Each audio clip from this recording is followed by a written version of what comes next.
Restored Republic via GCR. Judy note. The new gold/asset-backed quantum financial system was 100% live across the globe. All cabal-owned banks have been seized. The Global Military Alliance was making mass arrests and enforcing implementation of the global currency reset. An emergency broadcast system, EBS, activation was imminent, 10 to 12 days of a controlled blackout and temporary worldwide martial law to shield civilians while truth floods all TV, radio and internet. When the EBS hits, banks, a lead in their demonic empire that has controlled society worldwide. At the end of the days of darkness you'll see new and better political, financial, health and education systems across the globe. Meanwhile, if you've ever wondered what Hillary Clinton and Huma Abedin did to a little girl in the basement of a DC snuff house, don't go there, don't look into it. The event, which took place when Hillary was running for president against Trump, was recorded on a video found on Anthony Weiner's laptop. There were 10 New York policemen who reviewed it. They said it made them throw up. Strangely, all 10 investigators were later found to have committed suicide. These people are pure, raw, unfiltered evil. They love being evil. They serve Satan himself. They are depraved beyond human comprehension. It's time to wake up.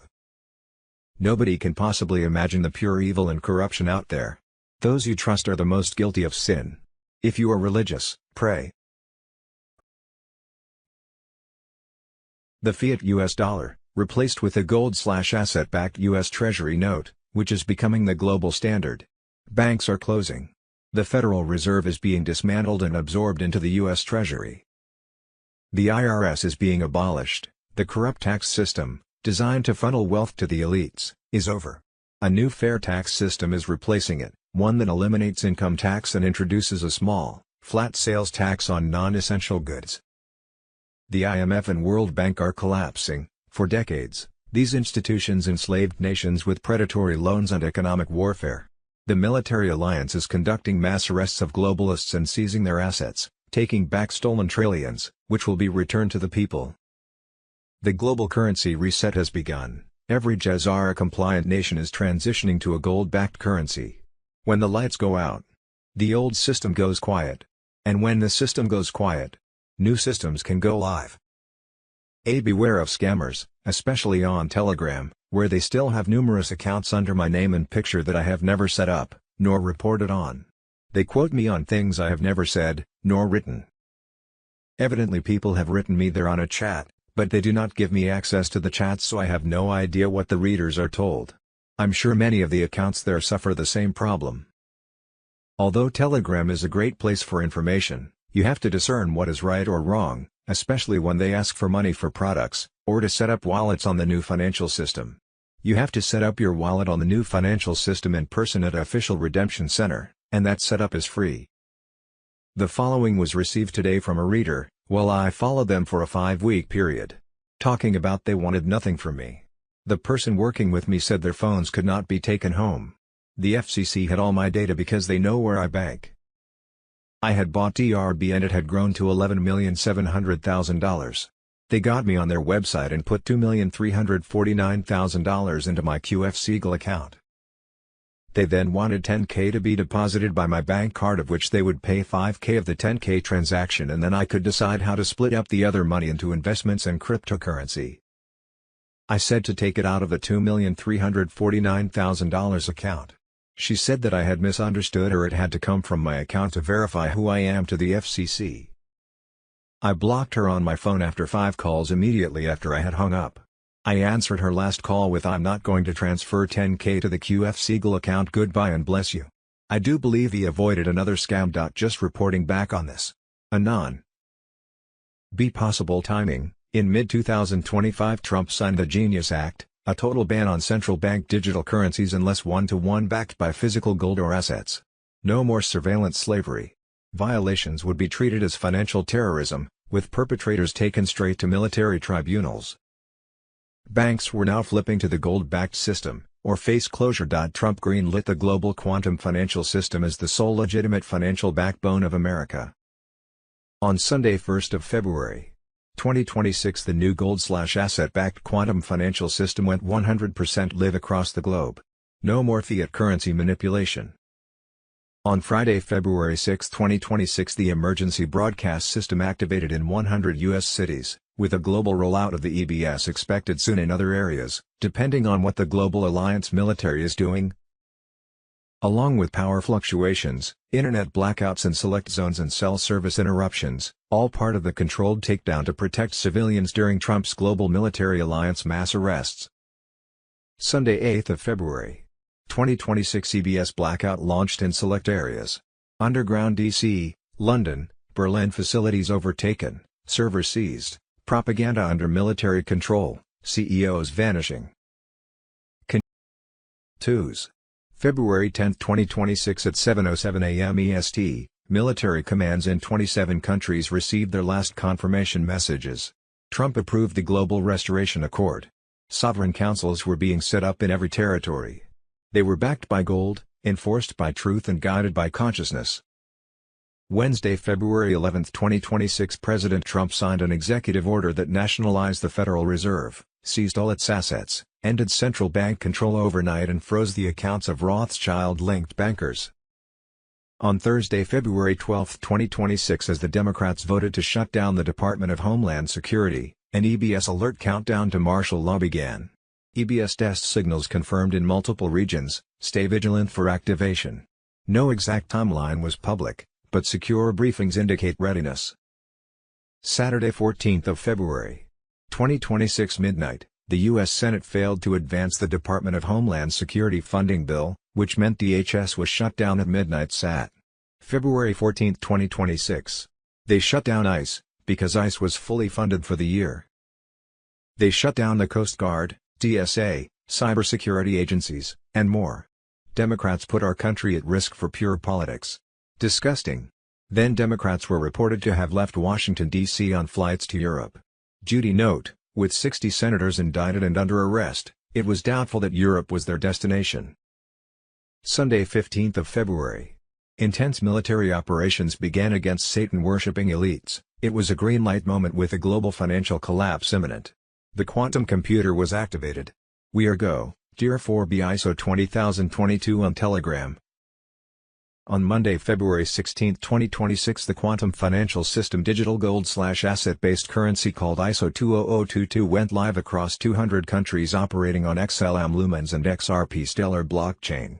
Trump greenlit the GFS as the sole backbone of a legitimate American financial system. On Tuesday, February 17, 2026 evening the White House was lit up in gold, symbolizing the beginning of the Golden Age. Wednesday, 18th of February. 2026 It's time. Just got off the phone with my insider with high clearance in Washington, D.C. He said it's time and then hung up. I'm at a loss for words. Something huge is about to happen. Brace yourself. You know what to do. WHGWH Grandpa on X, police light emoji, breaking, just got off the phone with my insider with high clearance in Washington, D.C. He said it's time and then hung up. I'm at a loss for words. Something huge is about to happen. Brace yourself. You know what to do. On Saturday, 21st of February. 2026 the new quantum financial system takes over all deep state controls over global banking. NISRA/JAZARA was set to come into effect in all countries of the world. Mass asset searches begin against corrupt elites worldwide. Monday, February 23, 2026, designated celebration day for Iraq and the day they will pay their contractors in the new dinar rate. Tuesday, February 24, 2026, quantum financial system announcement. Thursday, March 5, 2026, the EBS emergency broadcast system will begin in every country of the world, Mr. Poole. Sunday, May 17, 2026, President Trump leads a rededication of America on the National Mall. Trump to make a formal announcement of the constitutional republic restoration, that common law has been returned to the people and personal and national sovereignty was installed. On Saturday, July 4, 2026 the Illuminati deep state cabal's old SWIFT system was set to completely collapse, with the Federal Reserve fiat US dollar not worth anything. See EBS, 10-12 Days of Darkness. Thursday, February 19, 2026 Starlink satellites are ready to send emergency alerts to all mobile phones worldwide, just waiting for the green light. Global martial law has begun with mass arrests by more than 500,000 people. Accusations against global political elites in a simultaneous scenario. Project Odin martial law on Telegram. Thursday, February 19, 2026 World blackout confirmed. It's done. Prepare for Phase 1 blackout. Right now, rolling blackouts across the world. Travel restrictions. Emergency lockdowns with virtual ID to enter businesses. Project Odin martial law on Telegram. Thursday, February 19, 2026 11:35 a.m. EST, the White House triggers emergency broadcast system in 24 hours. Emergency broadcast system on Telegram. Thursday, February 19, 2026 11:18 a.m. EST breaking, EBS going live in minutes in Texas, Florida, Arizona, Pennsylvania. This is the emergency broadcast system. The cabal is finished. Truth is coming. The storm is here. The Almighty directs the first strike. Final warning, Nizar Jazara updates on Telegram. EBS Days of Darkness, the White Hats have seized control. This week President Trump stated, "We're gonna need more popcorn this weekend." The Starlink satellite system that now has complete control of our new financial system and TV, radio and internet broadcasts, were locked, loaded and functioning. The old fiat currency SWIFT global financial system has been shut down, while the new gold/asset-backed financial system was functioning worldwide. The emergency broadcast system, EBS, overrides every screen and phone worldwide. 8-tone burst incoming. Global blackout. Then the truth floods every device. Soon the EBS would announce over cell phones, TV, radio and internet worldwide that sometime in the next 5 hours or so, everyone needed to be in a place of their choice for a global lockdown that would last 10 to 12 days. Planes, trains will be shut down. Be prepared, but if you do not have essentials like food and water to last during the lockdown, the military will supply what was needed. The EBS will broadcast over all TV, radio and internet across the globe a Nizar/Jazara announcement, followed by 8-hour documentaries of disclosure truth bombs rotating 24/7 over TV, radio and internet. This will continue for 10 to 12 days while temporary martial law was imposed to protect us so the global military alliance could make mass arrests of treasonous deep state pedophiles. Some of those elites have already been arrested and faced military tribunals like Barack Obama, the Bushes, Hillary, and Bill Clinton, Tom Hanks, Bill Gates and just yesterday, Prince Andrew. Thursday, February 19, 2026 breaking, green light given, double exclamation mark emoji, the X-Files on Telegram. Trump just synchronized it all. EBS ready to go live. Military on standby. Nizar payouts loading through QFS. The 17th letter confirmed, 8-tone burst incoming. Global blackout. Then the truth floods every device. We've been contacted by insiders who survived the attacks. They're dropping restricted files here, Gitmo tribunals footage, HRC/Clinton's exposed, rigged election proof, and the real reason the fake president is crumbling. This is not for the faint-hearted. Confidential top-secret EBS cases exposed. Global currency reset. Thursday, February 19, 2026, Trump flipped the switch, QFS fully operational since February 1, 2026. Gold/asset-backed system dominates across 200-plus countries. Nizar Jazara fully live and unstoppable. Federal income tax gone forever. Illegal debt swiped clean. Stolen wealth returning to patriots through direct payouts. Tier 4B protocol ignited. Historic rates processing at secure banks. Project Odin martial law on Telegram. Thursday, February 19, 2026, Nizar Jazara is live in first wave nations, US, Canada, UK, Germany, Australia. Gold/asset-backed currencies activated as of 4 o'clock ET. Thursday, February 19, 2026. Thursday, February 19, 2026, Tier 3 funds verify and accounts now, Tier 4B notifications hit soon, possibly February 17 to 18 or month end. Military blocked early releases for perfect alignment under divine timing and the elite overseers. On Saturday 21 of February, 2026 the new quantum financial system takes over all deep state controls over global banking. Nizar/Jazara was set to come into effect in all countries of the world. Mass asset searches begin against corrupt elites worldwide. Monday, February 23, 2026, designated celebration day for Iraq and the day they will pay their contractors in the new dinar rate. Tuesday, February 24, 2026, quantum financial system announcement. Tuesday, February 2026 Bruce, The big call, 41 currencies will be going up in value. USN was set to be out and usable by Monday, February 23, 2026. The cleanup should be complete over the weekend. Israel and Hamas were coming to agreement, as was Ukraine and Russia. Iran is still a hot spot. Everything should wrap up by the weekend. Top sources say that we could be notified by Tuesday 23, February 24, 2026. Bondholders should be able to see what is in their account over the weekend. The 3-day shotgun start should be Sun, Moon, Tuesday 22,23, February 24, 2026. Duty note: it is advised to exchange/redeem your foreign currency at an official redemption center, RC, rather than at a bank. You can only redeem ZIM at RC. The dinar contract rate can only be given at RC, and banks will offer you lower exchange rates than what you can obtain at RC. As far as I know, the invitations for Tier 4B, US, the internet group with foreign currency to exchange and ZIM bonds to redeem, to set exchange appointments, have not yet been sent out. Thursday, February 19, 2026. Trump approves QFS as the only financial system. Global activation hits in March 2026, Q on Telegram. Trump has officially accepted and greenlit the Quantum Financial System, QFS, as the sole legitimate financial backbone, set to fully activate worldwide in March 2026. This is the hammer drop on the fiat death machine. The cabal's counterfeit empire is crumbling right now. The military is overseeing every transaction with quantum-level precision. No more stolen wealth, no more hidden accounts. The fiat banking beast is already gasping its last breaths. Redemption centers are live and pumping gold-backed liquidity straight into patriots' hands. Underground vault seized from Vatican layers, NATO black sites, MI6 dungeons, and elite pedo estates have flooded the system with real asset backing. That London financial district vault stuffed with unregistered gold and occult child biometric ledgers. It's now fueling the new USTN, untouchable by any satanic bloodline. Every QFS move is sealed with quantum biometric encryption. The elite can't forge, fake, or flee. Lust and XRP are the only clean digital warriors authorized, gold-tied, instant, and cabal-proof. Swift and the old fiat rails. Dead and buried. Ripple's leaders dodge deep state bullets for pushing this truth. Their assassination plots flopped hard.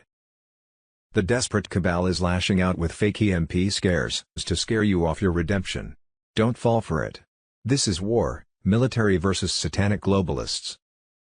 Your R&R, reparations are incoming, payback for IRS rape, pharma poison, pension theft, and centuries of stolen sovereignty. The satanic empire is collapsing in real time. QFS isn't just money, it's the restoration of everything they've hijacked. Get to your redemption center. Claim your birthright wealth. The military grid is your back. March 2026 seals the victory. The storm is peaking, and light is winning. Patriots rise, the end of their rule is here. Thursday, February 19, 2026. The final stage, debt forgiveness, has begun. Tier 4B ISO 20022 on Telegram. Illegitimate loans, mortgages, and credit card debts are being erased. The banks never had real money, they trapped the people with fraudulent debt. That system is now dead. The Federal Reserve's final days. The Federal Reserve is being dismantled and absorbed into the U.S. Treasury, under Trump's direct control. The private banking cartel that has dictated monetary policy since 1913 is finished. Seizure of stolen wealth. The military alliance is conducting mass asset seizures, taking back trillions stolen by the globalist elite. These funds will be returned to the people. The IRS is being abolished. The corrupt tax system, designed to funnel wealth to the elites, is over.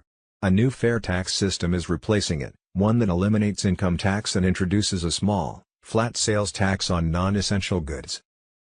The global currency reset has started. Every Jazara-compliant nation is transitioning to a gold-backed currency. The fiat dollar. Finished. The U.S. Treasury gold-backed dollar is becoming the global standard. The IMF and World Bank are collapsing. For decades, these institutions enslaved nations with predatory loans and economic warfare. Now, they are being dismantled. When the lights go out, the old system goes quiet. And when the system goes quiet, new systems can go live. Restored Republic. Thursday, February 19, 2026. Nizara/Jazara update. February 19, 2026. The storm is here, patriots. Debt slavery crumbling as the deep state panics in their final hours, Project Odin martial law on Telegram. The cabal's fiat system collapses under the quantum financial system, asset-backed currencies, and Nizar/Jazara rollout. Their end is near, arrests surge, elites resign in droves, Epstein files ignite the public awakening. President Trump towers as the true leader for the people, smashing mainstream media lies and deep state treason tied to child trafficking, adrenochrome, fraud, and global domination. Tier 3 funds verify in accounts now, Tier 4B notifications hit soon, possibly February 17 to 18 or month end. Military blocked early releases for perfect alignment under divine timing and the elite overseers. Full lifetime IRS refunds flood patriots, Social Security skyrockets, prosperity packages deliver via direct deposit, Intel signals 12 to 13 months of restoration dividends, crushing poverty with massive sums. Ignore credit vultures demanding payoffs, they sense the storm. Nizar zeroes all fraudulent debt, cards, mortgages, cars, students, gone overnight. Hold minimum payments to safeguard assets, Jubilee arrives imminently. Gold blasts past $5,000 despite manipulation, silver surges beyond $130 Shanghai real value, grab physical now before it's gone. USTN asset-backed, golden age declared by Trump. EBS mandatory soon, full arrests, executions exposed, clones, doppelgangers, masks revealed. Original Trump protected, fakes sow chaos, but awake see truth. Epstein network implodes, Rockefellers, Rothschild, Clintons, 160+ linked deaths, ritual elites face justice. Many vanish now, good riddance. Zelensky begs guarantees as Ukraine peace crushes warmongers. Pray for military and covert battles, swift justice. Mainstream lies until silenced, trust the plan. Nizar/Jazara activates now, erasing slavery, restoring sovereignty, launching abundance. Epstein files released.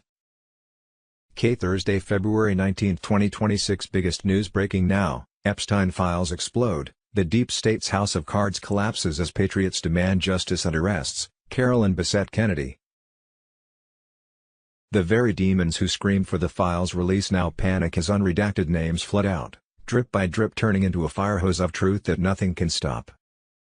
Trump's masterful strategy shines, initial poker face dismissal as hoax baited the left into demanding full exposure, forcing public outrage instead of cries of dictator weaponizing justice.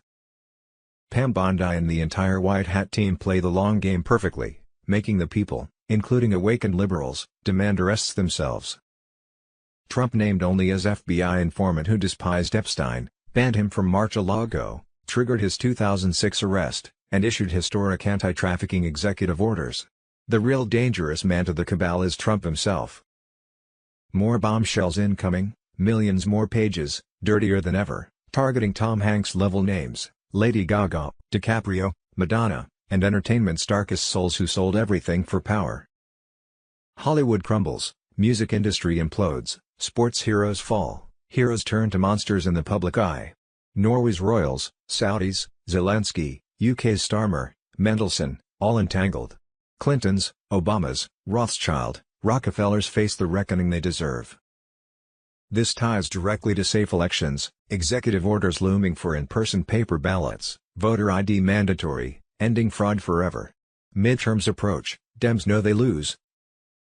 So chaos plans activate, blue states secession whispers, Podesta-style civil unrest, imported military-age invaders for sabotage. But White Hats stay steps ahead, using game theory to counter every move. Thursday, February 19, 2026. Bombshell report, former Prince Andrew at center of Epstein-related misconduct probe, Ezra Cohen on Telegram. British authorities are investigating serious allegations involving Prince Andrew, now known publicly as Andrew Mountbatten Windsor, following the release of new material from the Epstein files. According to reports, police actions taken in February 2026 relate to suspected misconduct in public office during Andrew's time as the UK's Special Representative for International Trade and Investment. The core allegation is that, while serving as trade envoy between 2001 and 2011, Andrew shared confidential UK government information with Jeffrey Epstein. Investigators are reviewing emails said to show the transfer of sensitive reports and detailed travel schedules, information that trade envoys are required to keep strictly confidential. The relationship between Andrew and Epstein dates back to 1999, introduced by Ghislaine Maxwell. Their association continued for years, including meetings and stays at Epstein properties. Even after Epstein's 2008 conviction, contradicting Andrew's public claims that contact had ended. Newly released correspondence is being cited as evidence of continued communication. The investigation gained momentum after U.S. authorities released millions of pages of Epstein-related records in early 2026. Among the materials are emails allegedly showing Andrew forwarding official briefings and itinerary details within minutes of receiving them from staff, raising questions of protocol breaches and abuse of access. The royal household has sought distance.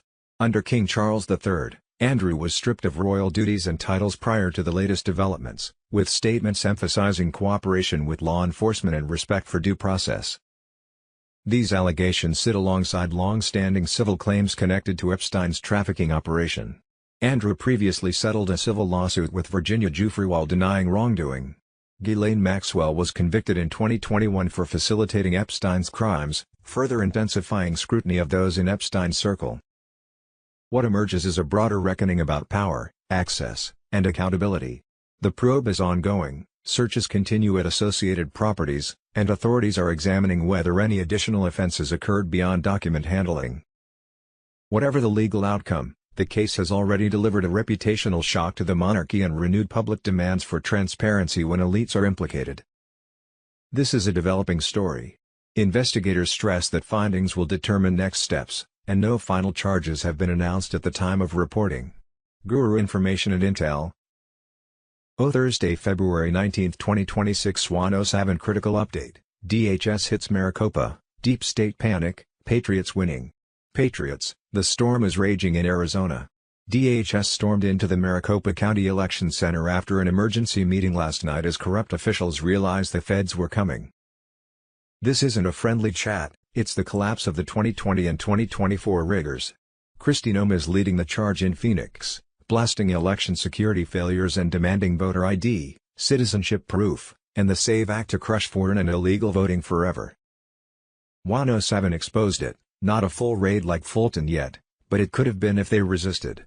They got warned, panicked, and chose cooperation over fight. DHS is auditing fraud machines, seizing materials with permission, exposing fake ballots. Maricopa supervisors called their own emergency legal session, they know it's over. Pima County boils too, sheriffs denying FBI evidence blocks on whistleblowers and missing machines. Guthrie mystery adds cover-up layers unraveling now. Snowball effect in full force. Early shots post-Super Bowl, momentum exploding. States next: China, Venezuela, Cuba, Serbia, Canada. British intel ties exposed. 71+ countries caught stealing elections globally. South Korea's president impeached chasing 2024 flipping servers. America attacked via cyber ballots, act of war. Trump set to declare national security emergency on elections, triggering military protection for clean paper ballots, purged rolls. Trump CO 107, March 25, demanded fake voter cleanup in 180 days. States defied, pure sedition. Now emergency declaration brackets it as security threat.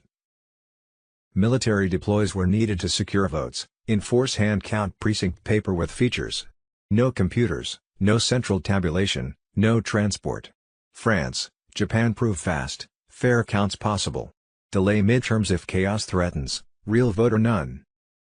Utah nightmare, corrupt GOP fine with fraud, retro laws jailing pro se heroes like Tracy Halverson exposing RICO with 5,000 patriots. Machine shields itself, but crumbles. Not red versus blue, governance versus traitors. Trump fixes with military to deliver we the people's choice. Deep state desperate, Mexico buffer zone neutralizing cartels, good Mexican forces ready to join. 2026 midterms impossible without cheat. Noem's move locks it, federal hammer down, rolls purged, citizenship enforced. Patriots, trust but verify, disinfo swarms to shake us. Momentum unstoppable. Snowball massive. Terrible truths erupt, foreign war on ballots, domestic treason, rigged tech. Tribunals loom for traitors. Plan rolls, Trump's election EO imminent, military secures if needed, honest vote restored. Quanons, hold strong. Storm engulfs them, we win huge. WWG1G. P. Thursday, February 19, 2026. Shocking IRS bomb. The 16th Amendment was never ratified. The income tax is a scam. $330 trillion stolen, Tier 4 ISO 20022 on Telegram. For more than 100 years, a lie has kept us in chains. The IRS has taken every dollar you've ever paid in income tax because of a fake amendment that was never legally ratified. A private letter from an IRS commissioner in 1985 shows the biggest financial crime in U.S. history. The deep state is out in the open. The 16th Amendment, which is the basis for the IRS, was never legally passed. That means that every dollar of tax collected since 1913 was stolen illegally. It's hard to believe that $330 trillion was stolen from hard-working Americans and put into the pockets of corrupt politicians. Every dollar must be returned. The IRS, a 100-year scam of lies and threats. The process of ratification was not fair. States were forced to vote, and votes were rigged. The IRS was made to be a tool of the deep state to control you. This is not just fraud, it's treason. They knew that the 16th Amendment was never legally ratified, but they pushed it through anyway. Get up, America. The 1985 Smoking Gun, a letter that makes everything different. In a private letter from 1985, an IRS commissioner admitted that the 16th Amendment was never legally ratified. The IRS knew their whole system was based on a lie, but they kept stealing trillions from Americans. Think about this, every single tax bill, every audit, every penalty, and every paycheck deduction were all against the law. You have been robbed for more than a century. $330 trillion stolen, where did it go? Not roads, not schools, and not making America better. It went to dishonest politicians, wealthy globalists, and people who worked for the deep state. They took our money and used it to make us slaves. The deep state is in a state of panic. They are rushing to hide this information, calling it misinformation because they know it will happen if Americans wake up. They will censor us. They will come after us. They will make us quiet. But it's too late. We already know the truth. The final stand, what you need to do now. Send this message out like wildfire. Get in touch with your representatives. Demand justice. Make Trump get rid of the IRS. This is our time. If we don't fight back now, we'll stay slaves. But if we stand up, we get our money back. We take back our country. We get our freedom back. It's time to fight. Q Thursday, February 19, 2026. Fight for Ken and Barbie vs. Goliath IRS. The evil cabal IRS made an example of Ken Cromar, who presently sits in prison having been found guilty of living in his own fully owned home and after proving in a federal tax court that he owed no monies to the IRS. Despite the ruling in Cromar's favor, the IRS sold his home at auction and threw away all his possessions, including expensive camera equipment he used to make a living. Ken really appreciates receiving encouraging messages in postcards. The Cromars, P.O. Box 942, Pleasant Grove, Utah 84062. Donations for commissary and other needs. Venmo to @Talmadge Cromar. Thursday, February 19, 2026. NBC reports that Jen Psaki assisted Hillary Clinton's State Department in what's described as a cover-up tied to alleged elite pedophile and human trafficking rings.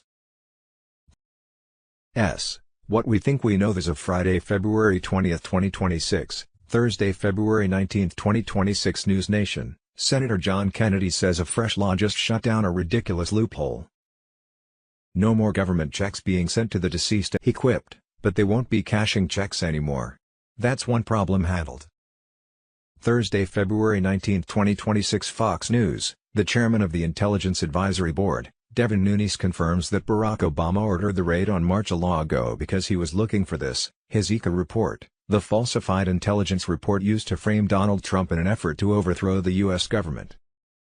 Thursday, February 19, 2026. CBS News, UK's former Prince Andrew has been arrested over links to Jeffrey Epstein, accused of suspicion of misconduct in public office. The UK arrested someone before we did. Thursday, February 19, 2026. Illegal aliens killing Americans.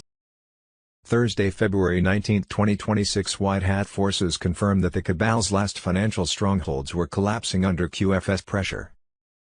Major banks were suspending operations under the guise of a maintenance code for system migration. Trump's military alliance directs the phased takeover. No chaos, only controlled transition, emergency broadcast system on Telegram. Thursday, February 19, 2026. Tucker Carlson detained in Israel, journalist dragged into interrogation room as explosive interview sparks diplomatic firestorm.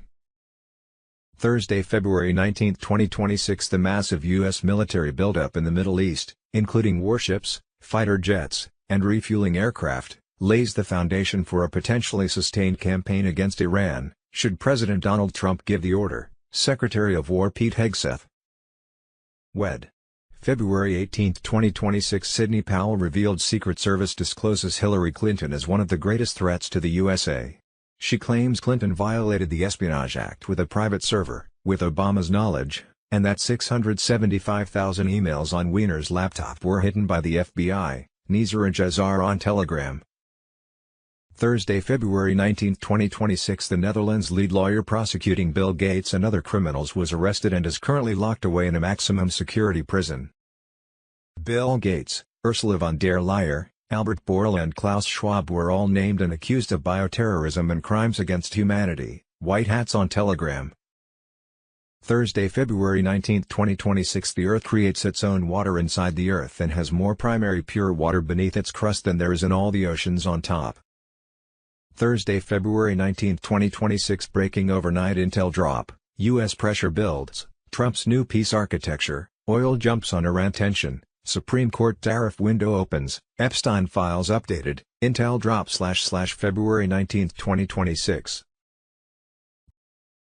Thursday, February 19, 2026. Pentagon purge, Secretary Hegseth orders firing of Army's top communications officer amid growing exodus of senior command. Thursday, February 19, 2026. From birth to bondage, the silent machinery that turned you into a financial bond, assigned to CUSIP, traded without consent, and stripped of sovereignty. Thursday, February 19, 2026. Breaking tax refund 2026, Trump's Great Big Beautiful Bill triggers historic tax refund explosion, over 20% back to the people. Middle class wins. Left melts down. Israel is last. Thursday, February 19, 2026. Newly released JFK files confirm a secret intelligence pipeline between the CIA and Israeli intelligence, personally overseen by CIA counterintelligence chief James Angleton, illegal leaks on Telegram. This wasn't just routine intel sharing, it was a deliberate effort to conceal Israel's involvement in sensitive U.S. operations, bypassing standard intelligence channels. Angleton acted as the sole gatekeeper, ensuring that all Israeli-related intelligence was filtered through him alone. He also controlled the flow of intel to the FBI, carefully scrubbing reports to ensure that Israeli intelligence was never directly named, a covert operation hidden in plain sight. U-Government fraud, Thurs. February 19, 2026. CBS News. Boston, Governor Maura Healey refuses to share Massachusetts SNAP recipient information with the White House. Venezuelan nationals just got caught stealing $400,000 in SNAP benefits and $700,000 in federal unemployment benefits in Massachusetts. Maura Healey is covering up fraud. Thursday, February 19, 2026. Fox News, Representative Jim Jordan confirms Minnesota AG Keith Ellison was paid cash to cover up Somali fraud that was going on. They actually assisted the fraud. Prosecute Ellison now. Thursday, February 19, 2026. Fox News, breaking, massive fraud found in California. Millions in taxpayer dollars were defrauded by one man. The money was meant to feed the homeless. Alexander Sufer defrauded $23 million.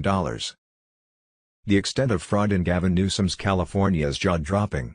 Sufer spent taxpayer money on $125,000 luxury Land Rover, multiple mansions, with a second home in Greece, luxury vacations, designer clothes, private schools.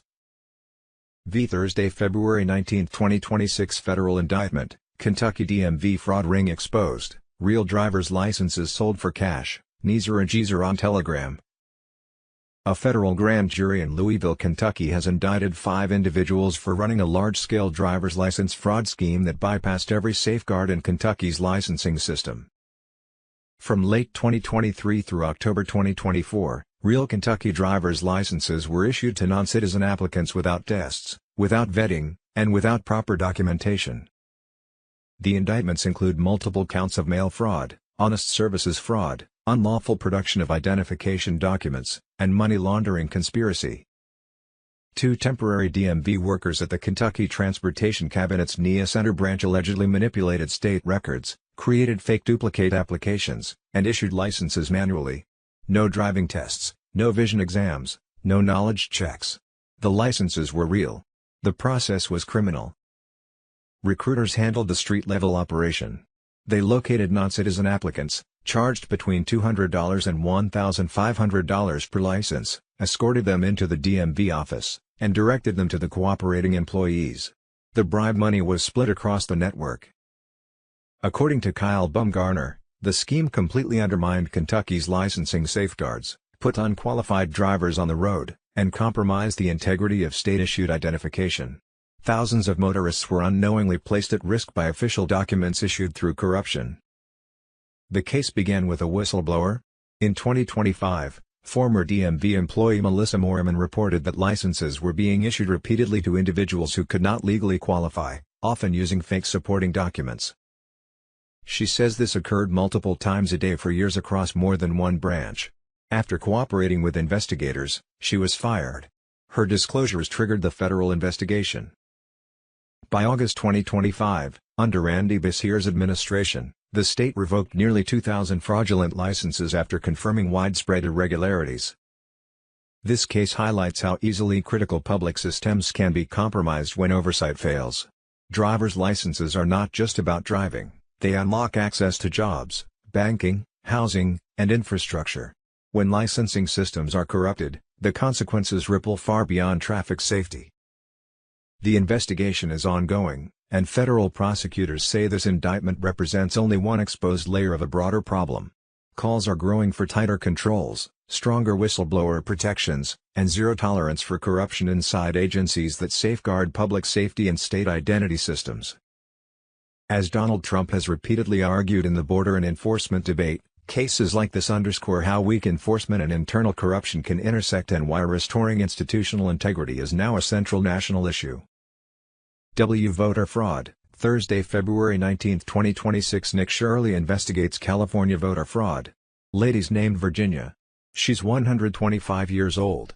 She's voted over 55 times, and she's active on the voter rolls here in California.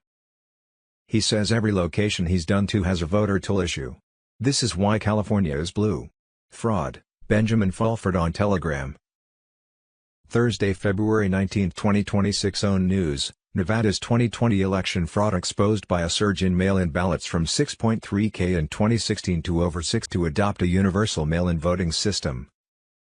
Removing registration restrictions, with over 40K voting 2x, 20K plus having no address, 2.4K out-of-state address. At Utah Valley University last September 10, 2025 was set up by the Israeli Mossad, and his perhaps escape into a victim witness program was set up by Trump's global military alliance. Under the table where Charlie sat was a trapdoor leading into a room or perhaps an underground tunnel. This trapdoor was at the exact spot where Charlie. Sunday, 21st of September, 2025. Trapdoor at spot where Kirk shot photographed, it an entire crime scene completely taken down before investigation. https:// They found a trapdoor at the exact spot where Charlie Kirk was gunned down. PTW 1968709782371541192. Police light emoji. They found a trapdoor, police light emoji, at the exact spot where Charlie Kirk was, Saturday 15th of November.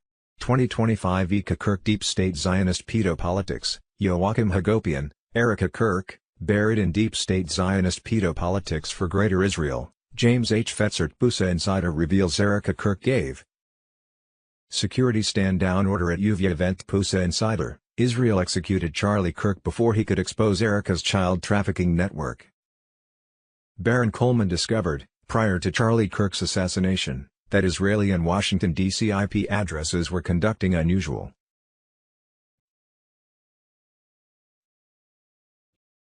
by that same Tuesday, February 17, 2026. The U.S. military was stationed in around 300 to 360 cities, bracing for the shockwave of the Brunson brothers' announcement, which revolved around the return of Donald Trump and impeachment of Joe Biden. By Trump's executive order, all civilian communications were now under federal control, with override by the U.S. Emergency Broadcast System on Monday, February 16, 2026. The new Global Financial System, GFS, went live across 200 countries. Trump greenlit the GFS, the sole legitimate American financial backbone. By Monday, March 23, 2026, apparently the general public will have full access to the new financial system. Then there was a rash of bank closures on the horizon. In mid-2025, Trump had signed the Genius Act, a total ban on central bank digital currencies unless one-to-one backed by physical gold or U.S. cash. No programmable tracking money, no surveillance slavery, no Biden-style digital dollar nightmare. Violations treated as financial terrorism, straight to tribunals. Right now banks were flipping to the gold-backed system, with the old SWIFT system expected to be completely collapsed by July 4, 2026. Prepare for Phase 1 blackout and lockdown expected to last 10 to 12 days. Rolling blackouts were already all across the world, with travel restrictions, emergency lockdowns and needing virtual ID to enter businesses. Nizera is live and unstoppable. Trump flipped the switch, federal income tax gone forever. Illegal debts from fraud and manipulation wiped clean. Stolen wealth from decades of elite looting returning to verified patriots through direct payouts. The fiat scam is dead, a rock-solid asset-backed system rises from the ashes. No more endless printing, no inflation traps, no banker slavery, just real value, real freedom. And backing it all, a jaw-dropping 147,000 metric tons of elite gold recovered by military ops from Geneva, Zurich, Abu Dhabi, London vaults starting early 2025. The largest gold haul in history, now secured under U.S. control, dwarfing China and Russia combined. Fort Knox audits confirmed, hidden foreign stashes reclaimed, new mining ramps up in Arizona, Nevada, Alaska. The gold backs the new treasury currency, shuts down IMF/World Bank control, and funds massive infrastructure without a dime of debt. EBS, Days of Darkness, Lockdown Wed. February 18, 2026. Sometime soon an announcement will hit cell phones worldwide saying that in the next 5 hours or so everyone needed to be home for a global lockdown that would last 10 to 12 days. A Nizera/Jazara announcement will be made, and then the emergency broadcast system will take over mainstream media to show 24/7 on TV, radio and internet, broadcasting 8-hour documentaries that provide full disclosure of what has been done by Trump's global military alliance to wake up the masses. The White House triggers emergency broadcast system in 24 hours. The rabbit hole on Telegram 4:02 p.m. EST Wednesday 18th of February. 2026 B Wednesday 18th of February.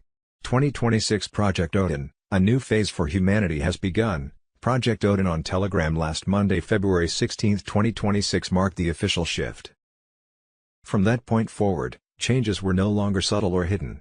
They unfold openly and decisively. Expect confirmations. Expect clarity. Expect the narrative to change. Public disclosures are imminent. Announcements are expected to validate what many have sensed and followed all along. Do not be surprised if the Emergency Broadcast System, EBS, is activated to deliver a unified message across every screen. A global reset of direction. Leadership may formally acknowledge a new economic beginning. A transition towards stability, transparency, and restoration. Imagine the moment when it is stated clearly, debts are forgiven, currencies are stabilized through real value, programs focused on public welfare are launched. The countdown is real. The silence before this phase is intentional. Once it begins, nothing proceeds the same way again. See possible timing. In mid-2025 Trump signed the Genius Act, a total ban on central bank digital currencies unless one-to-one backed by physical gold or assets. No more surveillance slavery. Violations would be treated as financial terrorism, with perpetrators taken straight to military tribunals. Banks were now flipping to the gold-backed system, or face closure.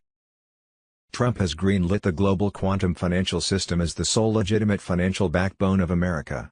On Sunday, 1st of February, 2026, the new gold/asset-backed quantum financial system went 100% live across the globe. No more fiat currency manipulation. On Friday, February 6, 2026, the emergency broadcast system activated in 100 U.S. cities, with a global rollout of the EBS expected soon in other areas, depending on what the Global Alliance military is doing. along with power fluctuations, internet blackouts in select zones and cell service interruptions, all part of the controlled takedown to protect civilians during Trump's global military alliance mass arrests. Sunday 8 February.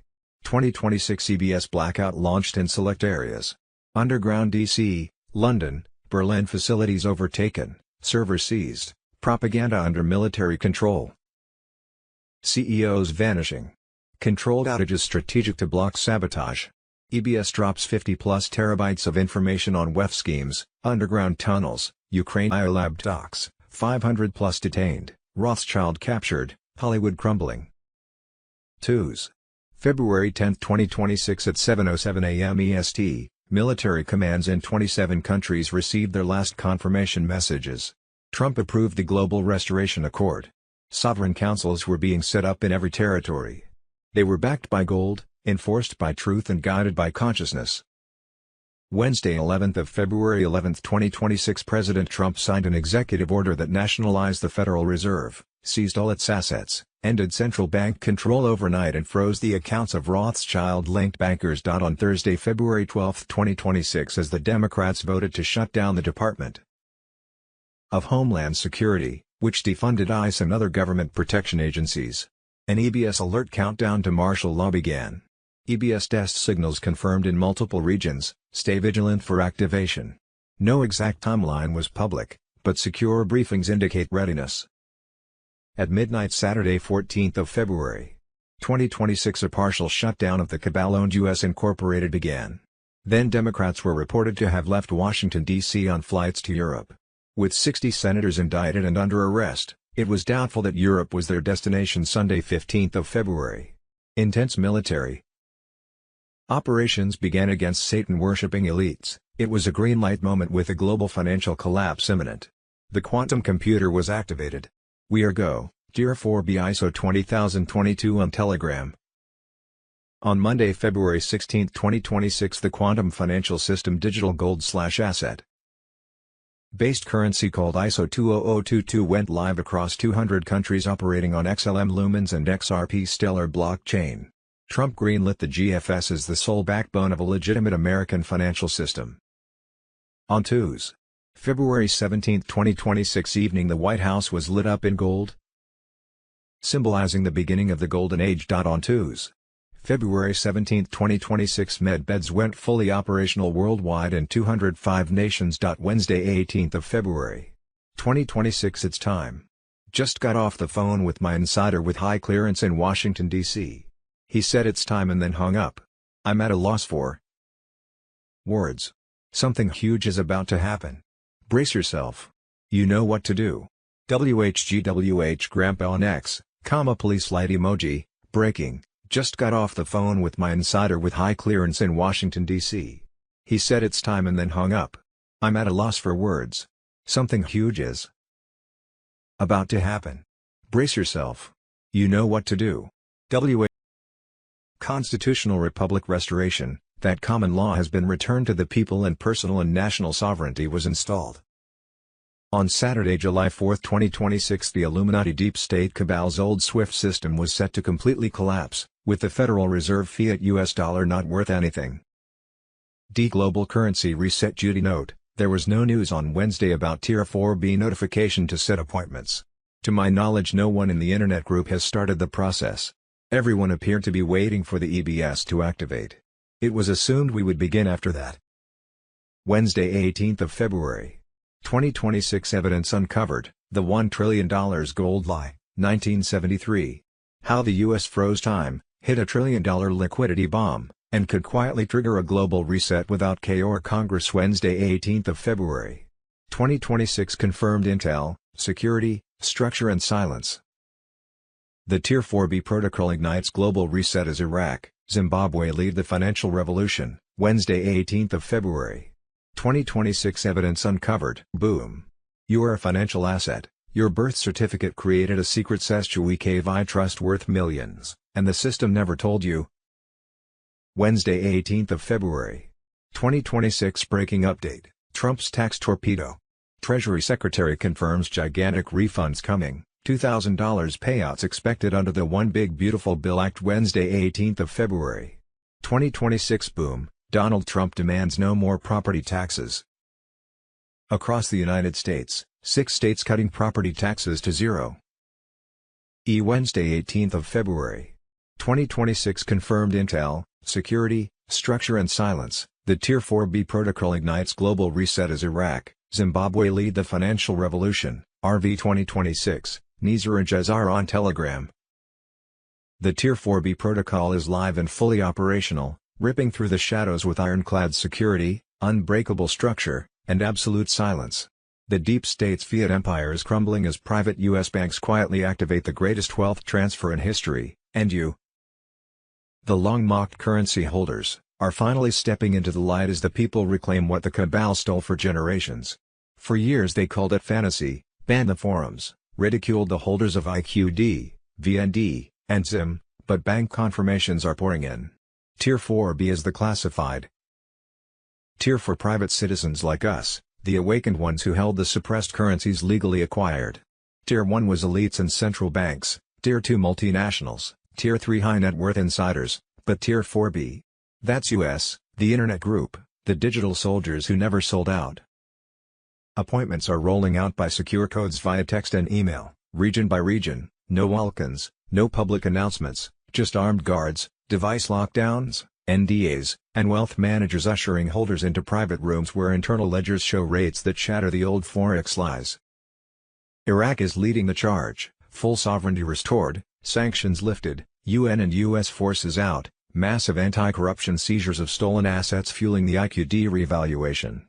The CBI is set to drop the international rate any day now, digital modernization complete, gold-backed systems. Online. Zimbabwe explodes with project-backed SIM redemptions, transforming global debt models and freeing nations from Rothschild chains. Private exchanges at Chase, Wells Fargo, Bank of America, enhanced security protocols, proof of purchase verification. One-time codes are processing payouts at historic levels far beyond public screens. The phased rollout, 72-hour soft launch done, 7 to 10 days for high-volume holders, 14 to 21 for mid-tier, 30 to 45 opening wider access, all under blackout conditions to crush leaks and scams. No advance payments ever, that's cabal. Traps. Legitimate Tier 4B is free entry for verified holders through secure channels only. This is the silent detonation of the global currency reset, quantum financial system replacing corrupt SWIFT forever, Nizar/Jazara principles flooding in humanitarian projects worldwide. The cabal mocked us, silenced us, but the storm has arrived, verified payouts, sky-high rates, suppressed wealth unleashed. Your patience, your faith, your holdings, it's all paying off massively as Iraq, Vietnam, and Zimbabwe spearhead the revolution against the financial cabal. Stay vigilant, stay silent, stay organized, the Great Awakening's financial arm is here, patriots. The era of waiting ends, abundance for the people begins. The deep state trembles as trillions flow back to we the people. Q new, trust the plan. This is your moment. The reset is exploding, and the white hats are winning big. WWG1G. The storm is not coming, it's here. Wednesday 18th of February. 2026 Global Wealth Distribution, GWD, phase active, Project Odin on Telegram. Control is shifting back to the individual. Under the new trade and sovereignty framework, every account is owned solely by the account holder. No banks, no governments, no intermediaries, debt forgiveness, illegitimate obligations erased under Jazara reforms. Account access, wallets unlocking through biometric authentication only. Global currency revaluation, national currencies adjusting to reflect real, sovereign value. Central bank phase out, issuance authority returning to national treasuries. End of SWIFT and tax slavery, outdated control systems dissolving as sovereignty is restored. Duty note, it is advised to exchange/redeem your foreign currency at an official redemption center rather than a bank. You can only redeem ZIM at RC. The dinar contract rate can only be given at RC and banks will offer you lower exchange rates than what you can obtain at RC. Wednesday 18th of February. 2026 economic shockwave exploding right now, over 9,000 bankers indicted by U.S. military. Nizar fully activated, 147,000 metric tons of elite gold seized and recovered to back the new U.S. economy. Genius Act. Enforced, military tribunals rolling non-stop. Project Odin martial law on Telegram. The U.S. military, under Trump's Iron Command, has indicted more than 9,000 top bankers, hedge fund sharks, trust operatives, and globalist money launderers, who have been charged with treason, financial terrorism, election rigging, resource theft and straight-up economic warfare against we the people. These arrests kicked off massive in 2025 and are exploding into full military tribunals right now in 2026. Gitmo is packed, trials are swift, and justice is merciless. No more slaps on the wrist. These criminals who funded wars, censored truth, and stole trillions are facing the full weight of military law. Their offshore empires frozen. Their hidden accounts seized. Over $7 trillion yanked from Swiss vaults. Cayman shells, Luxembourg hideouts, and Singapore slush funds, all redirected straight into the Nizara restoration pool for American citizens. Nizara is live and unstoppable. Trump flipped the switch. Federal income tax gone forever. Illegal debts from fraud and manipulation wiped clean. Stolen wealth from decades of elite looting returning to verified patriots through direct payouts. The fiat scam is dead. A rock-solid asset-backed system rises from the ashes. No more endless printing, no inflation traps, no banker slavery, just real value, real freedom. And backing it all, a jaw-dropping 147,000 metric tons of elite gold recovered by military ops from Geneva, Zurich, Abu Dhabi, London vaults starting early 2025. This isn't pocket change, it's sovereign national wealth, the largest gold haul in history, now secured under U.S. control. Dwarfing China and Russia combined. Fort Knox audits confirmed, hidden foreign stashes reclaimed, new mining ramps up in Arizona, Nevada, Alaska, the gold backs the new treasury currency, shuts down IMF/World Bank control, and funds massive infrastructure without a dime of debt. The elite's precious metal empire, stripped bare and handed back to the people. Trump signed the Genius Act in mid-2025, total ban on central bank digital currencies unless one-to-one backed by physical gold or U.S. cash. No programmable tracking money, no surveillance slavery, no Biden-style digital dollar nightmare. Violations treated as financial terrorism, straight to tribunals. Banks are flipping to the gold-backed layer now. The old system collapses by July 4, 2026. Elite power tools shattered, banks shut, gold seized, accounts frozen. Republic H. Wednesday 18th of February. 2026. We are on a mission. A mission from God. Restore America once and for all. The time is now. Project Odin on Telegram is the 17th letter of the alphabet, while the letter 17 is considered the greatest operation in the history of the world. The Q Movement. The Q Movement supports the global currency reset and was behind forming and running the global military alliance headed by Commander-in-Chief President Donald Trump. Right now Trump's global military alliance was arresting and bringing to justice, over half a million Illuminati deep state cabal globalist Satan worshippers, who adhered to the Vatican's Ninth Circle pedophile and child sacrifice cult in their New World Order Agenda 2030. That Illuminati globalists' New World Order Agenda 2030 has been designed to completely control the people by depopulating the world through creating bioweapons and food shortages, plus implementing a fiat digital banking system that controlled what, how and where you spent your money. AMEST. A coordinated deep state assault targeted active U.S. military tribunals inside the secure Naval Station Norfolk complex. The objective was clear and urgent: stop testimony, erase evidence, and protect elites whose crimes were being exposed under renewed wartime tribunal authority. Marines took care of the situation and obliterated the intruders.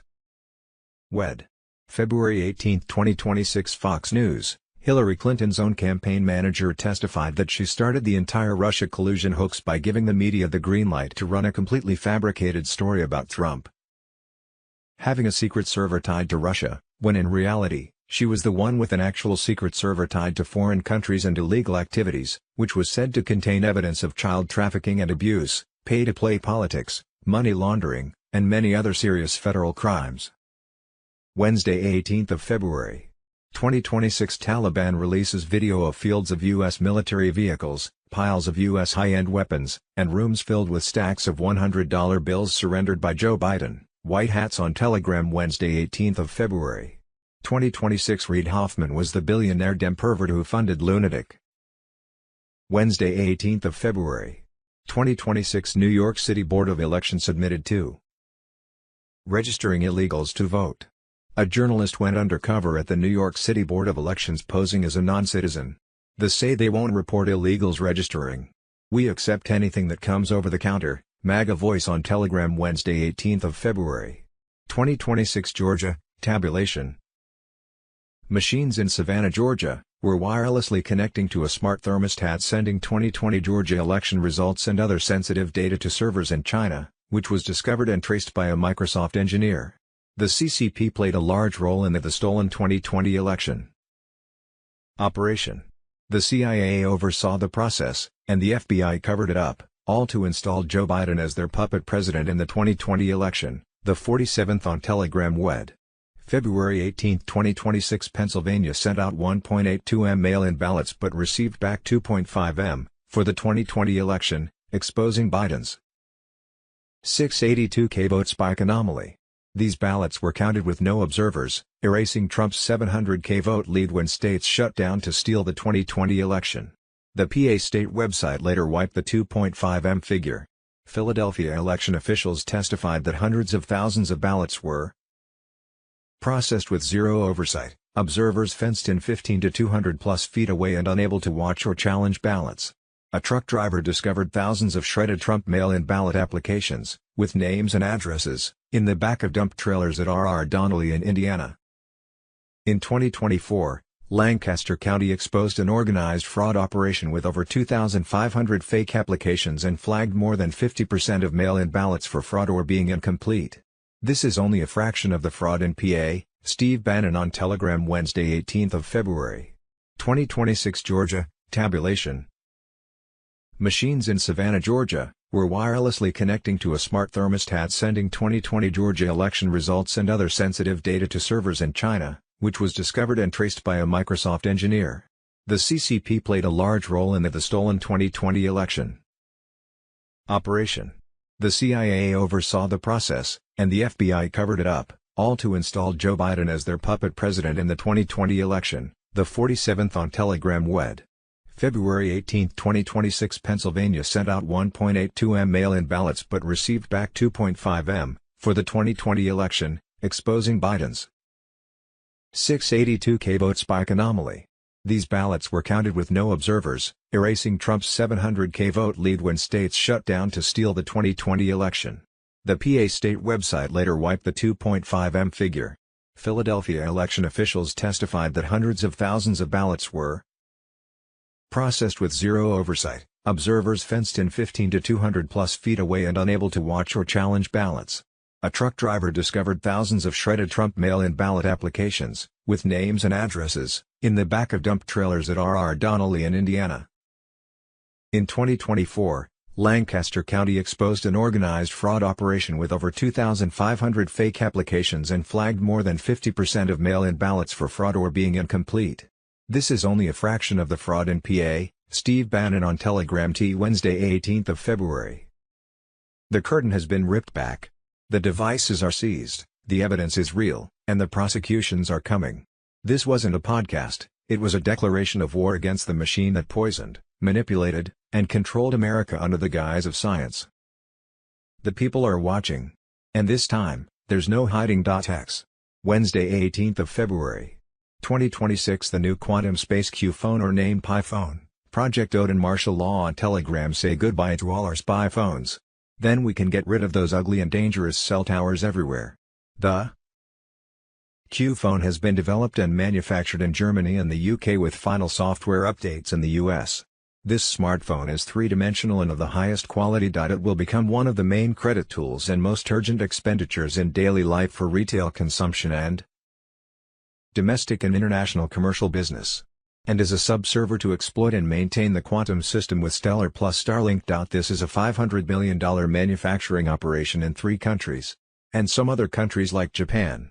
They are built in various warehouses around the world. Q phones will be delivered free of charge to everyone in the world. This quantum space Q phone will be used for internet connectivity, texting and calling, banking, Voting and more. It has a 3D interactive holographic display. Watch video. QFS will create a private internet network running on triple code and perhaps an 8G network for SATCOM. Hello Patriots, I'm at Restored Republic via a GCR update compiled by Judy Byington. Charlie Kirk alive? Could be. Jeffrey Epstein is, and blackmailing Congress from Israel. While Erica Kirk, who has long-term ties to Israel, was paid by Israel to assassinate her husband, all according to just-released Department of Justice files. Judy note, not only was there a possibility that TPUSA founder Charlie Kirk was still alive, but so was Jeffrey Epstein, along with FBI proof that Epstein paid deep state operative Erica Kirk to assassinate her husband Charlie for Israel, all according to recently released Department of Justice files. The FBI was in possession of the precise wire transfer that bankrolled a Provo hit squad. Erica has been taken to federal court on her alleged criminal ties to Jeffrey Epstein. Evidently, Charlie knew that Epstein was still alive and living in Israel, where he was blackmailing politicians in the U.S. Charlie suspected his own wife, Erica Kirk, was involved and ordered an internal audit of TPUSA donations. There were many indications Kirk at Utah Valley University last September 10, 2025, was set up by the Israeli Mossad, and his perhaps escape into a victim witness program was set up by Trump's global military alliance. Under the table where Charlie sat was a trapdoor leading into a room or perhaps an underground tunnel. This trapdoor was at the exact spot where Charlie Kirk was gunned down. Days later, the entire crime scene area was demolished, cleared, and rebuilt, wiping away critical evidence before anyone could even ask questions. What was under that door? Trapdoor Charlie Kirk, more proof assassination was fake before its news. Sunday, September 21st, trapdoor at spot where Kirk shot photographed. It, an entire crime scene completely taken down before the investigation. Saturday, November 15th, Erica Kirk, deep state Zionist pedo politics. USA Insider reveals Erica Kirk gave security stand-down order at UVU event. TPUSA Insider, Israel executed Charlie Kirk before he could expose Erica's child trafficking network. Baron Coleman discovered prior to Charlie Kirk's assassination that Israeli and Washington, D.C. IP addresses were conducting unusual Google searches in June and July 2025, targeting Tim Panago. In other news, the evening of Tuesday, February 17, 2026, the White House was lit up in gold, symbolizing the beginning of the Golden Age. By that same Tuesday, February 17, 2026, the U.S. military was stationed in around 300 to 360 cities, bracing for the shockwave of the Brunson brothers' announcement, which revolved around the return of Donald Trump and impeachment of Joe Biden. By Trump's executive order, all civilian communications were now under federal control, with override by the U.S. Emergency Broadcast System. On Monday, February 16th, the new global financial system went live across 200 countries. Trump greenlit the GFS as the sole legitimate American financial backbone. By Monday, March 23, 2026, apparently the general public will have full access to the new financial system. Then there was a rash of bank closures on the horizon. In mid-2025, Trump had signed the Genius Act, a total ban on central bank digital currencies unless one-to-one backed by physical gold or U.S. cash. No programmable tracking money, no surveillance slavery, no Biden-style digital dollar nightmare. Violations? Treated as financial terrorism, straight to tribunals. Right now, banks were flipping to the gold-backed system, with the old SWIFT system expected to be completely collapsed by July 4, 2026. Prepare for Phase 1 blackout and lockdown expected to last 10 to 12 days. Rolling blackouts were already all across the world, with travel restrictions, emergency lockdowns, and needing virtual ID to enter businesses. Nasara is live and unstoppable. Trump flipped the switch. Federal income tax? Gone forever. Illegal debts from fraud and manipulation wiped clean. Stolen wealth from decades of elite looting returning to verified patriots through direct payouts. The fiat scam is dead. A rock-solid asset-backed system rises from the ashes. No more endless printing, no inflation traps, no banker slavery, just real value, real freedom. And backing it all, a jaw-dropping 147,000 metric tons of elite gold recovered by military ops from Geneva, Zurich, Abu Dhabi, London vaults starting early 2025. The largest gold haul in history, now secured under U.S. control, dwarfing China and Russia combined. Fort Knox audits confirmed, hidden foreign stashes reclaimed, new mining ramps up in Arizona, Nevada, Alaska. The gold backs the new treasury currency, shuts down IMF, World Bank control, and funds massive infrastructure without a dime of debt. EBS Days of Darkness lockdown. Wednesday, February 18th. Sometime soon, an announcement will hit cell phones worldwide saying that in the next 5 hours or so, everyone needed to be home for a global lockdown that would last 10 to 12 days. A Nasara Jasara announcement will be made, and then the emergency broadcast system will take over mainstream media to show 24/7 on TV, radio, and internet, broadcasting 8-hour documentaries that provide full disclosure of what has been done by Trump's global military alliance to wake up the masses. The White House triggers emergency broadcast system in 24 hours. The Rabbit Hole on Telegram, 4:02 p.m. Eastern Standard Time, Wednesday, February 18, 2026. Wednesday, February 18th, Project Odin, a new phase for humanity has begun. Project Odin on Telegram. Last Monday, February 16th, 2026, marked the official shift. From that point forward, changes were no longer subtle or hidden. They unfold openly and decisively. Expect confirmations. Expect clarity. Expect the narrative to change. Public disclosures are imminent. Announcements are expected to validate what many have sensed and followed all along. Do not be surprised if the emergency broadcast system is activated to deliver a unified message across every screen. A global reset of direction leadership may formally acknowledge a new economic beginning, a transition towards stability, transparency, and restoration. Imagine the moment when it is stated clearly. Debts are forgiven, currencies are stabilized through real value, programs focused on public welfare are launched. The countdown is real. The silence before this phase is intentional. Once it begins, nothing proceeds the same way again. Global currency reset. Judy note.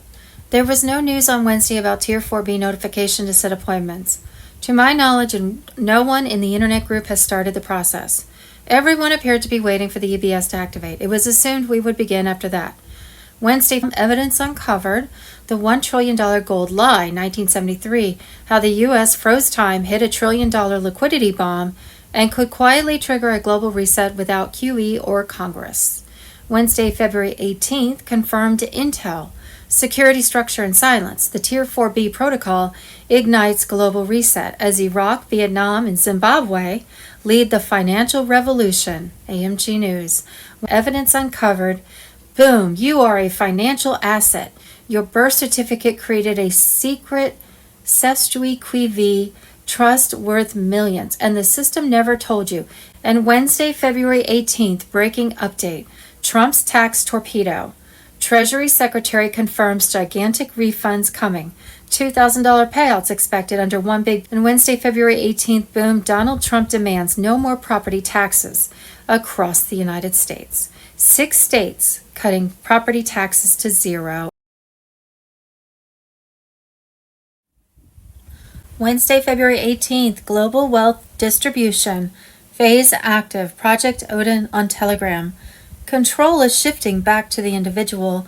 Under the new trade and sovereignty framework, every account is owned solely by the account holder. No banks, no governments, no intermediaries. Debt forgiveness. Illegitimate obligations erased under Jasara reforms. Account access. Wallets unlocking through biometric authentication only. Global currency revaluation. National currencies adjusting to reflect real sovereign value. Central bank phase-out. Issuance authority returning to national treasuries. End of SWIFT and tax slavery. Outdated control systems dissolving as sovereignty is restored. Restored Republic. Wednesday, February 18th, we are on a mission from God. Restore America once and for all. The time is now. Project Odin on Telegram. Q is the 17th letter of the alphabet. While the letter 17 is considered the greatest operation in the history of the world, the Q movement. The Q movement supports the global currency reset and was behind forming and running the global military alliance headed by Commander-in-Chief President Donald Trump. Right now, Trump's global military alliance was arresting and bringing to justice over 500,000 Illuminati deep state cabal globalist Satan worshippers who adhered to the Vatican's Ninth Circle and their New World Order Agenda 2030. That Illuminati globalist New World Order Agenda 2030 has been designed to completely control the people by depopulating the world through creating bioweapons and food shortages, plus implementing a fiat digital banking system that controlled what, how, and where you spent your money.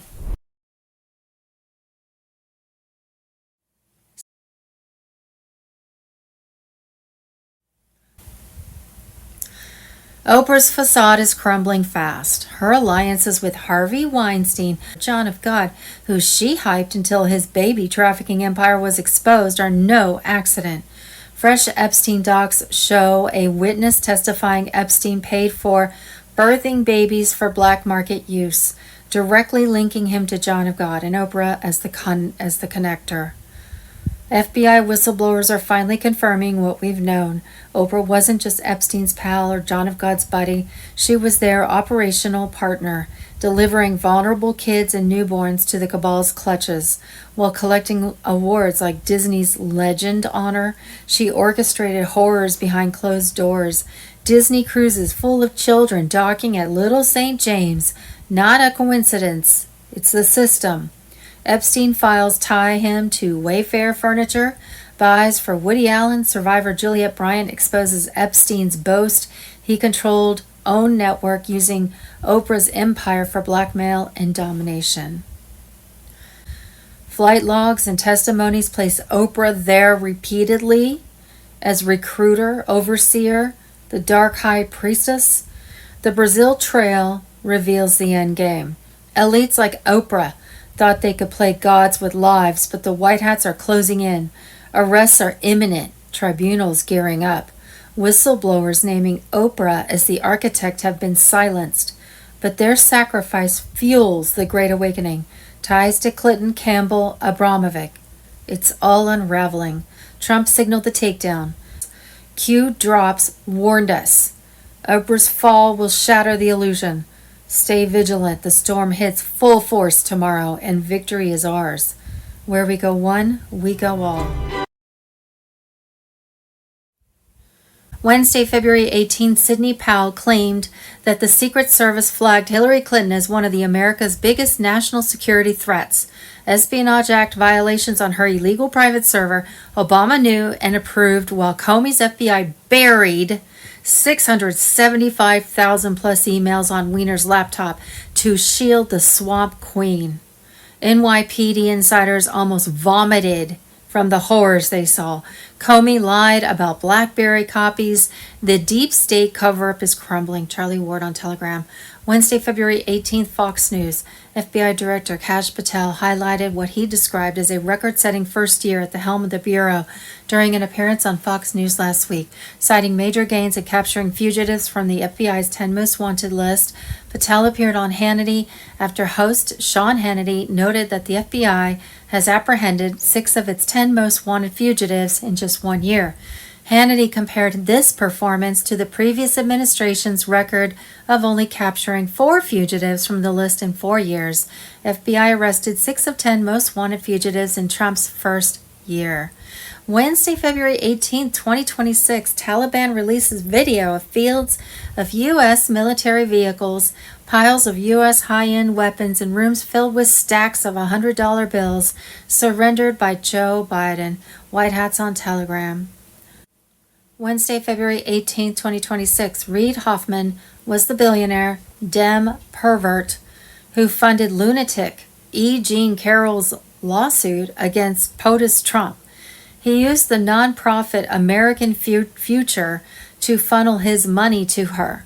He wanted President Trump in prison or worse to hide his Epstein crimes. Wednesday, February 18, 2026, another shocker from FBI Director Kash Patel was that deep state operative Erica Kirk, widow of TP USA founder Charlie Kirk, has been taken to federal court on alleged criminal ties to Jeffrey Epstein, Israeli Mossad, and child trafficking. I said from day one of the shooting, see Kirk is alive, major sting up. Sticking with it, Nasara Jassara QFS on Telegram. And Wednesday, February 18th, DMV workers busted for selling driver's license for cash. President Trump, Elon Musk, and Attorney General Pam Bondi have masterfully trapped the elite predators. Q on Telegram. The Epstein files are exploding open, exposing the vile, corrupt politicians and globalist puppets. Bondi, fierce and unyielding, pushes forward unredacted truths despite desperate Democrats' screams of cover-up. But the people see through it. Whistleblowers rise, social media warriors amplify the drops, and the old order crumbles as names of the guilty flood into the light. High-profile figures scramble, cutting ties while the storm rages. This is the reckoning Q foretold, the storm Trump promised. The critique rips apart the failing Democratic machine, riddled with internal chaos, rigged elections exposed in places like Maricopa, and voter fraud schemes that stole voices from true Americans. Paid agitators fuel fake protests. Teachers' unions push depraved agendas on innocent children, forcing parents into homeschooling revolutions to protect the next generation from woke indoctrination and open border insanity. Government schools and bloated nonprofits perpetuate the problems they pretend to solve, but patriots reject it all, turning to faith, family, and freedom. Biblical prophecies align with this moment. The Great Unveiling, the fall of Babylon's modern empire, the Epstein horrors point to coordinated elite evil, but justice accelerates. Trump's team with Elon's tech, amplifying truth, and Bondi's DOJ, unleashing the files, dismantles the pedophile rings and corruption webs once hidden in shadows. The deep state panics as millions awaken, seeing the plan unfold in real time. Yet hope shines brightest. Kim's story reminds every patriot that redemption awaits through Christ, sobriety, and relentless fight. Prayer rises for the addicted, the lost, and the warriors on the front lines. The future glows bright. No matter the chaos engineered by the cabal, victory belongs to those who trust in God. Stand with Trump and refuse to kneel. This message ignites the fire. The old guard is destroyed, the traps sprung, and the great awakening roars unstoppable. Patriots hold the line. The best is yet to come, and the storm has only begun to deliver justice. Tuesday, February 18th, National Alert. Deep State strikes U.S. military tribunals. Ezra A. Cohen. At 4:20 a.m. Eastern Time on February 17, 2026, a coordinated deep state assault targeted active U.S. military tribunals inside the secure Naval Station Norfolk complex. The objective was clear and urgent: stop testimony, erase evidence, and protect elites whose crimes were being exposed under renewed wartime tribunal authority. Armed teams moved with insider precision, using stolen federal credentials, encrypted radios, and suppressed weapons. The operatives breached a compromised maintenance gate and advanced toward tribunal rooms 3 and 4. These rooms housed high-value cases tied to financial crimes, trafficking networks, and covert intelligence abuses. A cyber component attempted to blind cameras and trigger a systems blackout to cover the incursion. The attack was not random. It was designed to silence witnesses and extract detainees, whose cooperation threatened globalist power structures built over decades. Minutes after the breach, the commander-in-chief was briefed. Fast, Marines, military police, and intelligence officers were deployed immediately. This marked the most direct assault on U.S. military justice since full tribunal authority was reinstated in 2025. What they were trying to stop, Tribunal Room 3 held defendants linked to defense contractors who built unauthorized data centers and laundered funds offshore. Tribunal Room 4 contained figures tied to trafficking routes connected to foreign intelligence services. The hearings include classified evidence recovered in late 2025, raids and testimony from former intelligence officers who defected after the leadership purge. These witnesses traced criminal chains to senior political and corporate figures. Their statements mapped hidden financial systems, covert communication hubs, and infiltration across federal departments. That testimony was the real target. How the breach happened. The assault began with a stolen identity badge at Gate C, traced to a civilian contractor who vanished days earlier. Military-grade jamming disrupted internal channels while alerts were rerouted. A corrupt systems analyst had planted malware to blind key camera zones long enough for teams to move. 3 teams advanced. Team 1 toward Tribunal Room 3, Team 2 toward the Evidence Archive, and Team 3 toward detainee transfer corridors. Fast Marines intercepted Team 1 first. Heavy fire erupted near the tribunal chambers as operatives retreated. Fragmentation charges were detonated to slow pursuit. Team 2 breached the archive door but triggered a manual lockdown and was engaged minutes later. Team 3 attempted to impersonate military police. Failed radio protocol exposed them and they were neutralized in the East Wing. Seized devices included hard drive burners, encrypted storage, and accelerants. What they tried to erase, investigators secure materials the attackers aimed to destroy, recorded testimony from intelligence whistleblowers, encrypted drives detailing trafficking routes, files on foreign-backed election interference, internal memos linking former officials to classified abuses, financial records of unauthorized offshore transfers. This evidence points to networks embedded across agencies and allied foreign units for over 20 years. The strike was a last-ditch effort to kill the truth by eliminating people and data. Voter fraud. Wednesday, the 18th of February, 2026, breaking special report. Michigan 2020 testimony resurfaces. 38,004 AM ballots. 17,327 alleged dead voters. And 100% plus turnout claims back in the spotlight. American Media Group. Wednesday, the 18th of February, 2026. New York City Board of Elections admitted to registering illegals to vote. A journalist went undercover at the New York City Board of Elections, posing as a non-citizen. They say they won't report illegals registering. We accept anything that comes over the counter. Mage voice on Telegram. Wednesday, the 18th of February, 2026, Georgia. Tabulation machines in Savannah, Georgia, were wirelessly connecting to a smart thermostat sending 2020 Georgia election results and other sensitive data to servers in China, which was discovered and traced by a Microsoft engineer. The CCP played a large role in the stolen 2020 election operation. The CIA oversaw the process, and the FBI covered it up. All to install Joe Biden as their puppet president in the 2020 election. The 47th on Telegram. Wednesday, the 18th of February, 2026. Pennsylvania sent out 1.82 M mail-in ballots, but received back 2.5 M for the 2020 election, exposing Biden's 682K vote spike anomaly. These ballots were counted with no observers, erasing Trump's 700K vote lead when states shut down to steal the 2020 election. The PA state website later wiped the 2.5 meters figure.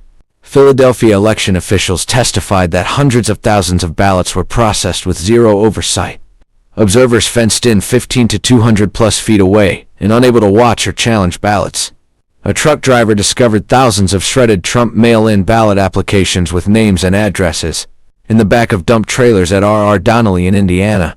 In 2024, Lancaster County exposed an organized fraud operation with over 2,500 fake applications and flagged more than 50% of mail-in ballots for fraud or being incomplete.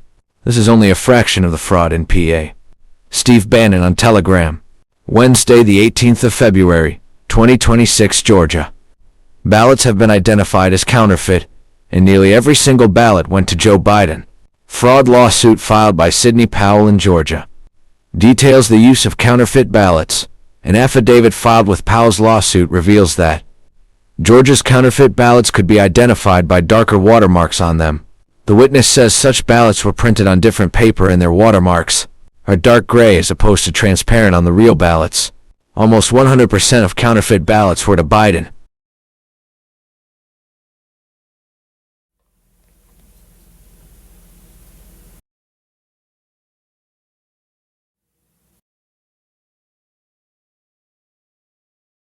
the new quantum space Q phone, or named Pi phone. Project Odin martial law on Telegram. Say goodbye to all our spy phones. Then we can get rid of those ugly and dangerous cell towers everywhere. The Q phone has been developed and manufactured in Germany and the UK, with final software updates in the US. This smartphone is three-dimensional and of the highest quality. It will become one of the main credit tools and most urgent expenditures in daily life for retail consumption and domestic and international commercial business, and is a subserver to exploit and maintain the quantum system with Stellar plus Starlink. This is a $500 billion in manufacturing operation in 3 countries, and some other countries like Japan. They are built in various warehouses around the world. Q phones will be delivered free of charge to everyone in the world. This quantum space Q phone will be used for internet connectivity, texting and calling, banking, voting, and more. It has a 3D interactive holographic display. QFS will create a private internet network running on triple code, and perhaps an 8G network for SATCOM. A tranche of them have been released. There's been ongoing. It's the more and more detail is coming out. I believe that more and more people are going to be exposed. The former Prince Andrew, of course, was arrested on his birthday when he was 66 on his birthday. And a little bit, we're going to have Leo Zagami come on and talk a little bit about this because he's an expert in this area. He's talked about it for quite some time. And his latest post is very interesting. I'll read you a headline. Did Epstein live in the Vatican? Shocking secrets in Epstein files expose the Vatican's Sabbatean-Frankist connection even further. So we'll discuss that, probably a lot of other things. He has come out about a lot of this stuff. Of course, he's been exposed to this, so it's a mess. But we need to bring this out and have it exposed. And when will the U.S.'s first arrest happen? So we're starting to see these arrests in other places in the world, but usually it's related not so much to Epstein. Epstein files expose it, but it's on a higher level, I guess, when it comes to the deep state, because it's harder to prove the child trafficking claims. But if they have evidence, like they do, I guess, with former Prince Andrew, that he gave away state secrets, which is treasonous, and he will probably spend the rest of his life in jail. He's like 350 years since they have. I saw one article where it's been since they have arrested a royal. But in a way, they probably probably saw this coming because they had like a year ago, they had a white horse with blood on the front of it that was in the streets of England. Everybody's like, "What's that?" And so they knew it was coming. So they basically took away his title so that he no longer was a royal. So we can't say that this is the first royal in 350 years that's been arrested because they took away his title. All right. So they have disenfranchised themselves and distanced themselves and let him out to dry because I guess his brother, the King of England, Prince Charles, has said that, we're disenchanted with his blah, blah, blah. And, we're going to work with the authorities, which is basically they're going to throw him under the bus and, come to the right, legal activity that should be absolve or implicate or whatever. So that's where things are going. No new charges in the U.S. yet after latest Epstein files release yet. All right. So a lot of stuff is being pointed in that direction. Now, we've seen Chief Justice Roberts win against Trump after 6 months. 6 months are looking at, Trump is trying to get, like trading deals and so forth with different countries. And it's bringing a lot of money into the United States, and they're bypassing the deep state. So they don't like that. So they, had the justices go against Trump. Not all of them did, of course. The good ones voted against this. And so tariffs, I guess, are okay for China. They're absolved. They don't have to pay tariffs or something. So it sounds like the deep state has gotten to the justices. Now, Roberts, speaking of, Roberts was the key guy that basically, shot it down for Trump. But Trump has said, we have other ways around this. They probably knew this was coming because they have corruption within the justice all the way to the top, U.S. Supreme Court. All right, so Roberts, there's pictures of Roberts actually at Mar-a-Lago. They have him in a pool. I think he was with President Clinton at the time and so forth. So Roberts voting against Trump and his tariffs, it's not a big surprise, right? And then, of course, Biden selected a new Supreme Court justice. And will that stay once they come up with the 2020 election was stolen and Biden doesn't have legitimacy? Because, President Trump has got 45-47, and he even told a group of generals and admirals recently that he was 45, 46, and 47. So it sounds to me like he was still somewhat in charge, but he let them expose themselves, I guess. Now we're going to have Leo Zagami come on and talk about a lot about this. Leo, thanks for joining us. Thank you for having me on, as usual. All right. So I was talking about your new article where Jeffrey Epstein may have lived for a period of time in the Vatican. Yes, this is actually in the Epstein files, in the last batch of the Epstein files. There is a specific mail which was dated May 10th, 2015, which was sent by Richard Kahn, I think, to Brandon Thompson's, and it's basically a request for having something a little bit Vatican looking in Epstein's.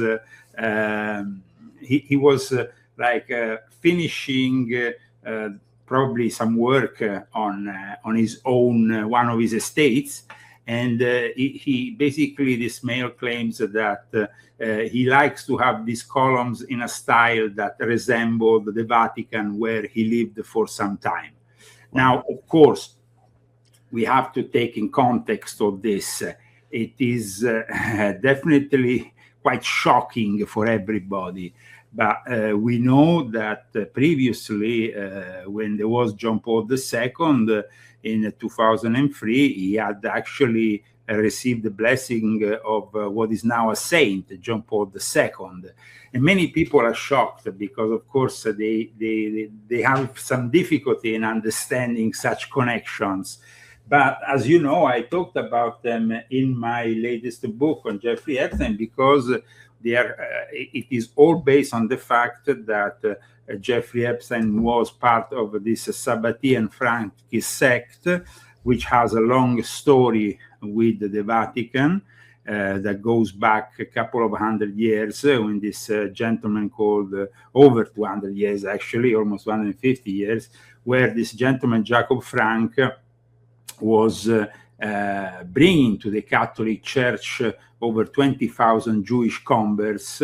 And then when he himself converted to the Catholic faith, he still continued to practice in secret this heretical form of Judaism, which was Sabbateanism. And at that point, the Catholic Inquisition intervened and he was arrested. But the arrest was also a very particular arrest. It wasn't like a normal arrest, it was like a different kind of arrest because they say it was a privileged arrest. He basically was placed in a place called Madonna of Czestochowa, and in a monastery, the Jajagora monastery of Czestochowa, in which they have this image of the Black Mary, which is connected, of course, to both the Jesuits as well as the Sabbatean Frankists, though the worship for the Madonna of Czestochowa goes back several hundred years. It became a focus of attention also for this sect, because Jacob Frank stayed there for many years during this arrest, let's say, until he was actually freed by the Russians, because at the time the Russians were basically protecting the Jesuits, and the Jesuits themselves were still in those areas which we call Podolia, which is Podolia is a mix of Poland, Ukraine, and some other Eastern European lands that at the time were under Catholic control. But then the Empress of Russia wanted to control. Of course, Poland was always a place that Russia wanted somehow to control. And at that point, the Jesuit presence also facilitated the takeover. And at that point, Jacob Frank, the head of this sect, which is the Frankist sect, which was now we call the Sabbatean Frankist, he was liberated, and then he will go to Offenbach, which is the castle, part of the metropolitan area of Frankfurt, where he created his court of bankers, all the important families like the Epstein. The Epstein family had two important branches, one from Warsaw and one from Prague, who both made a lot of success in Vienna. And I'm talking a big success. I mean, the ancestor of Jeffrey Epstein was Gustav von Epstein, in charge of basically the father, Leopold Epstein, in charge of the National Bank, and he was in charge of the banking system almost in the Austro-Hungaric Empire. Then, of course, there was a crisis that affected not only Europe, but as we know, also America, because it's known as the First Depression.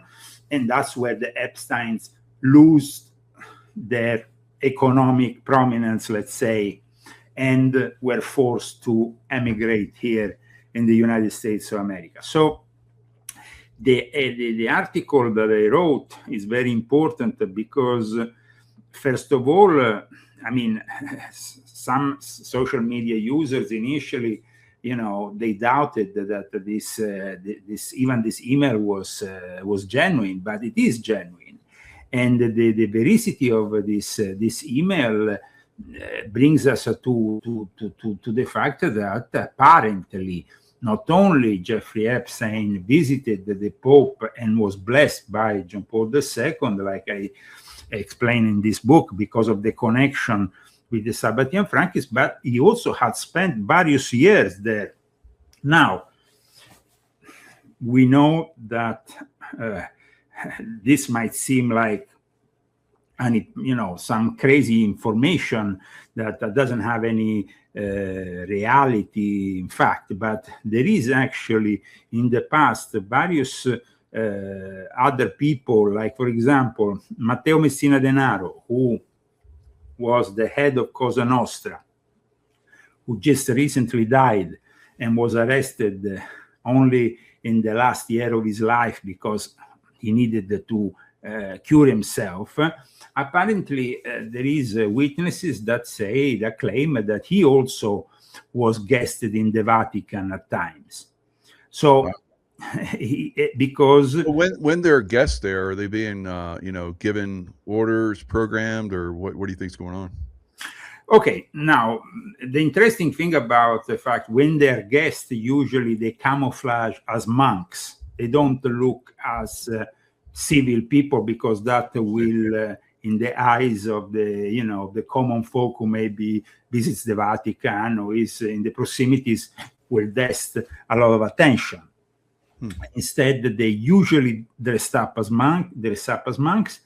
At times, they also have the possibility of access to the Vatican archives, the 70 miles or the long archives used to be known as the Secret Vatican Archives, that now are known as the Vatican Apostolic Archive. And wow, 70 miles. How wide is that tunnel? It's they calculate the amount of, it's not like 70 miles straight on, it's like, if you go like this within all the various archives, you will reach this kind of, which is incredible in itself. I mean, the Vatican Library can't be still accessed, unfortunately, to this day by us, the common folk. Even I think the only journalist, imagine, that once had access for a documentary to the Vatican Archive was Lester Holt for a documentary he did for Sci-Fi, I think, for a channel here, a cable channel here in the US.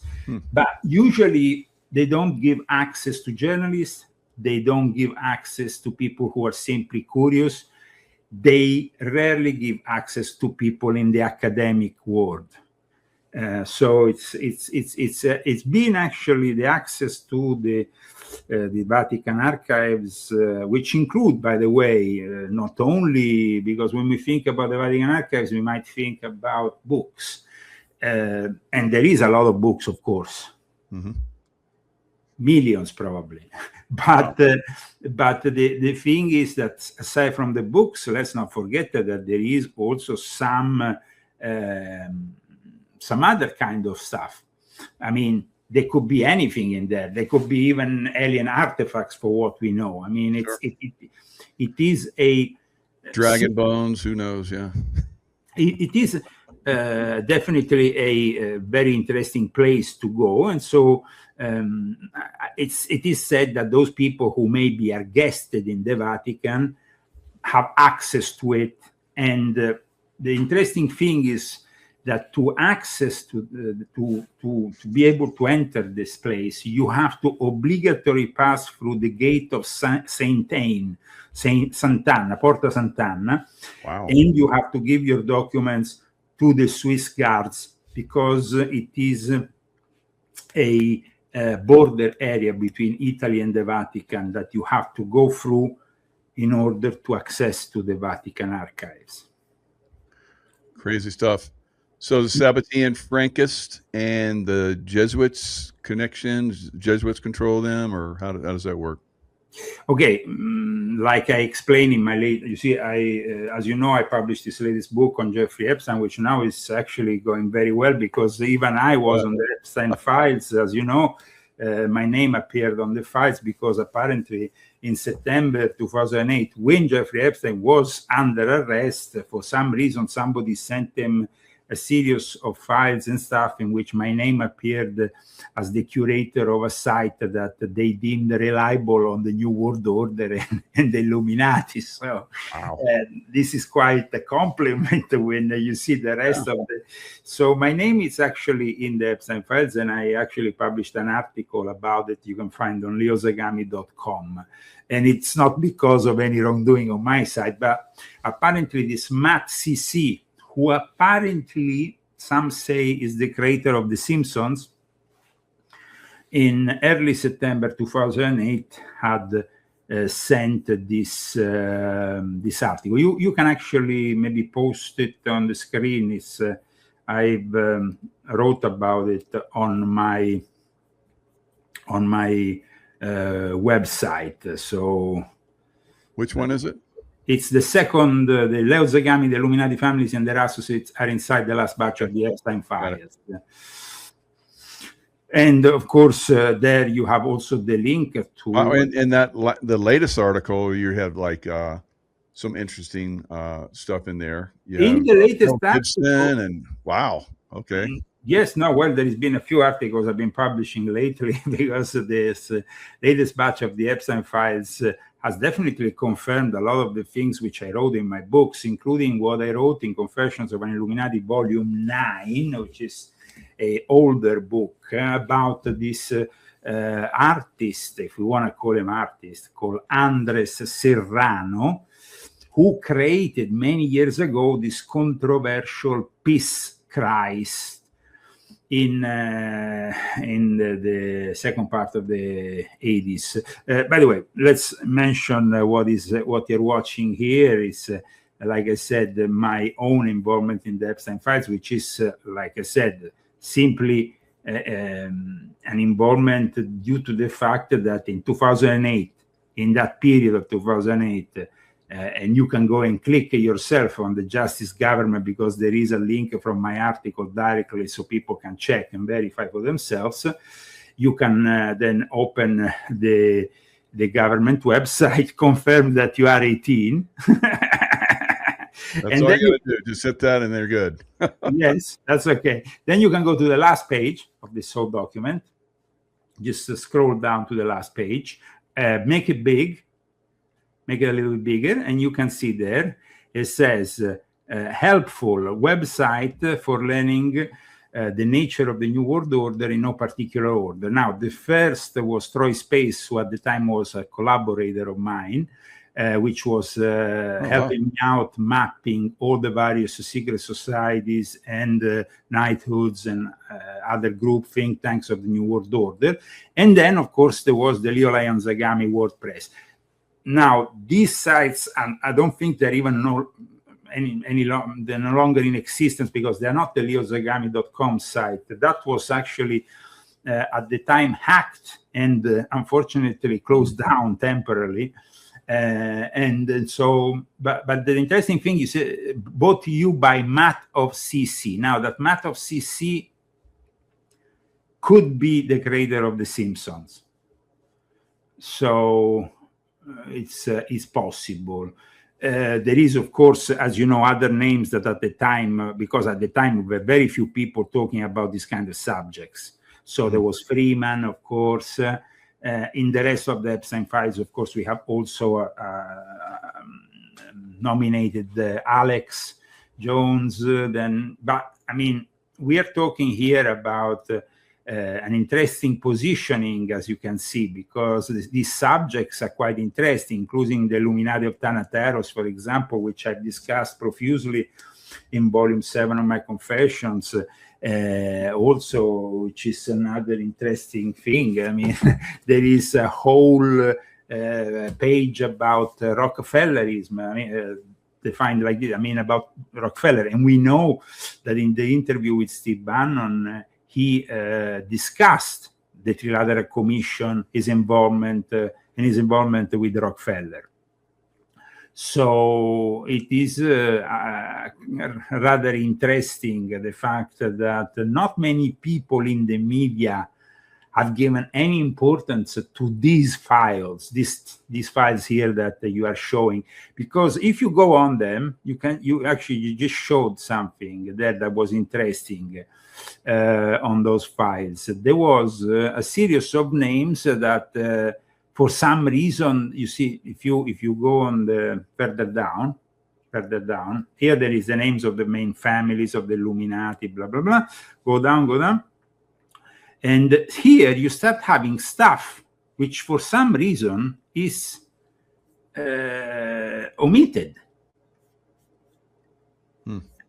I mean, and then you go down, down, and you start having more omissions. Oh, yeah. Redacted. Redactions, heavily redacted all the way, which is kind of interesting. Yeah, especially when you look at the names like Jamie Dimon, JP. Yeah. Yes.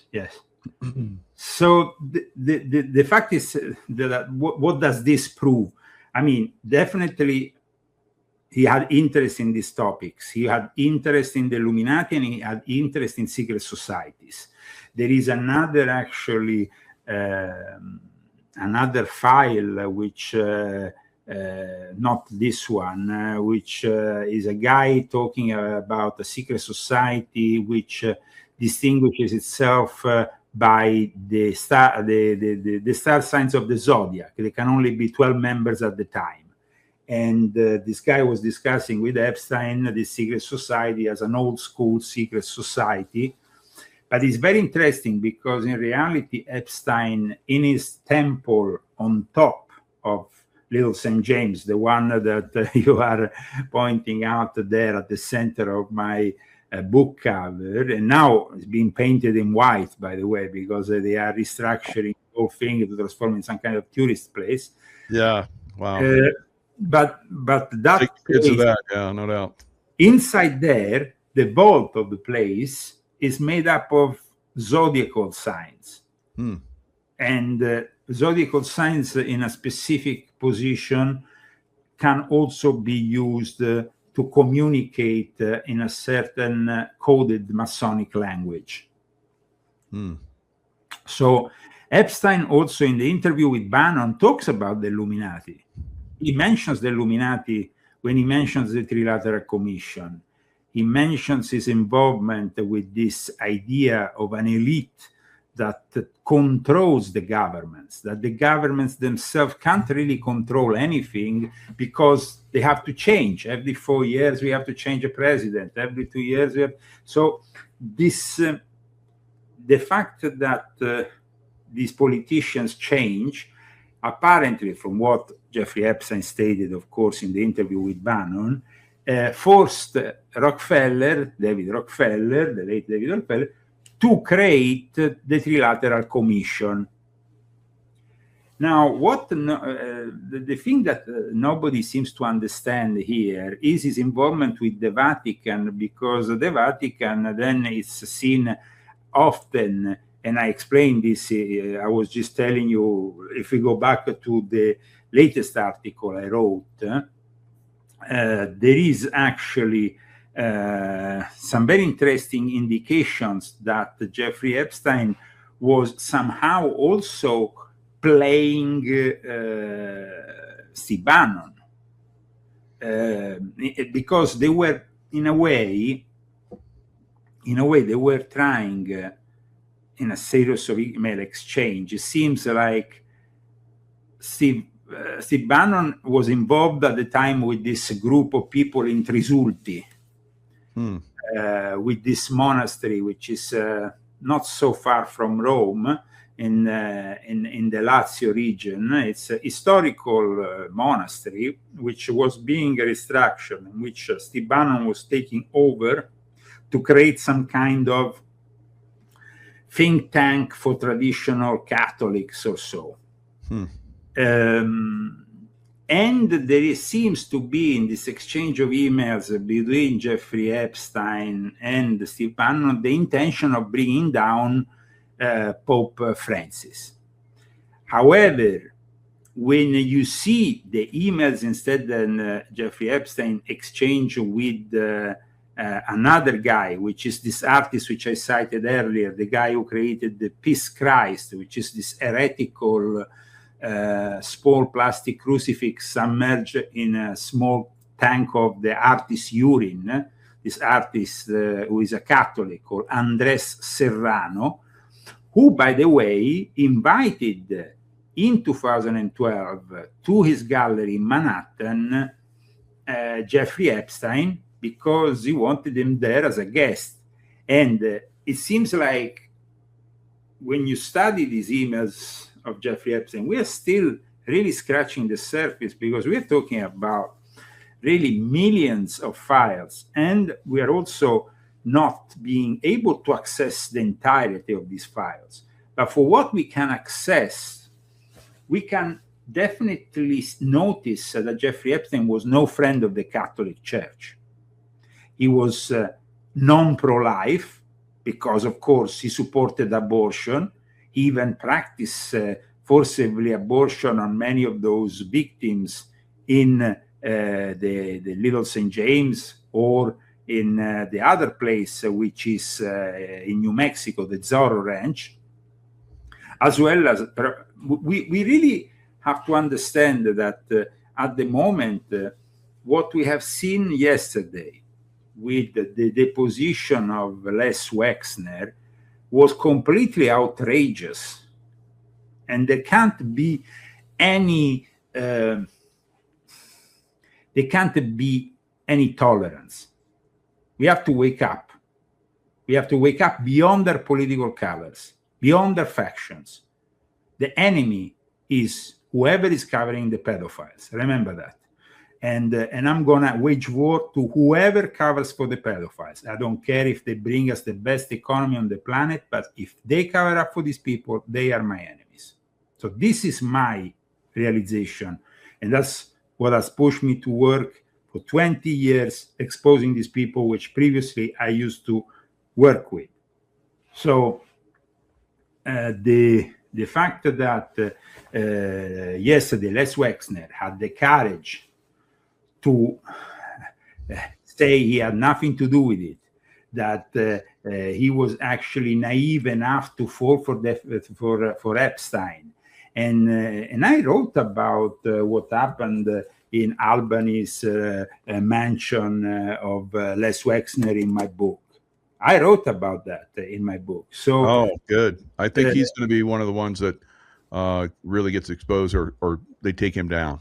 Now, the thing is this. If they take him down, that's a good sign. Yeah. And at that point, I have some hope that this DOJ is not completely corrupt. Because if after what happened in England with the arrest of Prince Andrew, though a temporary arrest of 12 hours, it was very symbolic, and it was a 400-year kind of event. I mean, it didn't happen for hundreds of years. And then somebody like 350 years since they've arrested. Yeah. That since they arrested him, they took away his royalty, his princedom. So yes, of course probably they knew it was coming, and are they going to throw him under the bus, whatever? Well, that is possible, but what is interesting for us here is that nobody has been arrested here, nobody has been investigated here, and there is. You wrote about this in your article, which is interesting. But first, I want to here's Andre Serrano. Hi, Jeffrey. I'll be having an opening this Thursday. If you're in town, the Catholic League will be there protesting. Now, why would they be protesting? Because he has a crucifix that's submerged in his urine. And like I explained already in my book from 2023, the Confessions Volume 9, after what he did, the Pope actually blessed him. And I had a photo, if you go back. Right there, I'm like, what? What the heck? So that demonstrates the Satanism of that Pope, which was the late Pope Francis. I mean, the guy was the first and only Jesuit Pope, but also a Satanist who didn't care about the fact that an artist had submerged in his own piece the crucifix of Jesus for a Christian. For a Catholic, should be the epitome of their faith. I mean, it's of course a symbol. It's something that is material, but still it represents a much holier thing, you know. For Christians, I mean, you submerging a crucifix in urine is more than an insult. Imagine if you, I make this example. Imagine if you submerge in a thing of urine the Quran. What will happen? Oh God, yeah, dude, there would be such an outrage. It would be unbelievable. Because when I was in Afghanistan, there was a base there, and they found that they had taken some of the Qurans that they had, like some of the prisoners that they had on this one base. They basically took all their effects and they threw it in a dumpster and lit it on fire. And they found out about that. Oh my God, they like almost stormed the base, or they tried to. It was crazy. So I mean, imagine what could have happened with an art exhibit. It will not exist. You know, if you remember, Michael, volume 10, I wrote about the fact that after they found this crucifix with the image of Muhammad on the cross, which was an heretical belief practiced by the Templars following the Assassins, they left that discovery of great historical importance because it was discovered in a Templar church in Turkey. So it was important, has an historical relevance. Did they show it in a museum? No, it's still locked up in a vault somewhere in Istanbul or somewhere in Turkey without the possibility of being shown to historians or to anybody else. I had the possibility of having a photo of it, and I showed it in volume 10 of my Confessions from my late friend Gabriele Mandelkam, who was a Sufi grandmaster who actually was the head of the Sufi Jerai Helveti from Turkey, and so he had access to it, and he published it on a encyclopedia of Islam that was published also in Italy. So, but this gives you an idea. I mean, they don't even accept the idea of an heresy portraying Muhammad on the cross. Imagine if I put Muhammad on the cross immersed in peace. No way. I mean, there would be no stopping them. They were not stopping. I mean, we know what happened to Salman Rushdie for what he did with his book and his position. But now, going back to Richard Kahn, and Richard Kahn is the guy who is involved in this email. And this email which claims that basically Jeffrey Epstein was residing at the Vatican. Now, if it was another guy, you know, this is an email sent by Brandon Thompson to Richard Kahn. Richard Kahn is Epstein's accountant, and I mean, he's a big shot in Epstein's. I mean, Richard Kahn is the guy, is the Epstein estate co-executor. He's been subpoenaed now by the House Oversight for a deposition, and he's a big shot. So I mean, to have somebody discussing with him the fact that Jeffrey Epstein liked this big, he want them like the Vatican where he actually lived. I mean, this is not an info. It's not like if this came, because I mean, there is millions of files, you know, and there is a lot of people that have to understand that some of these files are not true, because at times they are simply hypotheses. They can be seen to citizens, you know, but even people sending things to Epstein about this or that, and maybe a name appears. And we don't even with Mike Pence. Mike Pence went and visited the Pope, and 1 year later, he was definitely the guy who betrayed Trump, probably at his worst moment.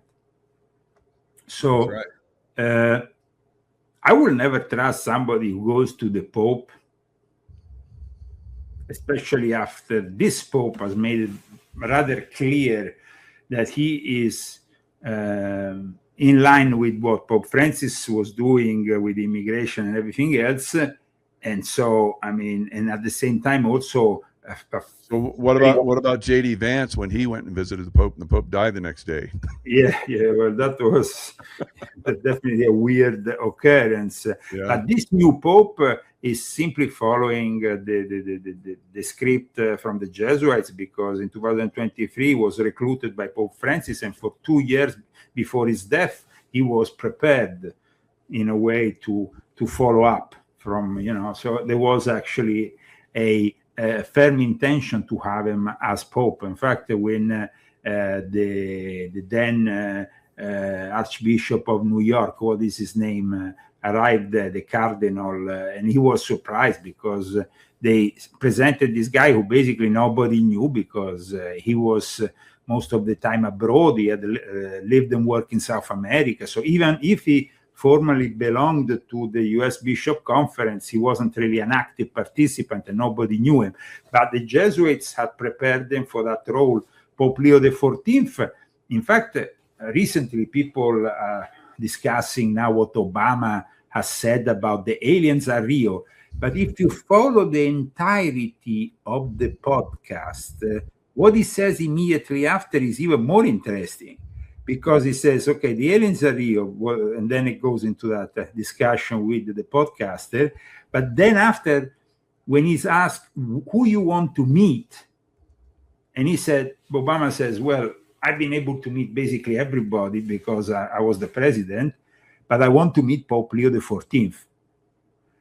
So Obama, we know it's another of those dark figures behind the unfolding of this new world order and the way things are now. Because if it wasn't for Obama, we will definitely not have what is happening in Ukraine, and we will not have all the problems that are connected to it. Now you're showing, of course, J.D. Vance when he went and visited the Pope. Then he died on Easter Sunday, and yes, just one day before the Pope's death on April 21st. That was also a very interesting event, because for Catholics, for Christians in general, I mean, you're talking about Easter, a holy time of the year. You're talking about the resurrection of Christ.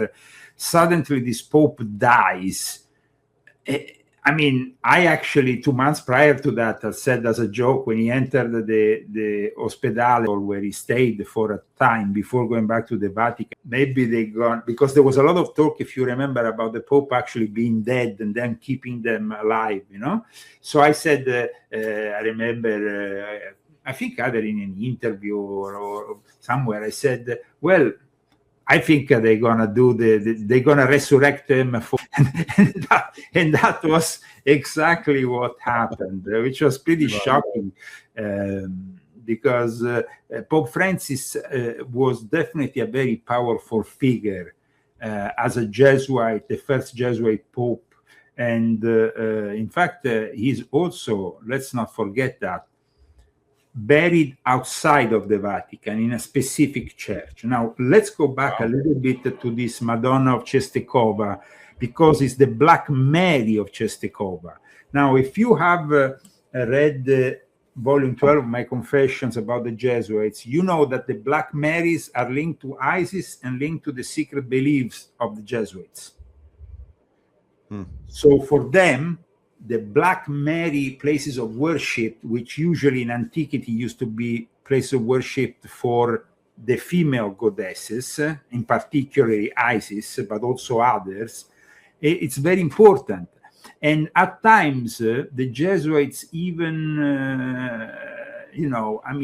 took over places, specific places where the cult of Isis was popular in antiquity. And so the fact that the Sabbatean Frankists, who have also a belief that is particular, because when Jacob Frank claimed to be the reincarnation, and Jacob Frank worked with the Jesuits, Jacob Frank, in that holy place, as they call it, of the Black Mary of Czestochowa, had some visions of the future. And that's where he understood that, because he had an understanding of the Trinity, which was, of course, very particular and very heretical, of course, but he understood that he had to nominate as his successor a woman, and that woman would be his daughter, Eve Frank, who became the first Jewish Messiah. And always based on the concept of Shekinah, which is a very particular concept within the Kabbalah, within and the Shekinah concept. Shekinah or Shekinah is this Hebrew term which refers to the divine, the visible and localized presence of God on earth, but it's also, of course, very much connected to the female side of God. And for that reason, the Confessions of an Illuminati, Volume 12, talks about this connection with the female goddess of the Jesuits, but at the same time, I talk about the same kind of connection with the Sabbatean Frankists. So there is a lot of interesting elements also in regards to these emails exchanges with Steve Bannon, talking about, of course, the Vatican Bank, which, by the way, is called the YOR, and a lot of the media, the mainstream media, has focused mainly on the Vatican Bank, on the economic, let's say, interests of Jeffrey Epstein. They have never really discussed, if you think about it, Michael, nobody has ever discussed the religious identity of Jeffrey Epstein, or if he had a religious identity. And we know that in those emails, the last batch especially, he was very insulting towards Catholics. He was always, and when you read before, the invitation that guy gave to Epstein, and almost mocking the Catholics because of this crucifix here. That is a very important thing, because it shows that they have no respect whatsoever. But at the same time, Andres Serrano, in another email, asks Jeffrey Epstein if he can go and see the Pope. He's actually asking Epstein for the possibility to visit the Pope. Before that visit, if you scroll down, you see the blessing that Pope Francis gave him. Before that, Andres Serrano had actually asked Jeffrey Epstein if he could access to the Pope. And we don't know if maybe this blessing that came many years later, in a way, somehow was also facilitated by Epstein. It is kind of strange, Michael, it's kind of strange that on one side he was talking with Steve Bannon about bringing down Pope Francis. On the other side, this guy is asking him for a favor to see Pope Francis. You see, there is disinformation, I think. It is disinformation in the sense that all of what went on with the Trisulti, with Steve Bannon, with this, I would say that this whole Catholic traditionalist movement has been duped into believing that people like Bannon were true allies, or Bannon himself has been duped by Jeffrey Epstein that he could be an ally in bringing down. But you see, with Bannon, there is one interesting thing which I have actually signaled in a prior article on leozagami.com. He was the only one in the whole entire world, in the media, who a week before the elections of Pope Leo XIV said that Pope Leo XIV would be the Pope. That he will be the Pope. It's the only journalist, to my knowledge, that had this information from somebody prior, and then I saw that he was linked to a important Jesuit, and also to an important member of the Opus Dei that could have given him this information. I mean, he actually, Steve Bannon said, and you can go back and see it yourself. I mean, it's public knowledge, public information. I mean, you can go and scroll it and find it for yourself. But he said 1 week before he was elected that Robert Francis Prevost will be the Pope. Who told it? I didn't know. I mean, we all thought it would be. Yeah, we're all like guessing, definitely. Well, we were all guessing, and we were also pushing for the other names because they were more familiar or more kind of probable, because they were pushing those names. Yeah, it was that one black cardinal, I think, from Africa. Yeah, there was also that Chinese one, if you remember, the Chinese Filipino and the black cardinal. These were the two possibilities. But Steve Bannon instead went and suddenly showed this name, and we were like, how the heck does this guy come out with this name? Well, it's from Chicago. That's where Obama was from. It's like it just all kind of fits. Remember that if you go back, I mean, I'm going to give you the link here, maybe in private, and you can show it. I've been talking about the involvement that Steve Bannon had at the time he was, here it is, on the 5th of March, on March 5th, 2018, I published this article, Bannon Meddling in Italian Politics. Mm-hmm. Okay. Now, this was the time in which Bannon was dealing with Epstein, talking about Matteo Salvini, in fact. And everything that we see here is linked to Jeffrey Epstein, because they were discussing all this in their mails. And so now that we know this connection, we have to really ask ourselves, what kind of manipulation games is Steve Bannon playing here? Or I mean, how is it possible? I mean, we know that the other guy who was involved in Trisulti, that British guy, was involved with the intelligence and with British politics. So there was definitely, I remember myself even, because I know people from MI6, from England, who were pushing this whole project of Steve Bannon in Trisulti. But with me, they had to do it in the open because I know who they are. So they were like, you know, I remember I was in Italy and they said, "Oh, Leo, why don't you give a hand to Steve Bannon in Trisulti?" And because, you know, the guy who told me, I don't want to say who, but it's a guy who worked for the British intelligence from London, who I knew from Freemasonry, of course, from my time in Freemasonry, because we were in the same lodge. And I was like really not convinced about this whole thing.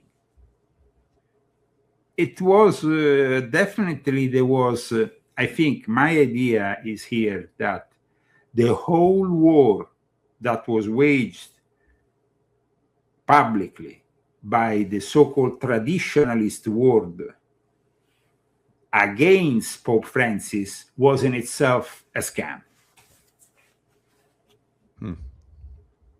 It was like, it's almost like when you want to play both sides and you want to control both sides of the narrative, so you have complete control of the whole narrative, which is a classic thing they do, no? Like, for example, in Israel, like I explained in this book, the labor Zionists and the revisionist Zionists, which represent now the Likud, and the other one, which was Ehud Barak, who was friend of Jeffrey Epstein, represented the labor Zionists. But at the same time, we have to believe that Jeffrey Epstein was working with Steve Bannon, who is a completely right, populist-minded guy. It doesn't make any sense if you don't see it in a much wider way in the context of controlling the oppositions. Yeah, you even wrote in that your latest article about Barack Obama. They were calling for him to denounce what they call the Piss Christ art, and he didn't do it. And you know, so there's lots of people that are suspect that he was is an Islamist. So, what are your thoughts? Absolutely. But I also, at this point, think that because of what is happening in the world at the moment, with the release of the Epstein files, this whole backwards and forwards regarding the alien disclosure between Trump and Obama might actually be organized behind the scenes as a way of distracting the general attention. Now, we know that there is something big happening in the air in the next few months. We know that a member of that elite super lodge, the mega group of Les Wexner, Steve Spielberg, is about to bring out a big movie in June, which will be Disclosure Day. We know that something is happening. What's that movie? It's a movie that the first movie in a long time that involves extraterrestrials, and Steven Spielberg, of course, has a lot of attention. We don't really know the full plot. We have pieces, clips and stuff. It's rather interesting, but it's going to come out, I think, on the 12th of June. And there's going to be a lot of surprises regarding disclosure in the months ahead. So prepare for that. Where do you think it goes from here, from your experience with, I mean, you're obviously a great expert on Epstein. Where do you think the files go as far as exposing people going forward? If, I mean, I hope that the same level of attention that the Epstein files are gathering by the judiciary and the criminal, I mean, the authorities are acting against people in Europe. There has been a former prime minister in Norway, where I used to reside, where I was accused of espionage, a guy who was in charge of the Sturt, which is basically the course. When I was accused of espionage, he was also, prior to that, I think he was also prime minister. He's now being is now being arrested, or at least he has received. I mean, like they did. These people are never really arrested. Even Prince Andrew. People, in England, if you are a normal folk, you will have to stay in prison 24 to 48 hours minimum for the same kind of thing. Well, they're saying that the reason I think they're not getting these people on the child trafficking stuff is it's not going to happen probably, but they're getting those two that you just mentioned on espionage, really. I guess on corruption, because the former Norwegian Prime Minister Torbjørn Jagland has been charged with gross corruption, and of course they are. Let's say this in regards to former Prince Andrew, which is no longer a prince, but thinks of himself still as a prince. Believe me, when he's in closed doors. And he was pretty shocked when, yesterday they had to go through this whole thing for his birthday, which is also kind of interesting, because here we have a very interesting synchronicity that has occurred, which made me really think about the synchronicities that we have in the world. Now, I don't know if you remember, but back on April 24, 2024, there was a couple of horses that were let loose on London. I remember that. A couple of beautiful horses starting to go, and then injured 4 people running near Buckingham Palace. Now, it's very important because 666 days after, there is the arrest of former Prince Andrew Mountbatten Windsor. He's 66 years old. 66 yesterday, years old. And he was arrested by 6 police officers. Yeah, 666. Come on. In our face. Yeah. In the realm of synchronicities, okay, because Carl Gustav Jung will have said definitely this is a synchronicity. It's definitely something that has to do with the synchronicity. It is definitely a very ominous sign. If you think about it, it's definitely a very ominous sign. Aside from that. So when you say ominous, do you think there's something else coming? Because, look at the numbers on this. They obviously had this planned out long ago. So you think this is going to lead to something else? Okay. This is, I tell you what's happening here. I think that definitely they will have not arrested and brought down former Prince Andrew, if it wasn't also to create a reaction here in America. Mm-hmm. Okay. Yep. We don't really know yet the accusation. Yeah, we are talking about espionage. In regards to the former Norwegian Prime Minister, that is a different thing, because we already have, by Norwegian law, the accusations by which he is in trouble now. No? While instead, in regards to Prince Andrew, we don't have disclosed yet the accusations. So we are speculating. It could be that, and I tell you from my own personal experience, that yes, they're saying that of course it's about espionage, and it has to do with espionage. They were both, this espionage though goes very high, because you know that there is also accusations against Mendelssohn. Mendelssohn used to be this former British politician, very influential, from the Labour Party, who then was nominated last year to be the ambassador here in the United States. But what people don't know about Lord Mendelssohn is that Lord Mendelssohn is a Sabbatean Frankist from a very old Jewish family, which has a very important history, because they are also behind the establishment of one of the most important synagogues. His grandfather, Norman Mendelssohn, founded the Arrow United Synagogue. And Mendelssohn is, like I said, part of the Sabbatean Frankist. In fact, in a typical Sabbatean Frankist tradition, his various relatives were in charge of the Jewish Chronicle, and that was quite a long time ago. And they were, of course, of Polish Jewish extraction, because the Sabbatean Frankists who are more influential, like Benjamin Netanyahu, come from Poland, or from Vienna, or from the area that is Ukraine or Belarus, all those Eastern European, but then also gradually went into Central Europe. So Virginia Giuffre, I think that's how I pronounce it. She was obviously, the prince's biggest accuser, and she basically brought him down pretty much. She committed suicide. Well, yeah, that's about a year ago. Like, I mean, it's like believing that Jeffrey Epstein suicided himself. I mean, either he's alive or either he is has. A lot of people are saying he's alive now.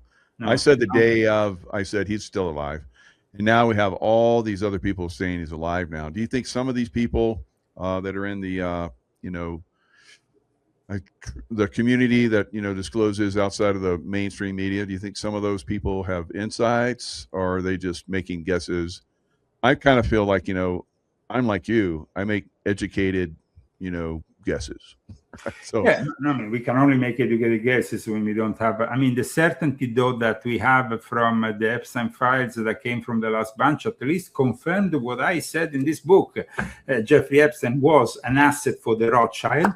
There was actually, you see, when it comes to Lord Mendelssohn and Prince Andy, do you think they were working for somebody else and wasn't Rothschild? They might now accuse, oh yes, maybe there is espionage stuff that is being passed to China and stuff.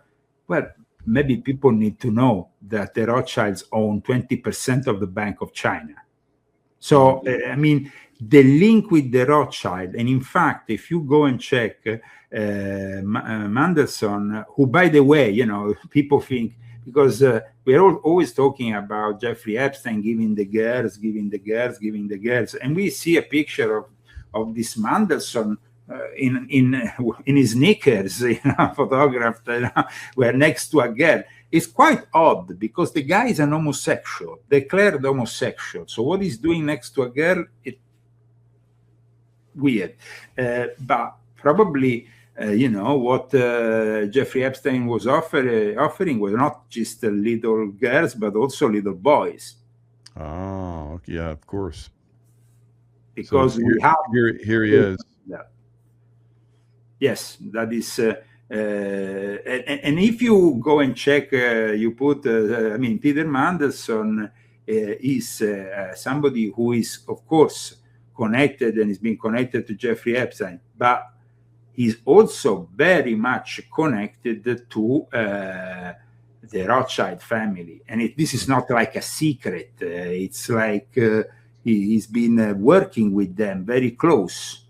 So Jeffrey Epstein was working with the Rothschild branch, that is the Rothschild and Co. branch, the branch that unites the French and English branch, and he was working with the Swiss branch of Ariane de Rothschild. So he was working with both branches, Linde Rothschild, Ariane de Rothschild, the English branch, as well as and French branch, as well as the Swiss branch. Even when these two branches of the Rothschilds went against each other, it was Jeffrey Epstein who actually got them to make peace with each other in exchange of 25 million that then the Rothschild paid him.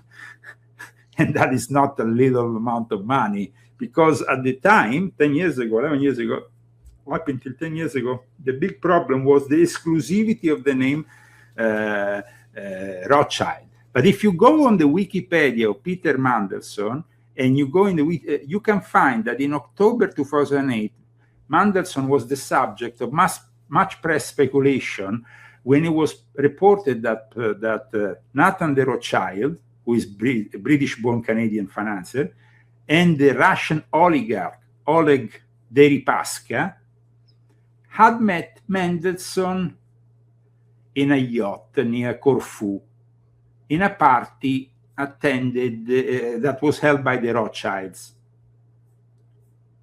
So you might. Well, it goes back with the. I can share it to you in screen so you can see it. Oh, good. Okay. Okay. But there was Peter Mendelsohn, a former UK Labour politician, and Nathaniel Rothschild were central figures in 2008 scandal involving a yacht meeting, blah, blah, blah, with Russian oligarch, like you're talking about. Yes, absolutely.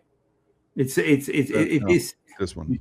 It is. I mean, if you want, I can share it on my side. You can see it from here. Here you go. There it is. Good. Have it on the screen. Yes. So it's all pretty clear here that the Rothschilds have always been the ultimate controllers of the whole thing. And you see people like Les Wexner or any others here are always working for the. I mean, even the mentorship that Jeffrey Epstein claims from Rockefeller, but the Rockefeller became the Rockefeller thanks to the Rothschilds. Oh, wow. The involvement that they had also with the Federal Reserve. In the Federal Reserve, all members were Sabatian Frankists. The Warburg, the Schiff. Remember one thing about the Schiff family. The Schiff family is very powerful. Jacob Schiff in 1905 said to the Tsar of Russia, you better treat our people well, otherwise you will have consequences. And those consequences arrived. And when the consequences arrived, like I explained in this book, it was Jacob Schiff who gave one of the most important Bolshevik, Leon Trotsky, received his first money for the revolution, for the Russian Revolution, thanks to the Schiff and the Warburg. These were both members also of the foundation of Jekyll Island's Federal Reserve. Wow. Let's not forget that, because the Federal Reserve is the system by which America has lived for over 100 years now. Yeah. Well, it seems like through Trump, they're trying to take it down, have the Treasury take over. The tariffs, I guess, obviously work around the Federal Reserve as far as control. And today the Supreme Court basically said that China could go ahead and Trump could do tariffs or something like that. And Trump is like, I'm going to work around you. So there's it seems like, and it could be just, facade, like a lot of stuff, that Trump is trying to take down the Federal Reserve. We've heard that. No, but that is something I've been saying for a while now. In fact, he went to Davos with all his team, trying to find allies so he could announce the next guy who will take on Jerome Powell and the Federal Reserve. But it hasn't yet happened because, of course, there is still a board in the Federal Reserve. And even if he kicks out Powell now, he will not have the same control he want to have. He can, because Powell can stay in the board for another 2 years. So if that is blocking him from a complete takeover of the Federal Reserve. And the Federal Reserve, of course, but at the moment, the whole tariff thing also with him opposing the Supreme Court, it creates, unfortunately, a constitutional crisis, inevitably, because we are talking about a crisis between the executive and the judiciary branch, which is unprecedented. And I don't see that as a positive thing for American democracy.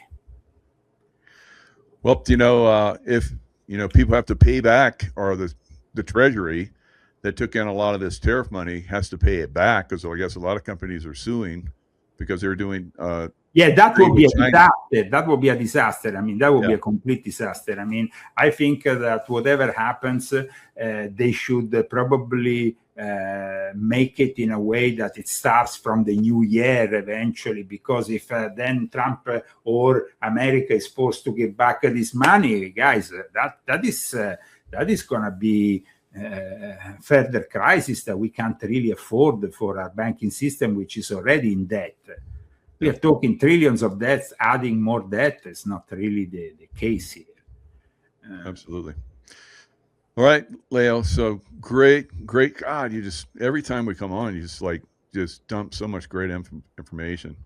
Oh, well, I hope that it's very clear that we are living always in unprecedented times. So, I mean, I remember when 10 years ago, 11 years ago, there was a naked guy who was climbing down Buckingham Palace, and suddenly they sold us that as part of some kind of a clip that was made for, I don't know, a TV thing or something.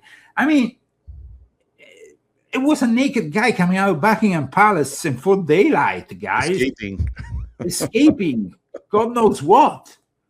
And I think that now the biggest crisis is actually in Great Britain, because it is a crisis involving the monarchy, the House of Windsor. Yeah. And it's a crisis that for us is very difficult to understand here in America. But remember that the royal family is in charge of the ethics and morals of the British nation.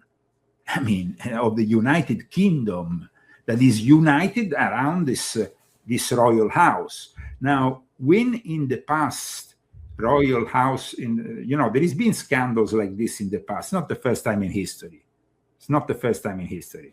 But when scandals like this surface, usually what happens is that they kick out the whole family line and substitute it with another royal house.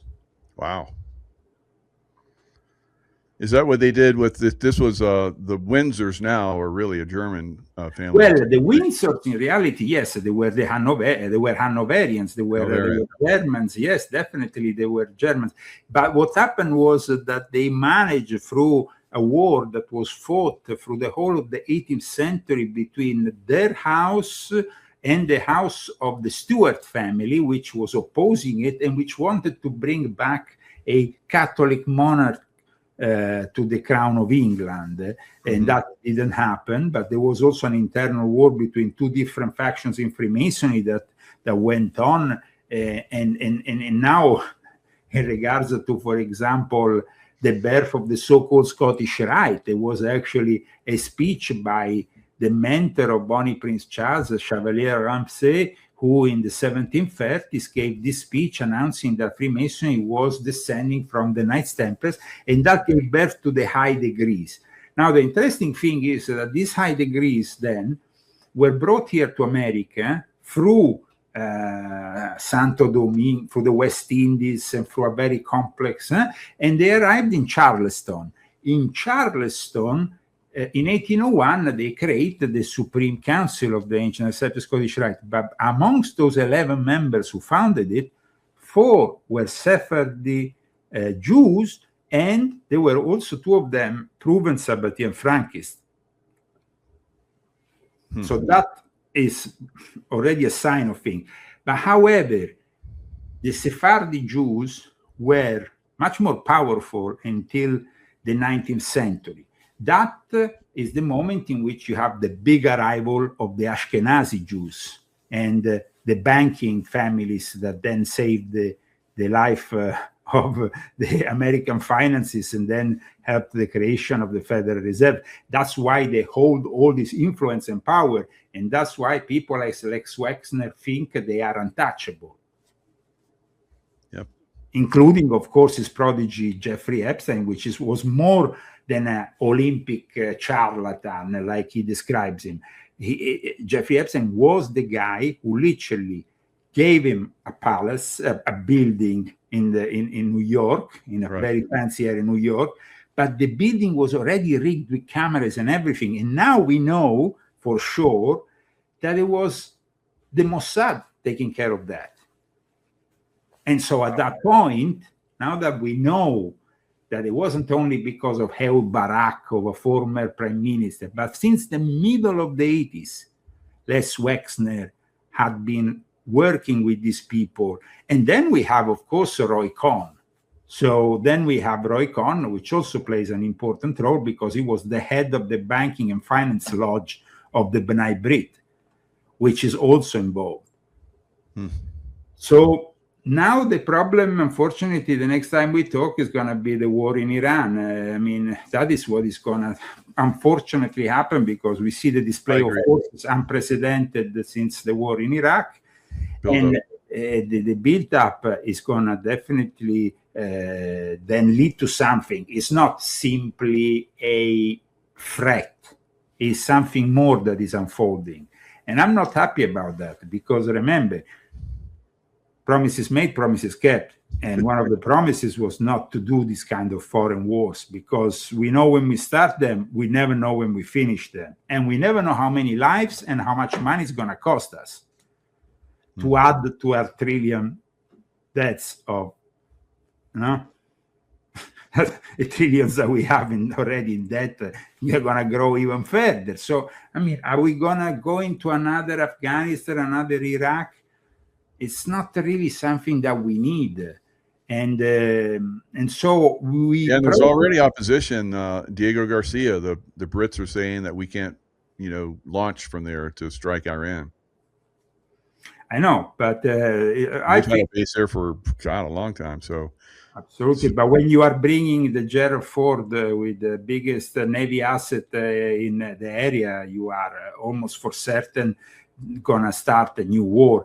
And another thing that is interesting is the operational modality of what is gonna be this new war, because it seems like they're gonna probably use again what Trump has defined as a discombobulator, which of course is the creation of Vallely and Michael Aquino's mind war, because it's mixing AI and more traditional forms of, you of course come from a military background. You know very well that Paul Vallely wrote with Michael Aquino that Mind War paper in 1980, and then was republished in 2003 for the Iraq War. If you go and read the work of Michael, a known Satanist that created the Church of Satan, and he was in the military, and they let him stay. It's crazy. It's crazy that now we have actually his techniques that he described in a book, which I have here somewhere. Show you this book here. This book here by Michael Aquino has exactly the kind of techniques that have been used for the takeover of Maduro. And wow.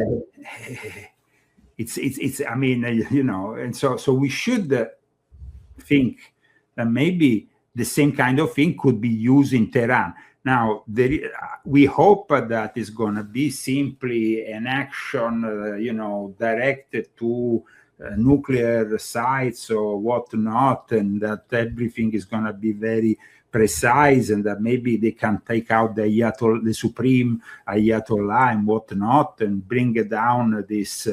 But the problem is that, I don't know if you know, but Russia and China were yesterday in the Hormuz, there in the Strait, how you call it in English, Hormuz Strait. They were there basically in the waters conducting a joint exercise with Iran. I'm talking about China and Russia. So going against Iran now will automatically trigger China and Russia at this point. I mean, the fact that they were doing joint exercises only yesterday in the sea, these three naval forces of these three countries, what do you think can happen? They'll just all get along.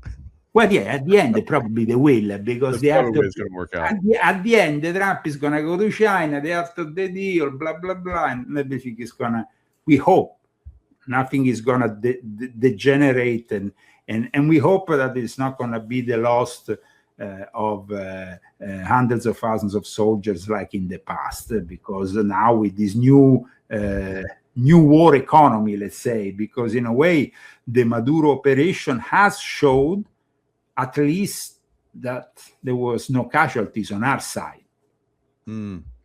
So, when I worked in CIA, we knew that Iran already had nukes for a long time, and they But they had have decided also not to use them because they would bring up, there would be a backlash from the Islamic community. So, yeah, it's very interesting how things are moving now. Here in America, we have a massive new Islamist presence. So it could be tying everything together But to start remember a massive war in America too. a few weeks ago, you had the people in the streets in Iran, and everybody was inviting Trump to intervene.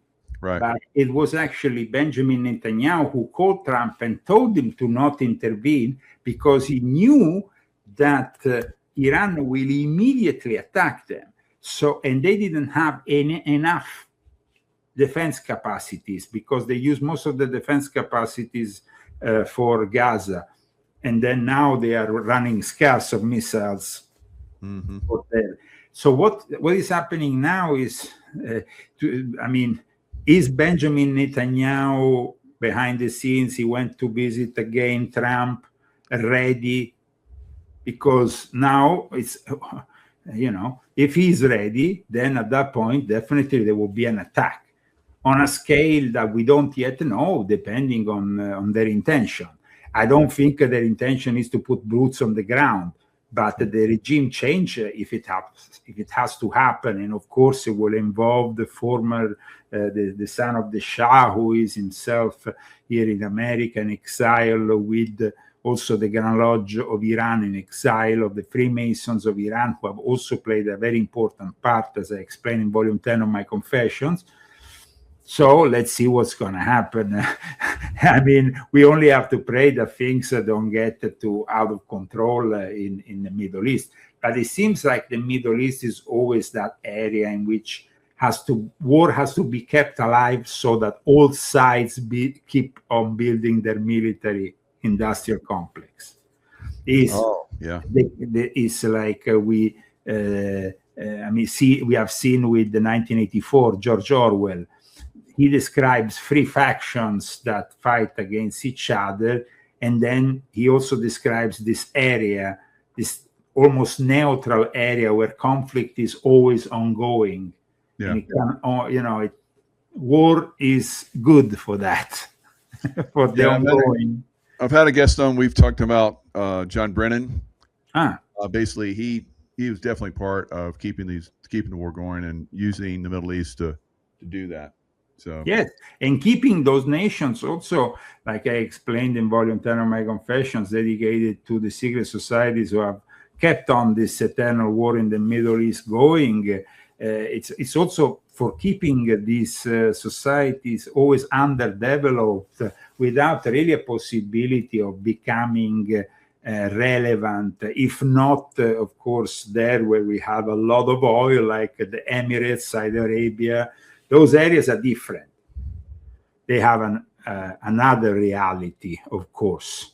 But now let's see what happens with the immediate actions that will be taking place in Iran. And let's hope that they are not a distraction from the Epstein files, because regardless of everything else, there is still 3 million files that need to be released. And we want to have clarity. We want to have absolute clarity. And then we have the midterm elections of this year, which unfortunately are not looking good. No. Unless they do something drastic to stop out the cheat. So we'll see what happens with that. One of the most brilliant politicians that has come out in the last few weeks is Nancy Mace. Yeah.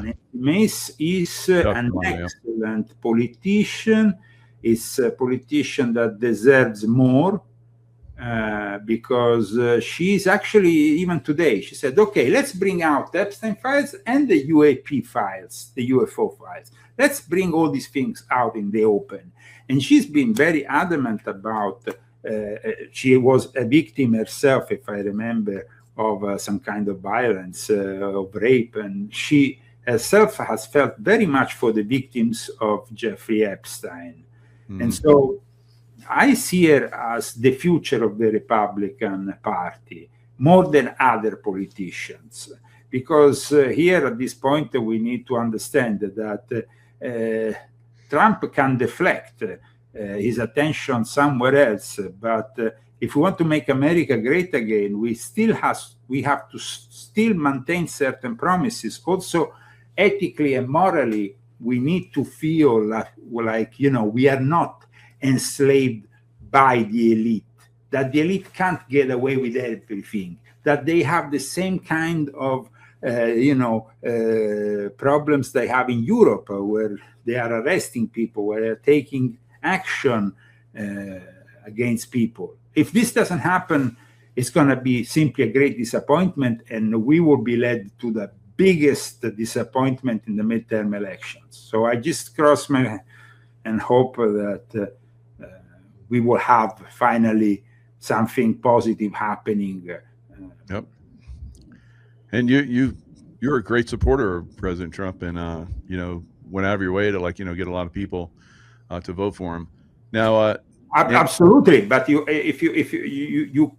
have to understand the talk that even thinking that he might be able to do a fair term is just really not helping the future of a party that needs to be in the hands of younger people with also a way of understanding the problems that will be really enormous with the arrival of the AI, robotics, the loss of millions of jobs. That is a moment in which we need to have a clear mindset, and we need to really take some big decisions. So I don't see that happening. I think that we can't, Trump is disappointing on some levels, because there is, of course, those who still think that maybe he's gonna clear up this whole Epstein affair in his favor.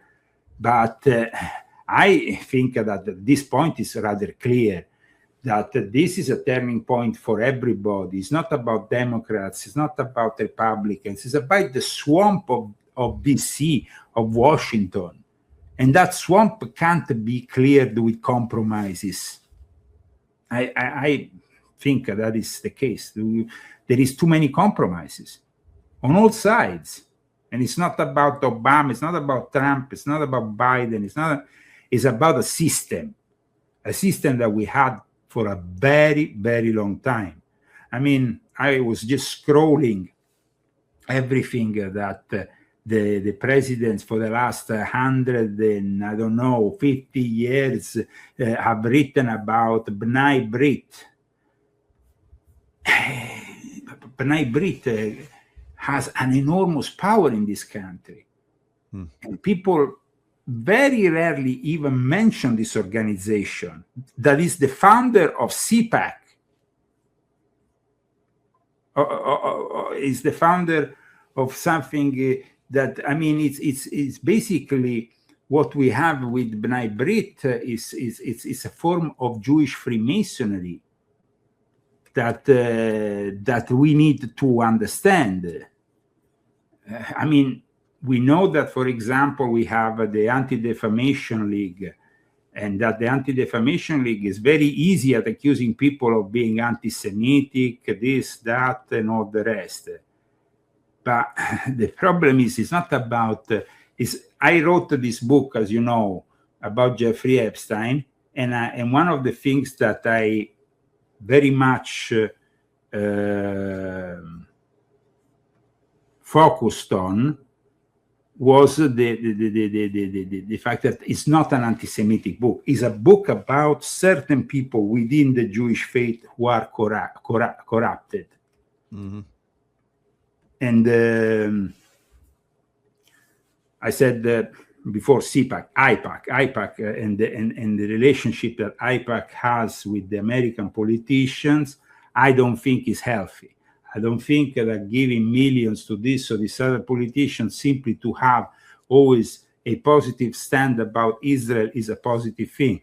America first doesn't mean Israel first. It means America first.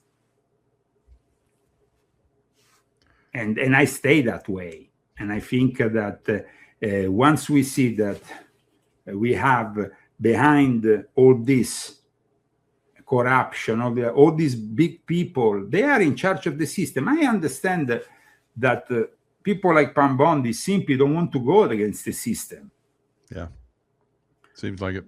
And the fact that she visited the Vatican, probably, receiving a tap on the head, a blessing or whatever by the Pope, she behaves well and she doesn't let out certain things rather than others.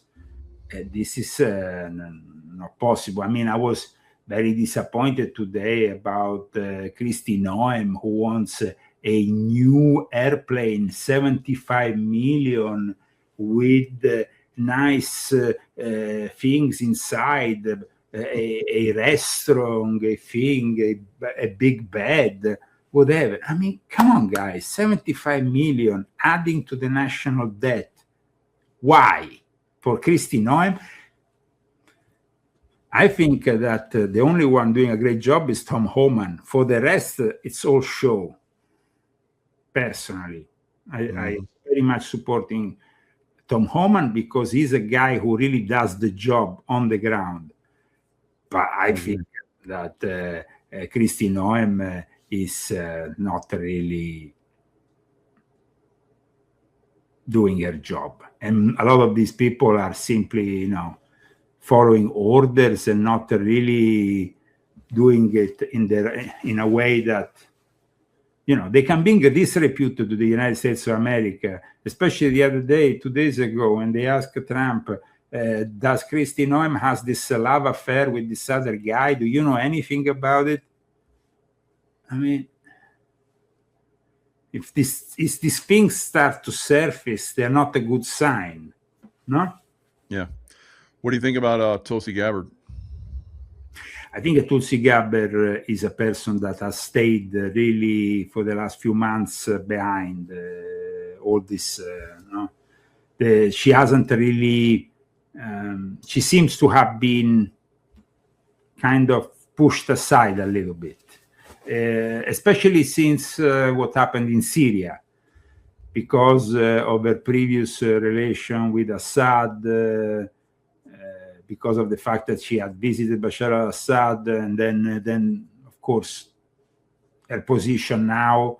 I don't know if she's really doing much behind the scenes. So, what is your idea of it?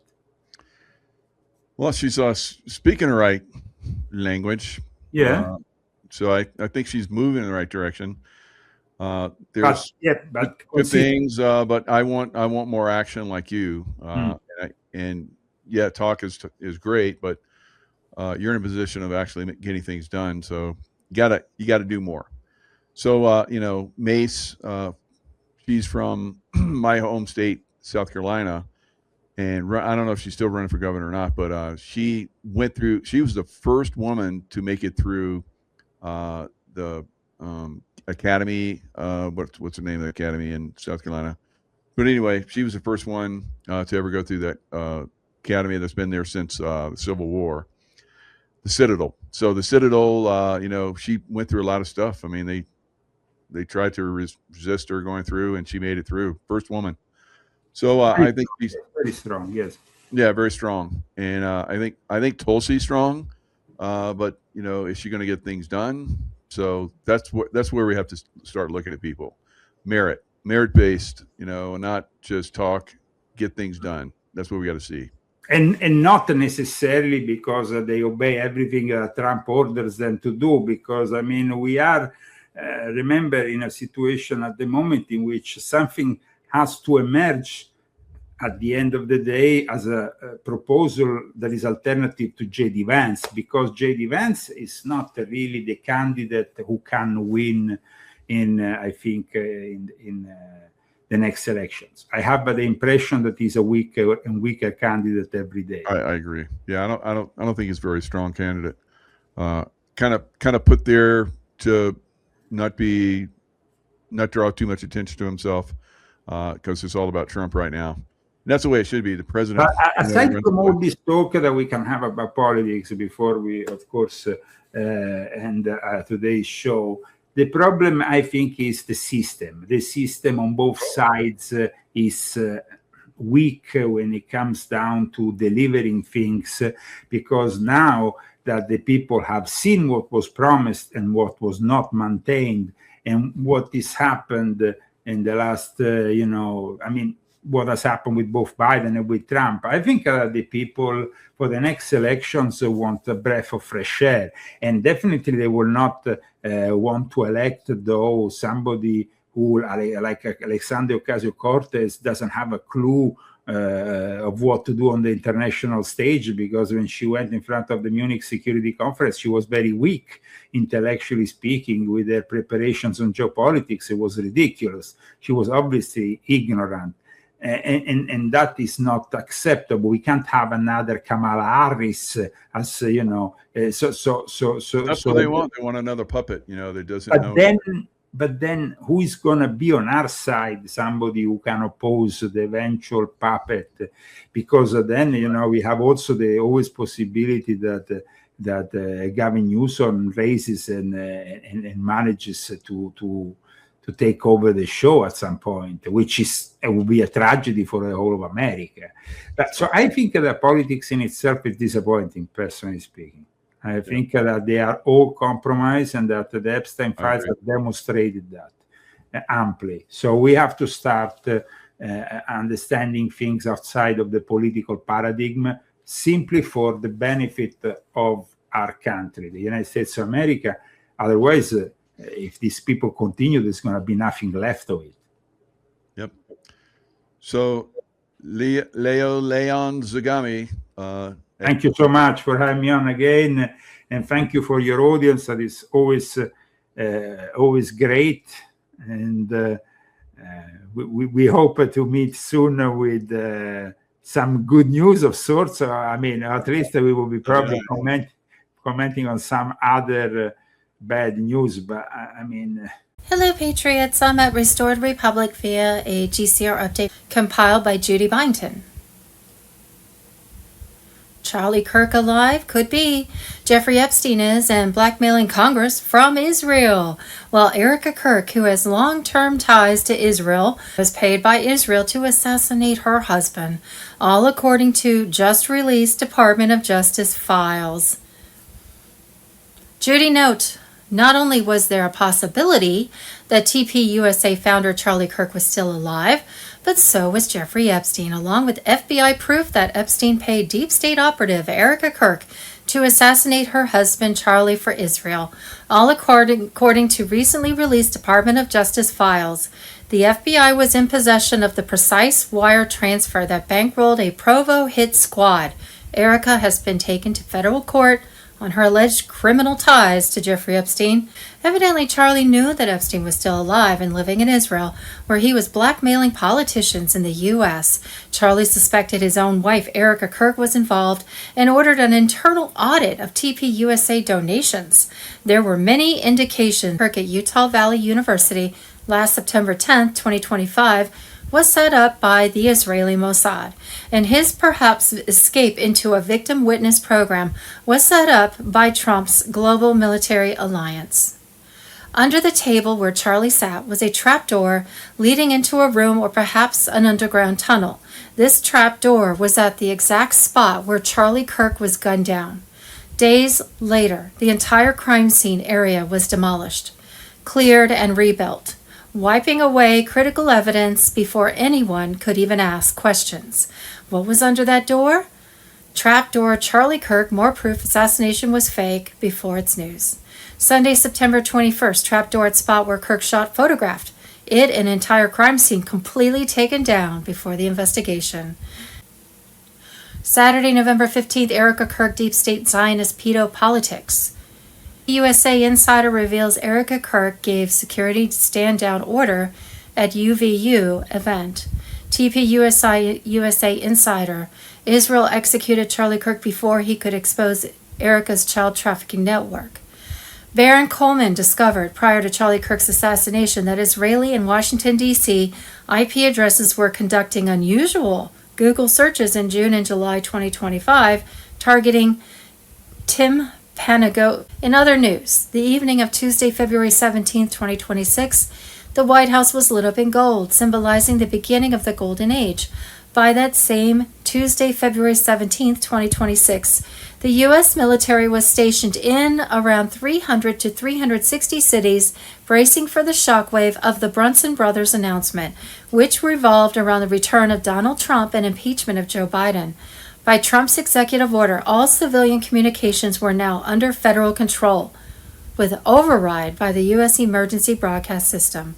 On Monday, February 16th, the new global financial system went live across 200 countries. Trump greenlit the GFS as the sole legitimate American financial backbone. By Monday, March 23, 2026, apparently the general public will have full access to the new financial system. Then there was a rash of bank closures on the horizon. In mid-2025, Trump had signed the Genius Act, a total ban on central bank digital currencies unless one-to-one backed by physical gold or U.S. cash. No programmable tracking money, no surveillance slavery, no Biden-style digital dollar nightmare. Violations? Treated as financial terrorism, straight to tribunals. Right now, banks were flipping to the gold-backed system, with the old SWIFT system expected to be completely collapsed by July 4, 2026. Prepare for Phase 1 blackout and lockdown expected to last 10 to 12 days. Rolling blackouts were already all across the world, with travel restrictions, emergency lockdowns, and needing virtual ID to enter businesses. Nasara is live and unstoppable. Trump flipped the switch. Federal income tax? Gone forever. Illegal debts from fraud and manipulation wiped clean.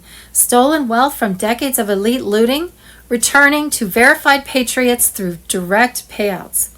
The fiat scam is dead. A rock-solid asset-backed system rises from the ashes. No more endless printing, no inflation traps, no banker slavery, just real value, real freedom. And backing it all, a jaw-dropping 147,000 metric tons of elite gold recovered by military ops from Geneva, Zurich, Abu Dhabi, London vaults starting early 2025. The largest gold haul in history, now secured under U.S. control, dwarfing China and Russia combined. Fort Knox audits confirmed, hidden foreign stashes reclaimed, new mining ramps up in Arizona, Nevada, Alaska. The gold backs the new treasury currency, shuts down IMF, World Bank control, and funds massive infrastructure without a dime of debt. EBS Days of Darkness lockdown. Wednesday, February 18th. Sometime soon, an announcement will hit cell phones worldwide saying that in the next 5 hours or so, everyone needed to be home for a global lockdown that would last 10 to 12 days. A Nasara announcement will be made, and then the emergency broadcast system will take over mainstream media to show 24/7 on TV, radio, and internet, broadcasting 8-hour documentaries that provide full disclosure of what has been done by Trump's global military alliance to wake up the masses.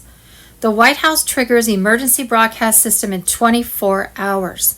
The rabbit hole on Telegram, 4:02 p.m. Eastern Standard Time, Wednesday, February 18, 2026. Wednesday, February 18th, Project Odin, a new phase for humanity, has begun. Project Odin on Telegram. Last Monday, February 16, 2026, marked the official shift. From that point forward, changes were no longer subtle or hidden. They unfold openly and decisively. Expect confirmations. Expect clarity. Expect the narrative to change. Public disclosures are imminent. Announcements are expected to validate what many have sensed and followed all along. Do not be surprised if the emergency broadcast system is activated to deliver a unified message across every screen. A global reset of direction leadership may formally acknowledge a new economic beginning, a transition towards stability, transparency, and restoration. Imagine the moment when it is stated clearly. Debts are forgiven, currencies are stabilized through real value, programs focused on public welfare are launched. The countdown is real. The silence before this phase is intentional. Once it begins, nothing proceeds the same way again. Global currency reset. Judy note. There was no news on Wednesday about Tier 4B notification to set appointments. To my knowledge, no one in the internet group has started the process. Everyone appeared to be waiting for the EBS to activate. It was assumed we would begin after that. Wednesday, evidence uncovered the $1 trillion gold lie, 1973, how the U.S. froze time, hit a $1 trillion liquidity bomb, and could quietly trigger a global reset without QE or Congress. Wednesday, February 18th, confirmed Intel. Security structure and silence. The Tier 4B protocol ignites global reset as Iraq, Vietnam, and Zimbabwe lead the financial revolution. AMG News. Evidence uncovered. Boom, you are a financial asset. Your birth certificate created a secret cestui qui vie trust worth millions, and the system never told you. And Wednesday, February 18th, breaking update. Trump's tax torpedo. Treasury Secretary confirms gigantic refunds coming. $2,000 payouts expected under one big. And Wednesday, February 18th, boom, Donald Trump demands no more property taxes across the United States. 6 states cutting property taxes to zero. Wednesday, February 18th, Global Wealth Distribution. Phase active. Project Odin on Telegram. Control is shifting back to the individual. Under the new trade and sovereignty framework, every account is owned solely by the account holder. No banks, no governments, no intermediaries. Debt forgiveness. Illegitimate obligations erased under Jassara reforms. Account access. Wallets unlocking through biometric authentication only. Global currency revaluation. National currencies adjusting to reflect real sovereign value. Central bank phase-out. Issuance authority returning to national treasuries. End of SWIFT and tax slavery. Outdated control systems dissolving as sovereignty is restored. Restored Republic. Wednesday, February 18th. We are on a mission from God. Restore America once and for all. The time is now. Project Odin on Telegram. Q is the 17th letter of the alphabet. While the letter 17 is considered the greatest operation in the history of the world, the Q movement. The Q movement supports the global currency reset and was behind forming and running the global military alliance headed by Commander-in-Chief President Donald Trump. Right now, Trump's global military alliance was arresting and bringing to justice over 500,000 Illuminati deep state cabal globalist Satan worshippers who adhered to the Vatican's Ninth Circle and their New World Order Agenda 2030. That Illuminati globalist New World Order Agenda 2030 has been designed to completely control the people by depopulating the world through creating bioweapons and food shortages, plus implementing a fiat digital banking system that controlled what, how, and where you spent your money.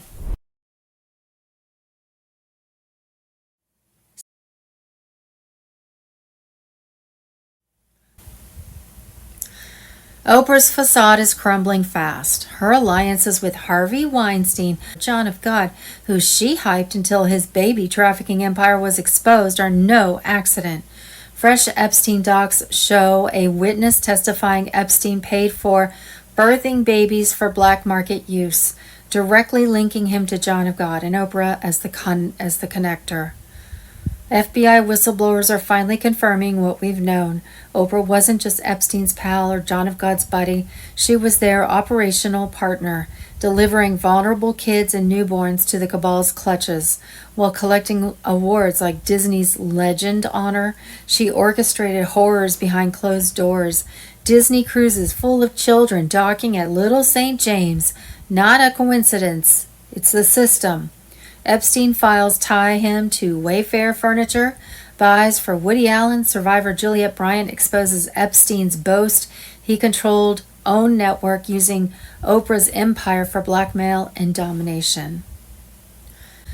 Flight logs and testimonies place Oprah there repeatedly as recruiter, overseer, the dark high priestess. The Brazil Trail reveals the end game. Elites like Oprah thought they could play gods with lives, but the white hats are closing in. Arrests are imminent. Tribunals gearing up. Whistleblowers naming Oprah as the architect have been silenced, but their sacrifice fuels the Great Awakening. Ties to Clinton, Campbell, Abramovich. It's all unraveling. Trump signaled the takedown. Q drops, warned us. Oprah's fall will shatter the illusion. Stay vigilant. The storm hits full force tomorrow, and victory is ours.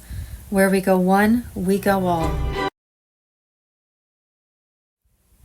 Wednesday, February 18, Sidney Powell claimed that the Secret Service flagged Hillary Clinton as one of America's biggest national security threats. Espionage Act violations on her illegal private server, Obama knew and approved, while Comey's FBI buried 675,000 plus emails on Weiner's laptop to shield the Swamp Queen. NYPD insiders almost vomited from the horrors they saw. Comey lied about BlackBerry copies. The deep state cover-up is crumbling. Charlie Ward on Telegram. Wednesday, February 18th, Fox News. FBI Director Kash Patel highlighted what he described as a record-setting first year at the helm of the Bureau during an appearance on Fox News last week. Citing major gains in capturing fugitives from the FBI's 10 most wanted list, Patel appeared on Hannity after host Sean Hannity noted that the FBI has apprehended 6 of its 10 most wanted fugitives in just 1 year. Hannity compared this performance to the previous administration's record of only capturing 4 fugitives from the list in 4 years. FBI arrested 6 of 10 most wanted fugitives in Trump's first year.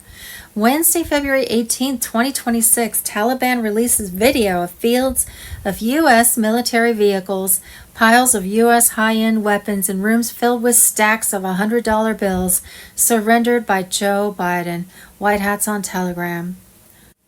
Wednesday, February 18, 2026, Reid Hoffman was the billionaire, Dem pervert, who funded lunatic E. Jean Carroll's lawsuit against POTUS Trump. He used the nonprofit American Future to funnel his money to her. He wanted President Trump in prison or worse to hide his Epstein crimes. Wednesday, February 18, 2026, another shocker from FBI Director Kash Patel was that deep state operative Erica Kirk, widow of TPUSA founder Charlie Kirk, has been taken to federal court on alleged criminal ties to Jeffrey Epstein, Israeli Mossad, and child trafficking. I said from day one of the shooting, see Kirk is alive, major sting op. Sticking with it. Nasara Jasara QFS on Telegram. And Wednesday, February 18th, DMV workers busted for selling driver's license for cash. President Trump, Elon Musk, and Attorney General Pam Bondi have masterfully trapped the elite predators. Q on Telegram. The Epstein files are exploding open, exposing the vile, corrupt politicians and globalist puppets. Bondi, fierce and unyielding, pushes forward unredacted truths despite desperate Democrat screams of cover-up. But the people see through it. Whistleblowers rise, social media warriors amplify the drops, and the old order crumbles as names of the guilty flood into the light. High-profile figures scramble, cutting ties while the storm rages. This is the reckoning Q foretold, the storm Trump promised.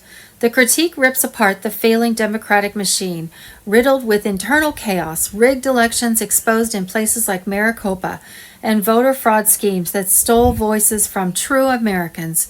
Paid agitators fuel fake protests. Teachers' unions push depraved agendas on innocent children, forcing parents into homeschooling revolutions to protect the next generation from woke indoctrination and open border insanity. Government schools and bloated nonprofits perpetuate the problems they pretend to solve, but patriots reject it all, turning to faith, family, and freedom. Biblical prophecies align with this moment.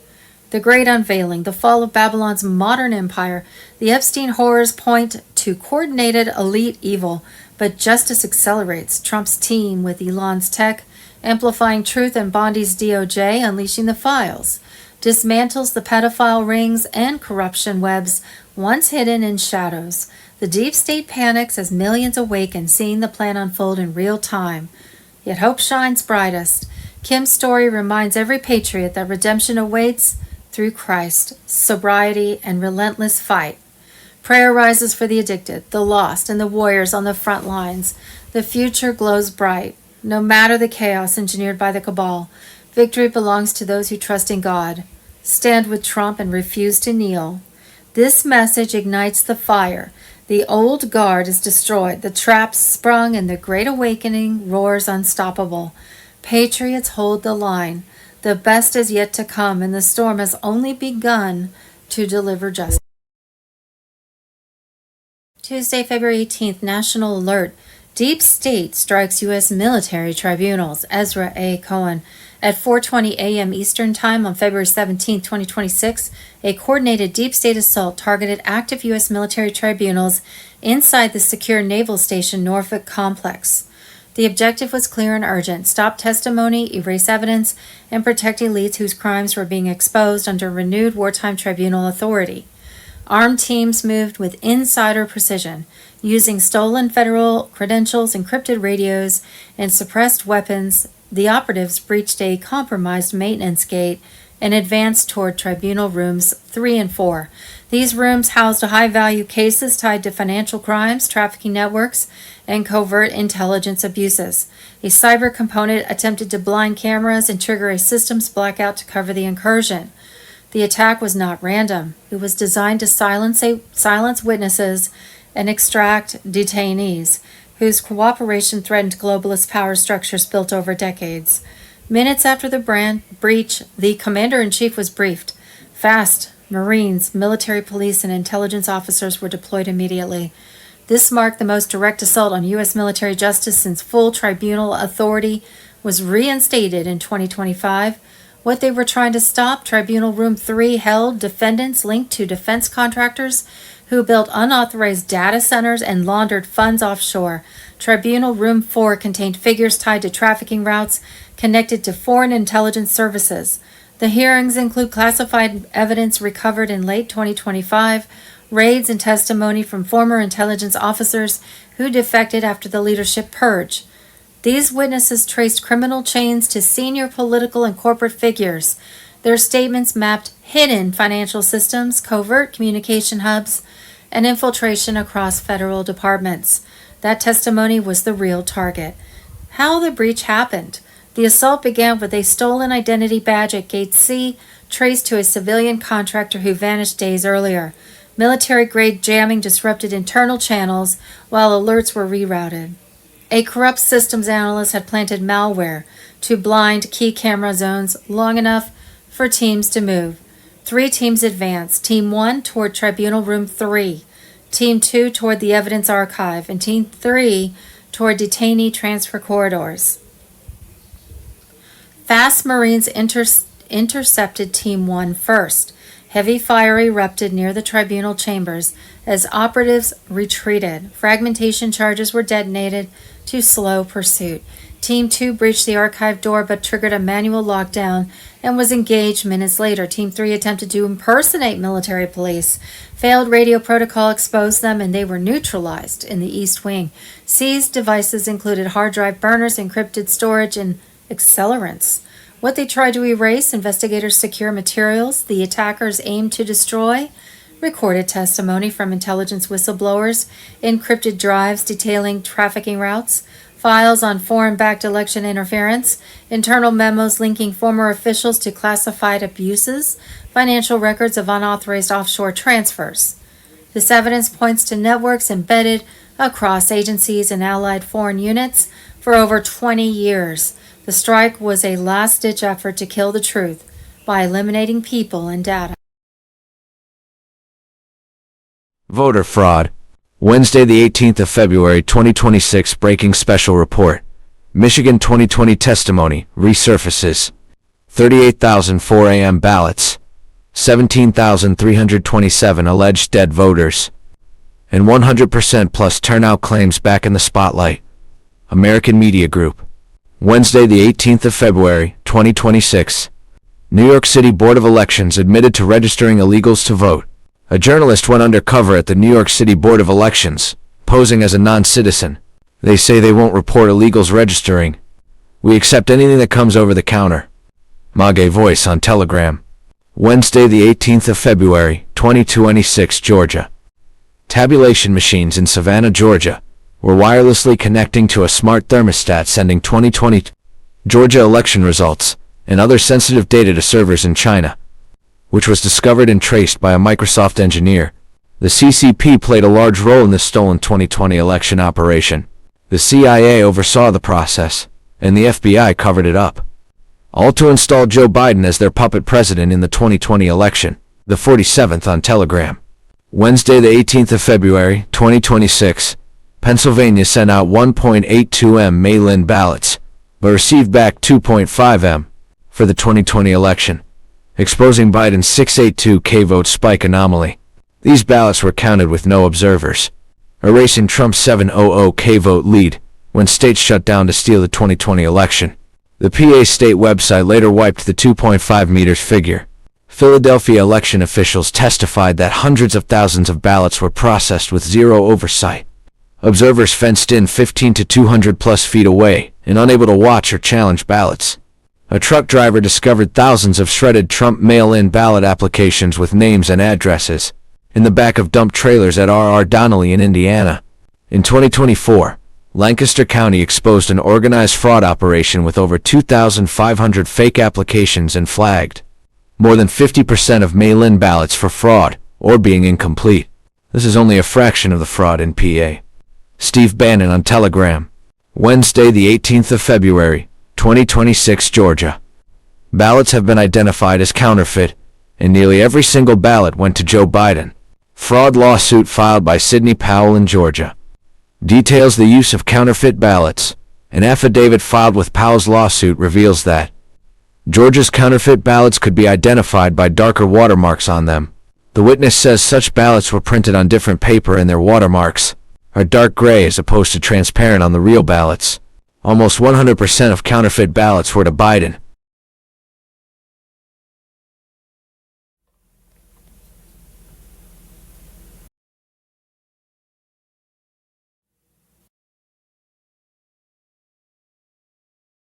The new quantum space Q phone, or named Pi phone. Project Odin martial law on Telegram. Say goodbye to all our spy phones. Then we can get rid of those ugly and dangerous cell towers everywhere. The Q phone has been developed and manufactured in Germany and the UK, with final software updates in the US. This smartphone is three-dimensional and of the highest quality. It will become one of the main credit tools and most urgent expenditures in daily life for retail consumption and domestic and international commercial business, and is a subserver to exploit and maintain the quantum system with Stellar plus Starlink.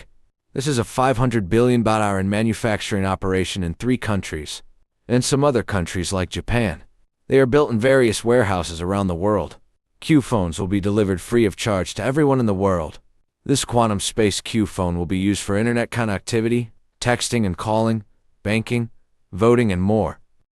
It has a 3D interactive holographic display. QFS will create a private internet network running on triple code, and perhaps an 8G network for SATCOM. La La Land. So Larry Ballard was scheduled to be on, and he seems to be having some problems, maybe entered some problems. He sent me some files, so the files are incredible.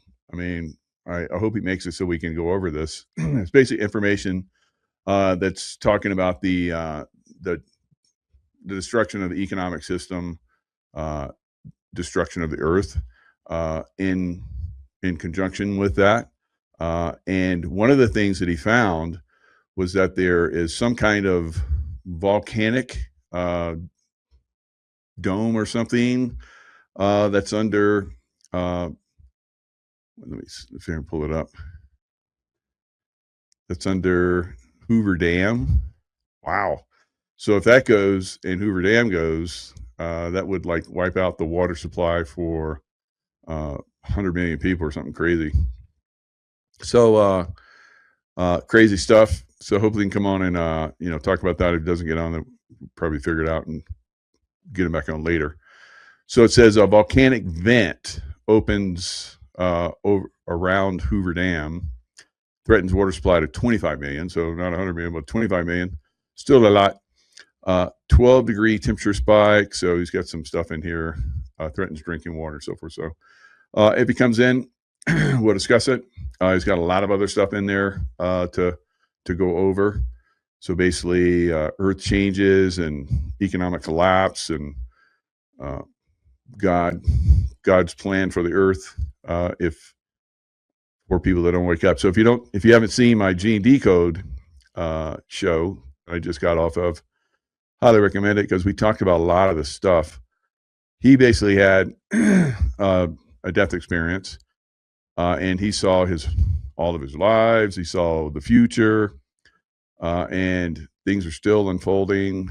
Stuff that he saw. He had conversations with the Creator, and like one of the last shows we did a couple of years ago or so, he talked about, he had a picture of it. He took a picture of the Earth, and there was like another Earth that was superimposed out from it, and he said that was the 5D Earth, and that's pretty much what we're going into, I believe.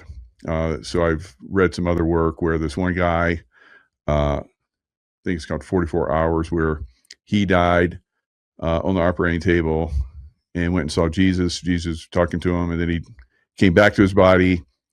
Then he died again, went and talked to Jesus again, and so 3 times.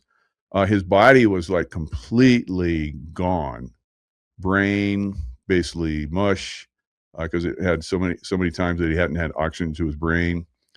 All of his vital organs were done, but he came back, because that's what Jesus promised him, that his body would recover. He would have a completely new body. He was told, and he does. So he talked about how there would be a brand new Earth. He would not support the evil that's here on Earth by making this Earth a heaven. He would basically separate. So there'd be a separation, and Gene Decode talked about that. So very cool stuff. All right, so The View. I'll just go into a little bit of news here, and hopefully Larry shows up. The View might be in trouble with the FCC for pretending it's a legit news source. So it seems like all of those groups, deep state groups that have been attacking Trump, like Colorado, cut off funding for Colorado to the tune of $1.2 billion, and they're having to scramble. The way they're scrambling, they're going to raise taxes on the rich. Right? That's the way they're going to pay for it.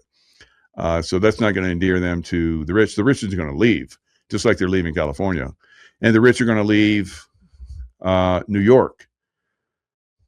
So all these Democrat hellholes, the people that make those or have made those cities and states profitable and beautiful, are leaving, right? Because of these demonic jerk-offs, right? All right, so President Trump plans to release UFO files in July, is sending shockwaves of terror through the deep state. And I can tell you that's the truth, because a lot of us that have revealed anything to do with UFO or anything along those lines, we've been attacked badly, right? So they've tried to take us out. So they have this group, Majestic 12. They have carte blanche to anybody that would dare to disclose. They can take them out, right? So they've tried to take me out, and they have taken a lot of people out. So there's a trickle of information, but it sounds like President Trump is just going to turn on the faucet, right? Instead of the drip, drip, drip, we're going to get fire hose, and then like if you've seen like a garden hose, all the water can come out of that. You can put your thumb on it, or you can get a little sprayer and get it on the highest thing. All the water comes out of that. So I used to be a firefighter in the Navy, damage controlman, and I had to learn to fight fires. And you take these fire hoses that have like the nozzle on it. It's like that big, and it's got like a handle that you crank back. You have to have somebody behind you, 2 or 3 people behind you, because when that thing starts to put the water out, it's going to come out strong, right? So just one guy on that, you'd thrown, right? There's probably somebody out there that can do that, but even big guy like me, I had to have 1 or 2 people, 2 ideally, behind me holding the hose, and we basically are like a Spartan phalanx wall, and one behind the other, holding each other up against the onslaught of the fire. So we're going to put a lot of fires out going forward. We're not going to garden hose them. We're going to fire hose them. Right. So the information that's coming out is coming out unbelievably fast now, especially with the Jeffrey Epstein files. And we're looking at probably 2% of the information that's contained within the Jeffrey Epstein files. Now, did Jeffrey Epstein, was that all his doing, or was there a larger consortium of people that were involved in this? I would say absolutely it was a large consortium of people involved in this, but somebody was keeping tabs of all this stuff. And, I've been involved in secret programs, and I've been involved in secret documentation. I was, in several commands and SEAL teams and so forth. I was the top secret documentation custodian, and so I had to make sure everything was safe. Somebody wanted some information. They had to log it out, had to make sure they had a proper clearance and a proper, if they should be seeing the stuff. So imagine that all this stuff that's coming out with the Jeffrey Epstein files is like way beyond the stuff that I'm looking at. I'm like, geez, that's way above top secret stuff, because they're talking about looking glass technology stuff in there, and who did who is like the smallest thing. There's people being taken down because of being exposed. The top tier of the deep state, I guess, that we know of anyway, are being taken down on a massive scale. So, the Q posts were like, we have everything. So I think the Jeffrey Epstein files have proven it, right? So we only have 2% of the Jeffrey Epstein files. So that means that's probably where the reveal is going to come from. Maybe there's other stuff like underneath the Vatican, the library on the Vatican. That's another whole can of worms that's got to be disclosed as well. Ancient technologies, so forth. So the shock waves of terror through the deep state are coming because they have tried to control this, because they're reptilians. They didn't want us to know. And I've been saying this for years, and that's probably why they've been coming after me. But, that's one of the things that they have really been trying to hold back from us, that there are real ETs, extraterrestrials among us, and their offspring. And their offspring did very evil things for thousands and thousands of years, right? The Luciferian, agenda is not anything new. It's done throughout many solar systems, not just ours, right? And not just our planet, many planets. But there is the war that we talk about against evil is something that goes on, like we've seen in Star Trek and all those different movies with Star Wars and all that stuff. Somebody just didn't dream that up. Come on. Right? So this stuff is real. It has been revealed for a long time. And Avatar, on and on and on. All these different things are being revealed, and the Matrix, all this stuff. So we're starting to find out that this stuff that we thought was just fantasy is actually part of our reality, right? So that's the beautiful thing that's going on with that. All right. So other things that I'm looking at as far as the Epstein files is who goes down first. I think the people that go down, that we're seeing to go down now, like Andrew. He's no longer Prince Andrew. They took away his prince title because they knew that they were going to throw him under the bus, right? And he probably knew that too. And so he's going to have to take one for the team. And they all know that at some point, that if Lucifer wants you to take one for the team, you can't argue. And if you do, then it's going to be really bad for you. They're going to find you hanging somewhere with your, pants down and all kind of crazy stuff. So it's not going to look pretty, right? So don't get out of line. If you take one for the team, then when you come back, I guess, when you go to hell, you'll be met there with you won't burn in hell for a long time. You just be like, okay, you did a good job, go back, right? Or something. I don't know. You're gonna go back as a demon. Oh, what kind of demon? I want to be this kind of demon. All right. I don't know. So they have their procedures and so forth that they do when they're in. I have a feeling it's kind of like that though. So a lot of things that are being disclosed now are going to seem like nothing. It's going to be like garden hose variety stuff we're seeing right now compared to the fire hose I described earlier. You're going to be like standing in front of me. You're going to like they're going to knock your ass back with all the information that's coming. That adrenochrome stuff, frazzle drip. God, how many people still don't have a clue about that? Lots, right? Lots and lots. And then we're going to find out how that's tied to bringing in demonics, and demonics take over, and they're horrific things that they're unimaginable to us that they do to children. Some people have talked about that. They've seen some of the videos that are on the Epstein files, and they're like, you do not want to see these, right? I take them for the word. Okay. You took care of that. Thank you. So I know. Just think about the people that chase pedophiles, and they have to look at that stuff. Oh God, I can't imagine.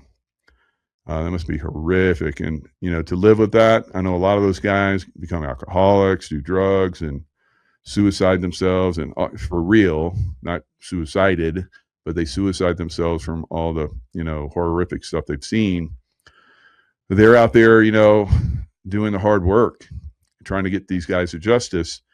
I think we really need to support them and send them a lot of love, and hopefully angelic support.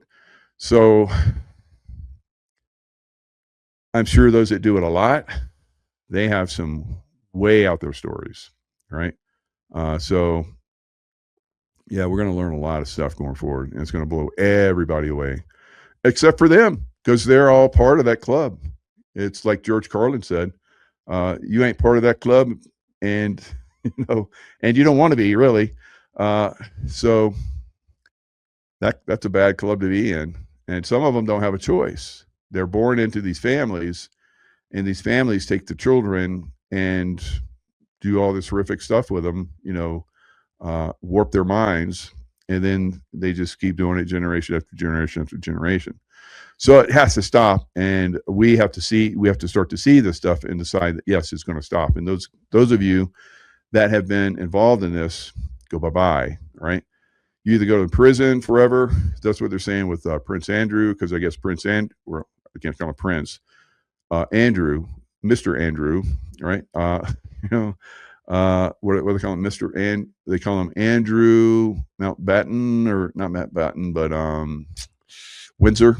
I think Windsor, because that's the house that they stole. That family stole the name of that house. All right, they're Germans that stole the name of Windsor because they didn't want, during World War I, they didn't want everybody to think they were Germans, and it wouldn't look good for them. All right, people would probably chase them down the streets and sling them up in some tree somewhere. So they're like, we can't have that. We can't have that. So let's change our name to Windsor.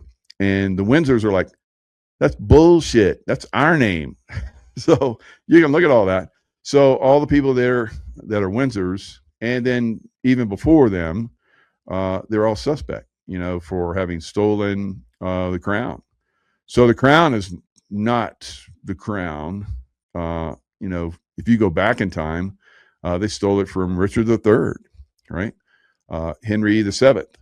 And the way that he got crowned is because he took Henry VII's daughter and forcibly married her, and then he was king, right? King Henry VII.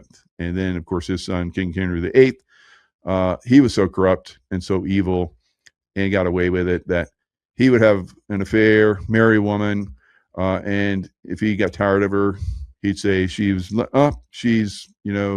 treasonous, chop her head off. So I don't know how many got chopped, that had their heads chopped off. It was quite a few. So these are very evil people, all right, going all the way back then. And I remember seeing, like, they did a poll of the English and to see if there was a favorable, if they thought favorably of Henry VIII, and most of the English do. I'm like, what? You guys are, you English are corrupt.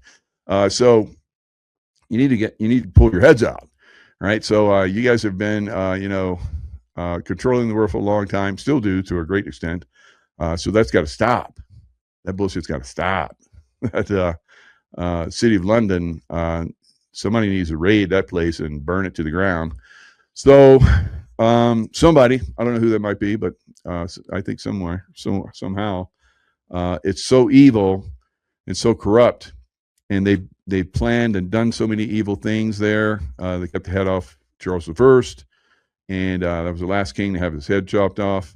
City of London, and they did a civil war, and so they have carried that across the world, and Britain came to England or came to America, and they're like, we're going to tax the hell out of you, and you're not going to have any rights. And if we decide we're going to like occupy your house and steal your food and rape your wife and your daughters, and you don't have any say. So Americans are like, bullshit, you guys are out. And half of America sided with the British. So, and that's where we're at today. So we have somewhere near half of America is still sided with this evil side, right? And we have to wake them up with a fire hose, right? A big one, right? Cold water, very cold water, right? Foamy. Put some kind of foaming stuff in it, so it'll be hard for them to breathe. They were like, you have to stretch your lips up out of the foam. All right, I'm very creative, obviously, but I've seen some of this, and I've been involved in some of this. Yeah, why not have somebody else suffer like I have? Come on, right? So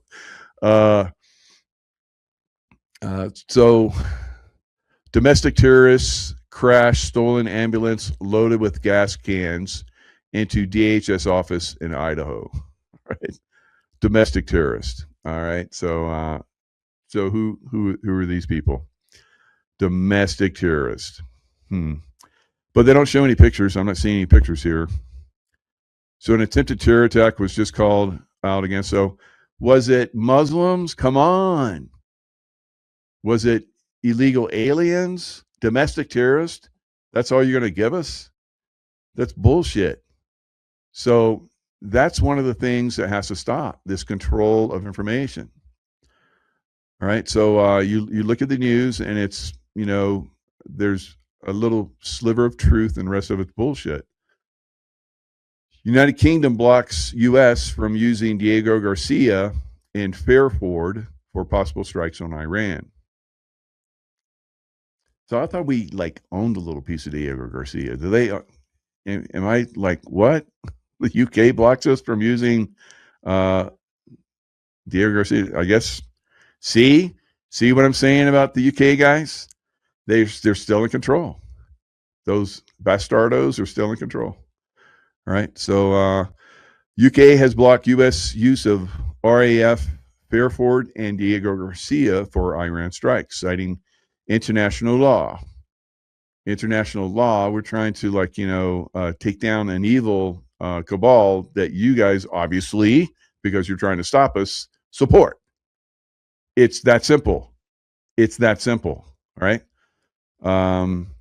Keir Starmer, sir, because he had right, and that seems to be the deciding factor for a lot of these nobles in the UK. All right, is blocking a request by President Trump to allow American planes to use British bases to attack Iran, telling him that it would be in breach of international law. All right. So RAF Royal Air Force Base, Fairford, is smack in the middle of the Cotswolds. The British totally have the call on that one, however much we may hate it. Diego Garcia is a different kettle of fish entirely, and both parties are well aware of it. It seems the Brits are queasy about breaking international law. International law that was made by corrupt people. How about God's law, where we go in and we stop evil, right?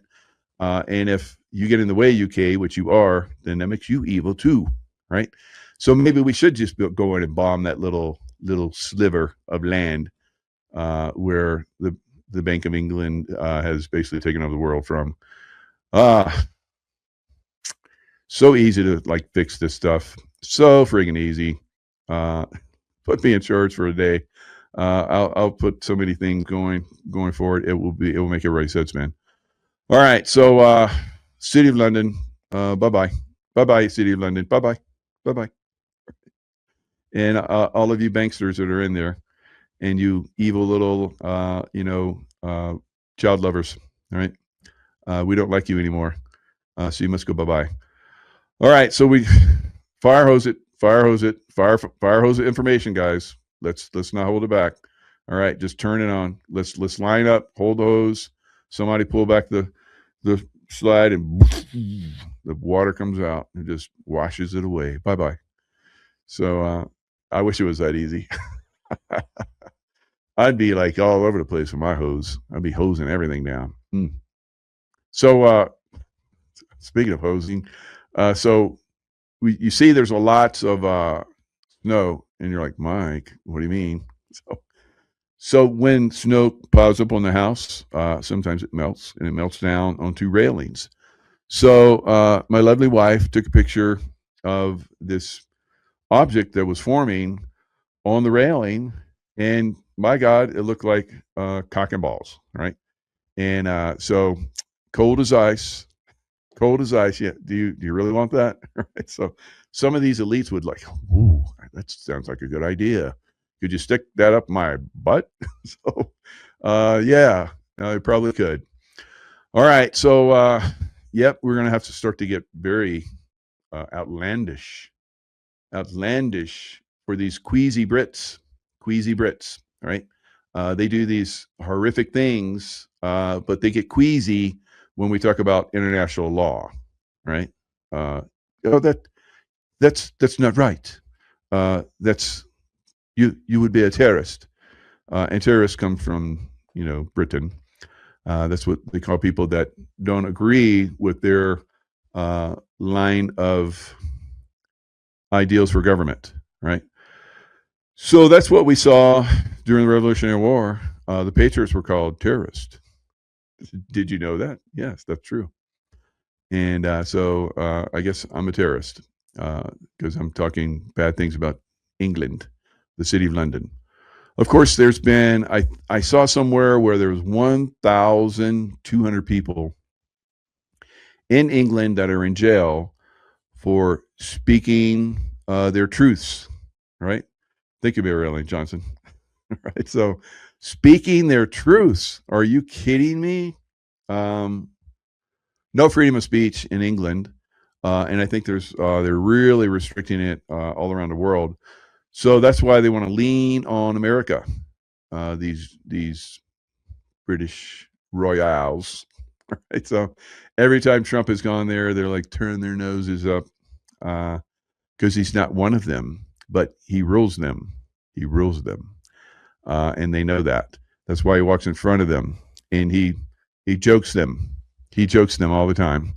They don't like that because they're very narcissistic and psychopathic, right? So not a good combination. Not a good combination.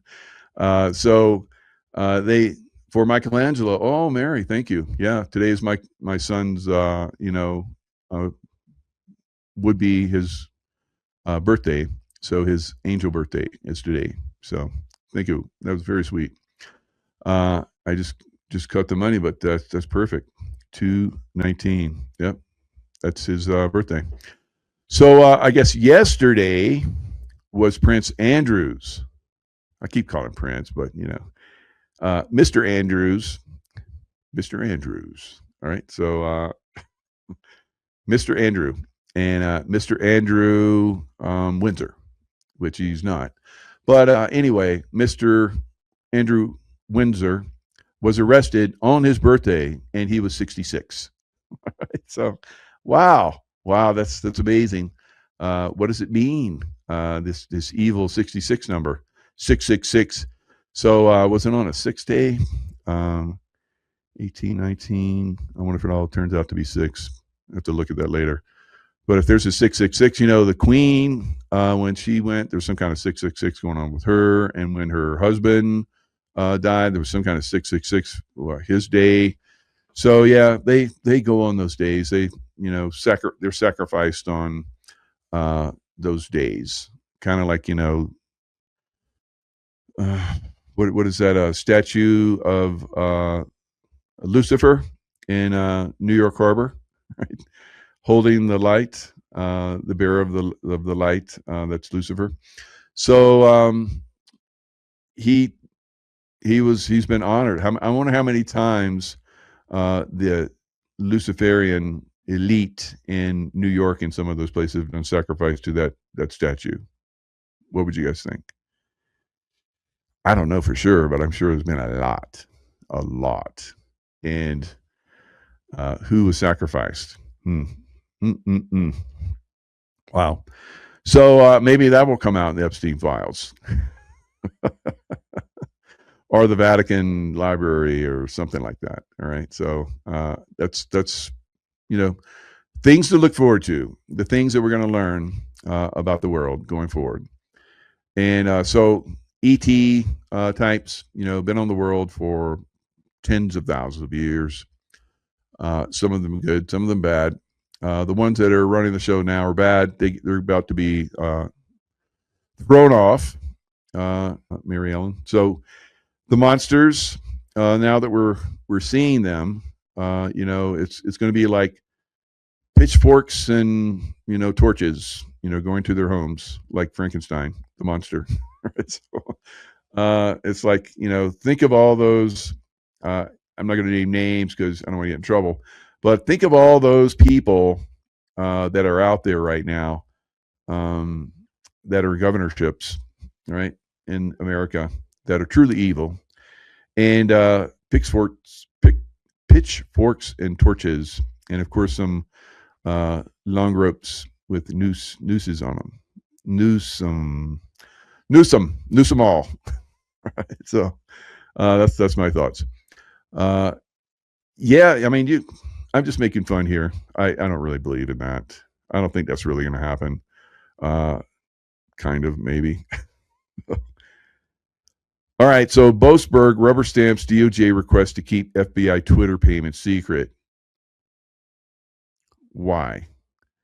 Why are you keeping that stuff that the FBI basically, was watching us and restricting us on Twitter, now X, and probably coming after a lot of people because of comments they made, kind of like what's happening to people in the UK. They're going to jail. I wonder how many people. Happy heavenly birthday, Michelangelo. Oh, that's beautiful. Live younger with Shelley. Thank you. And I wonder how many people that are out there right now that are subscribed to the evil side, that believe that the FBI is good, right? I think the numbers are really being reduced because the show that I just did, we talked about that. And it was a devastatingly amazing number. I was devastated by it, not in a bad way, in a good way. That's 3 billion of 8 billion, I guess, to depending on who's doing the roll call. But 3 billion people have now awakened, and much of it because of the Epstein files. Yeah, so that's pretty amazing. Now, going forward, is that going to be the case? More people wake up? I would say, yeah. I think it's like the fire hose treatment. People are going to be like, wait, I'd rather wake up. Don't hit me with a fire hose. Blast me across the street. So that's going to be a little bit of that. I'll just do the research. I'm good. Right. And that's what's happening. People are looking at stuff and they're like, Andrew, really? You gave away state secrets to Jeffrey Epstein right after you received them? Wow, that's kind of like treasonous, isn't it? And I guess the Brits don't execute for treason. They put people away for life, though. So I guess he's going away for life. I wonder what life is for a former prince. You're going to have to go to the smallest castle that we have, and you're going to stay there, and you're going to get tea and crumpets in the morning. That's all you get. And in the afternoon, meat and potatoes. You ever eaten meat and potatoes in Britain? Oh my God, it's the plainest. That would be like torture. Have to live off that stuff. But can I get a French chef, please? So no, you must eat what we give you, and you cannot complain. Stop complaining. No complaining. And so can I live in the Rothschild estate? Because they're like evil too, so demonic. And so who is it? What was the Rothschild? I'm gonna have to look it up. The Rothschild, was it David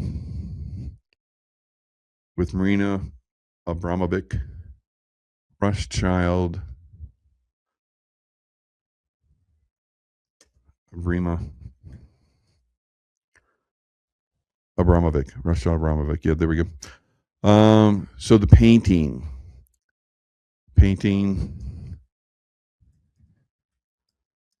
of Lucifer.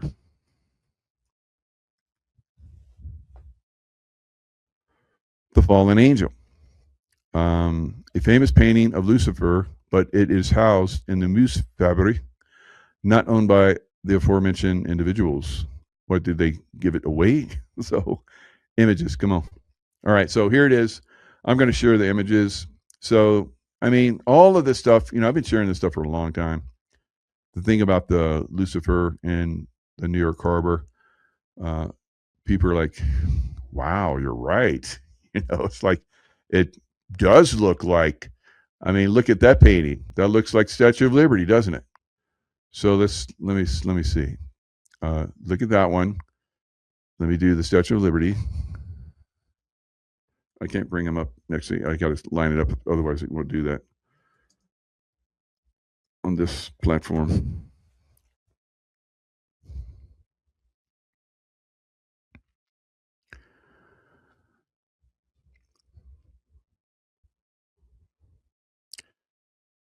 So you got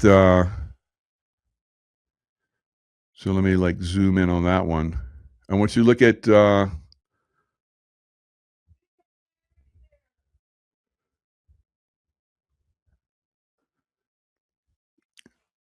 no, Larry. So we have, I want you guys to look at that. Look at that face. Look at that nose. Look at that jawline. Jawline of a man, but boobies. And they don't show this crotch area. They got this, cloth that goes over it. And now there's something very strange that's above here. And I've seen somebody zoom in on it. It's like some kind of demonic face or something that's above that. So here you have Rothschild and Marina Abramovic. Now, Marina has said, kind of getting to that place where you can't walk the streets. She said, it's because we, truther types, and you and I, have been disclosing things about her that she says are not true. But yeah, you're standing there with the Rothschild.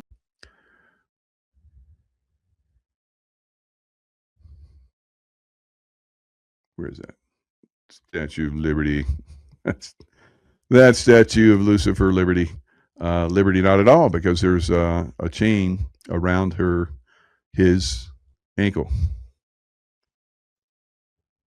Lady Gaga, you win, Lois. Very good. Lady Gaga. So Lady Gaga is a man, and of course they like to do that because Lucifer is kind of looking like in this we called it Lady Liberty, right? That's not a lady, that's Lucifer, right? See that jawline? See those little boobies? Remember the little boobies that were on Lucifer? Same thing. Hello, hello, hello, hello. And holding the lights, the bearer of lights, that's Lucifer. See if we get a little close up of that. So if you look at that, it looks like a penis, right? So hot penis, right? It's because it's burning on one end. I don't know. Somebody told me that, and I'm like, yeah, I can see that kind of. But so, yeah, Lady Gaga, and there's lots like that, of course. You got Big Mike, that was married to Obama, and Obama, that's probably, already gone. And Big Mike's probably already gone. People play those roles. A lot of stuff we're seeing right now, I think, is movie. Justice has already been served on them. If they cross a certain line, with children, and of course that goes down a deep rabbit hole, like we've mentioned, then it's basically they can pick them up and make them go bye-bye, right? Very easily, especially if they have all the information on it. So I don't have to go through. You were on Jeffrey Epstein's file, and you talked about pizza, and you talked about chicken, which is little boys, and all these different. You're gonna have to like sacrifice it. Hillary Clinton's like, I'm gonna have to sacrifice a chicken. So like, okay, you're gonna have to sacrifice a boy. Yeah, we got it. We see it now. All right. So, but they'll say that's not what I meant. I was just kidding about, sacrificing real chicken. Okay, yeah, all right. Well, we got some video where you were doing that. What do you say now? What say you now? 444. That's angelic number. So, in my edge of the woods. Big Mike, lots of laughs. That's right, Janet. You know what I'm talking about. All right. So, Washington Monument is a big pecker. Why? Yes. You didn't know that? And that's the Egyptian thing where Osiris was cut up into, 12 pieces? 13, 12, 13, whatever it was, pieces by his brother Satan. And Isis, found all the pieces, but the penis. And so she fashioned a penis out of stone, and she made it with a penis and had a baby, right? So it's like, in our face. It's in your face everywhere. So those monuments. So Washington Monument, big pecker, right? So I don't know. So some people are like, can we just think of it as something else? You can think of it as whatever you want, It's like my wife saw the ice dripping on the railing. She saw a penis with balls, and I'm like, yeah, it looks like it. I don't know. Maybe she'll share it with us. She showed it to me, and I thought, it's good. So,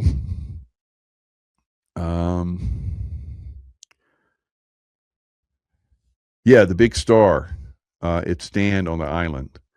So,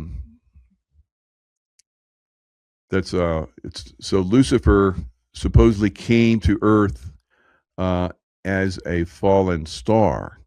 So good point. So that let me see if we can find that. So that the foundation, the star, is basically another very good point, another indicator that that's Lucifer, the star, and so forth. fallen star. And what's that one movie company that has like the stars that fall down? It's like the fallen angels, Lucifer and the fallen angels. So we have a lot of those stars of Hollywood. Very good. See, I love this audience. You guys are like, thinking, right? And you're adding to it. Tom Hanks, yeah, another baddie that's gone bye-bye. So Paramount, that's it. Very good. So Paramount, see if we can go Paramount stars. See if it gives it to us. Yeah. So, there's like they come gliding in over the water, and that one thing I'm just going to show. Well, I just pull up real quick. I'm not going to dig for it, but you guys are very intuitive in your first level thinkers. All right, so there it is. All right, so is that going to show us no, it's not going to show us the stars traveling. So anyway.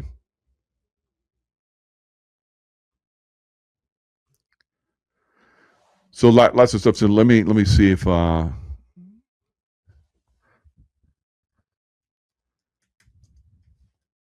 see what says Lucifer star.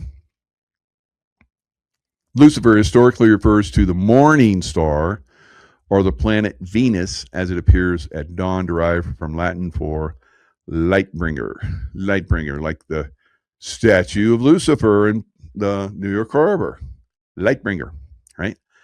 So let's look at some of these pictures. Now, Venus, of course, is a planet of love, and so they try and misrepresent anything that is that's positive. So I don't subscribe to that, but maybe I'm just watching. Right. So here's all the Lucifer star stuff, and then the head of the goat. All right. It's anytime you see the star, the 5-pointed star, 3, 4, 5. Yep, 5-pointed star, and the point is pointing down. That's Lucifer star. So wherever you see that, you go, oh, okay. But here they have it pointing up. So I don't know. They make it however they want it. All right. So let's go with Lucifer star, Statue of Liberty. Throw them for a loop, see what they do. Statue, Lucifer Morning Star statue. Let's see what that is. Whoa, that's friggin' crazy. Look at that. Statue of Lucifer Morning. That looks wicked. Who did that? Right. Something about this statue, which was called Morning Star. What is that, in a church? Stained glass windows? They put that in a church? Of course they would put that in a church. Wow. So Matt McCartney says, love this. Nice to see pictures of it again. All right, something about this statue, which was called Morning Star, that I really dig. All right, you crazy people out there. All right, so let's see. Statue of Liberty. Statue of Lucifer. Platform. Star platform.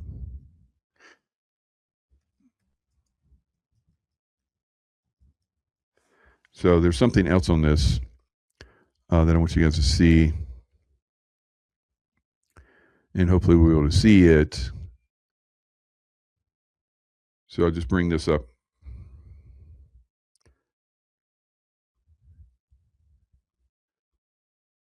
Learning with Mike. All right, so here's the star platform.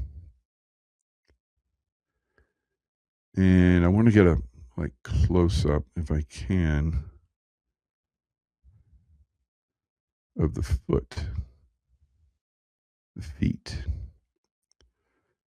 Maybe I have to go Store platform. Feet. See if it shows us the feet. Yep, there it is. Look at that chain. So Statue of Liberty not, all right, in our face. Once again, chained.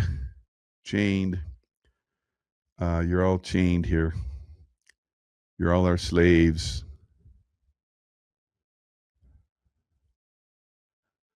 And look at that. It's a man's foot. Come on. What woman would wear a shoe like that? None. It's some high heels. All right.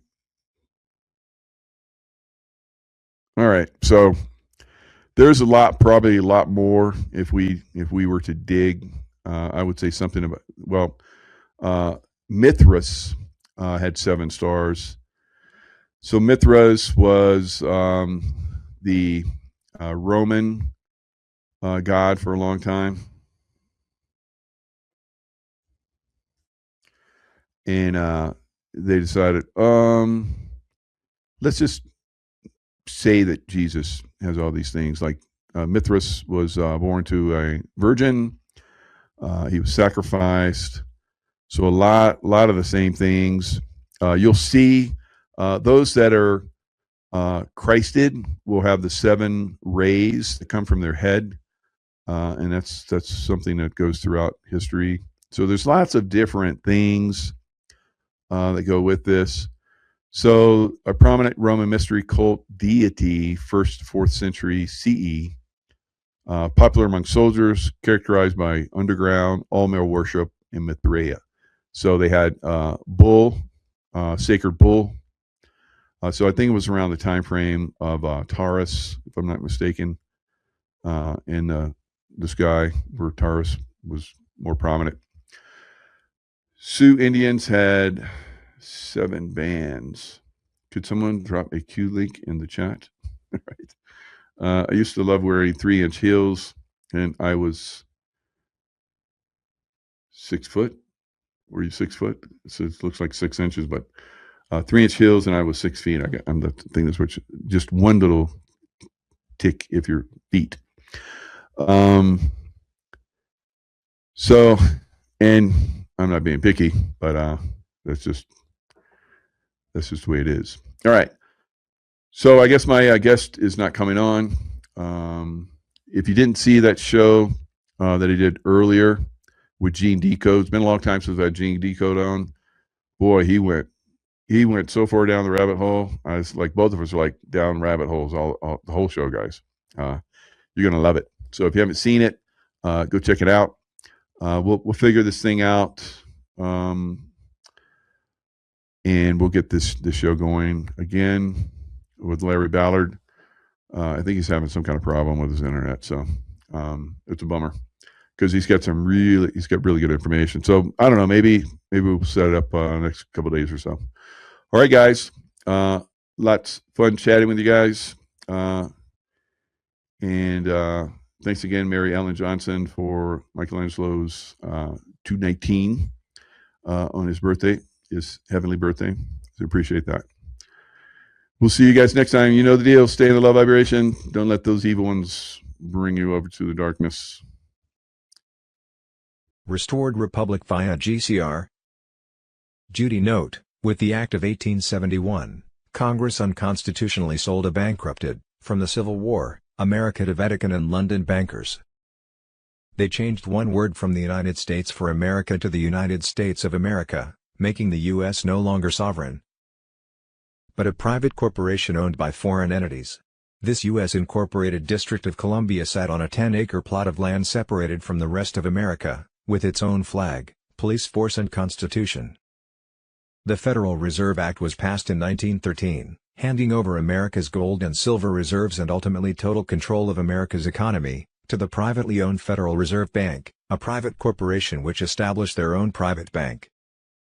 113 years later on Tuesday, February 17, 2026, Fox News reported that a shutdown of that U.S. incorporated corporation government would start at midnight. At that same time, Democrat members of Congress were literally leaving the country. Fox News stated the politicians were headed to Europe, though rumors coming out of the global military alliance, which was making mass arrests, suggested otherwise. Why? It all started long ago when the official head witch of the deep state global elites, Hillary Clinton, was arrested by the White Hats, underwent a military tribunal and was sentenced to death for treason and innumerable crimes against humanity. Most of her obstructions of justice had to do with the Clinton Foundation, according to recently released military intelligence reports. To cheat the noose, Hillary cut a deal: full video confessions exposing her crimes, total wealth forfeiture, 24/7 surveillance implants that tracked her every move, and absolute obedience to White Hat commands. For that obedience she could spend a life sentence at Gitmo in solitary confinement. A lot of intel was coming out of the recently released Epstein files, which also confirmed that Biden was executed by a firing squad in 2019 in a covert military black site op near Little St. James. A body double was believed installed by former President Obama, and then he, the Clintons, Soros and other Satan-worshipping Democrat puppets secretly controlled years of the so-called Biden administration. To obtain such power, Democrats had for years orchestrated massive rigged election campaigns that were led through Dominion voting machines, specifically designed for the purpose of throwing votes wherever seen needed. In other news, Bill Gates and Epstein ties confirmed this week that they were working with the CIA so taxpayer money is cooled. For years Soros NGOs had blocked any attempted investigations. A recent DOJ probe also uncovered that Chicago public schools had lost $23 million. Worse, after it was found that the $23 million went missing, Democrats refused to do any audit of the situation, even though no audits had been done in 4 years. Most all of these corrupt trails led back to Obama, the Democratic Party and a blackmailed Congress.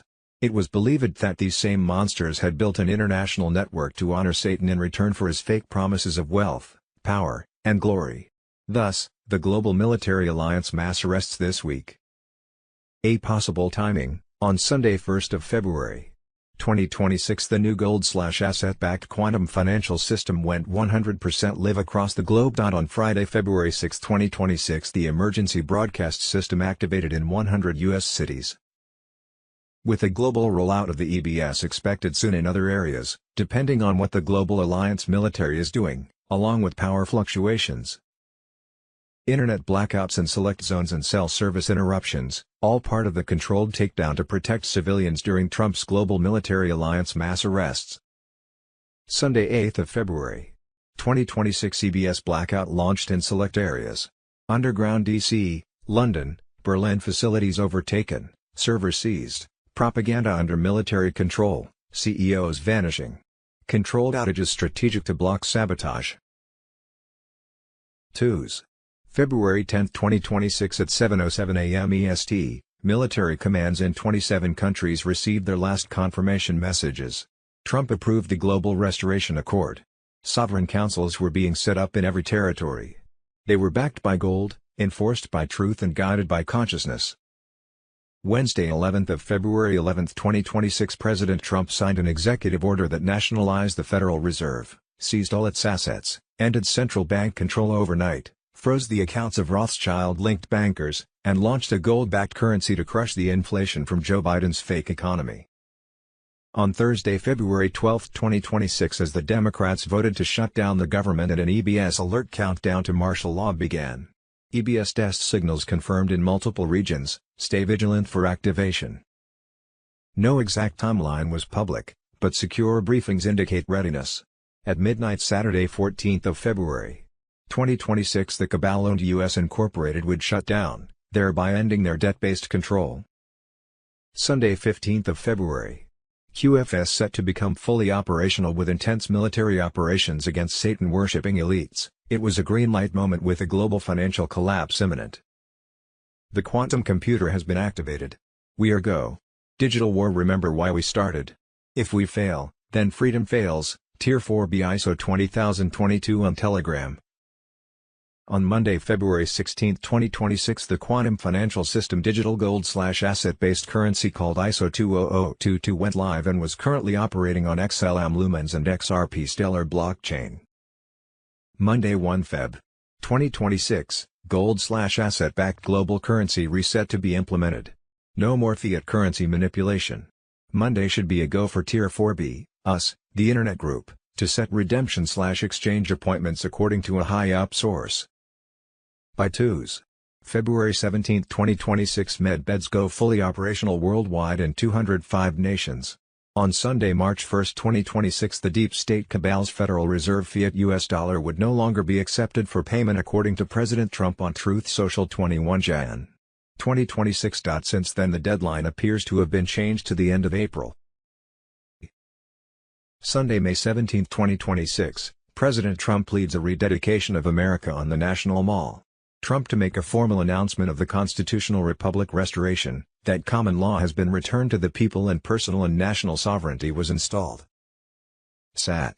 July 4, 2026 The Illuminati deep state cabal's fiat US dollar system officially collapses. Prepare for a 48-hour communication blackout, along with lockdown, no more deep state censorship, no more fake news feeds, only documentaries expounding truth across every TV, radio and internet broadcast worldwide. Expect 10 days of media silence as the military now controlled communications, while spitting out emergency broadcasts revealing everything. This was a time of communications reset, with cell towers neutralized as weapons, banking system froze and ATMs, credit and debit cards would not be working.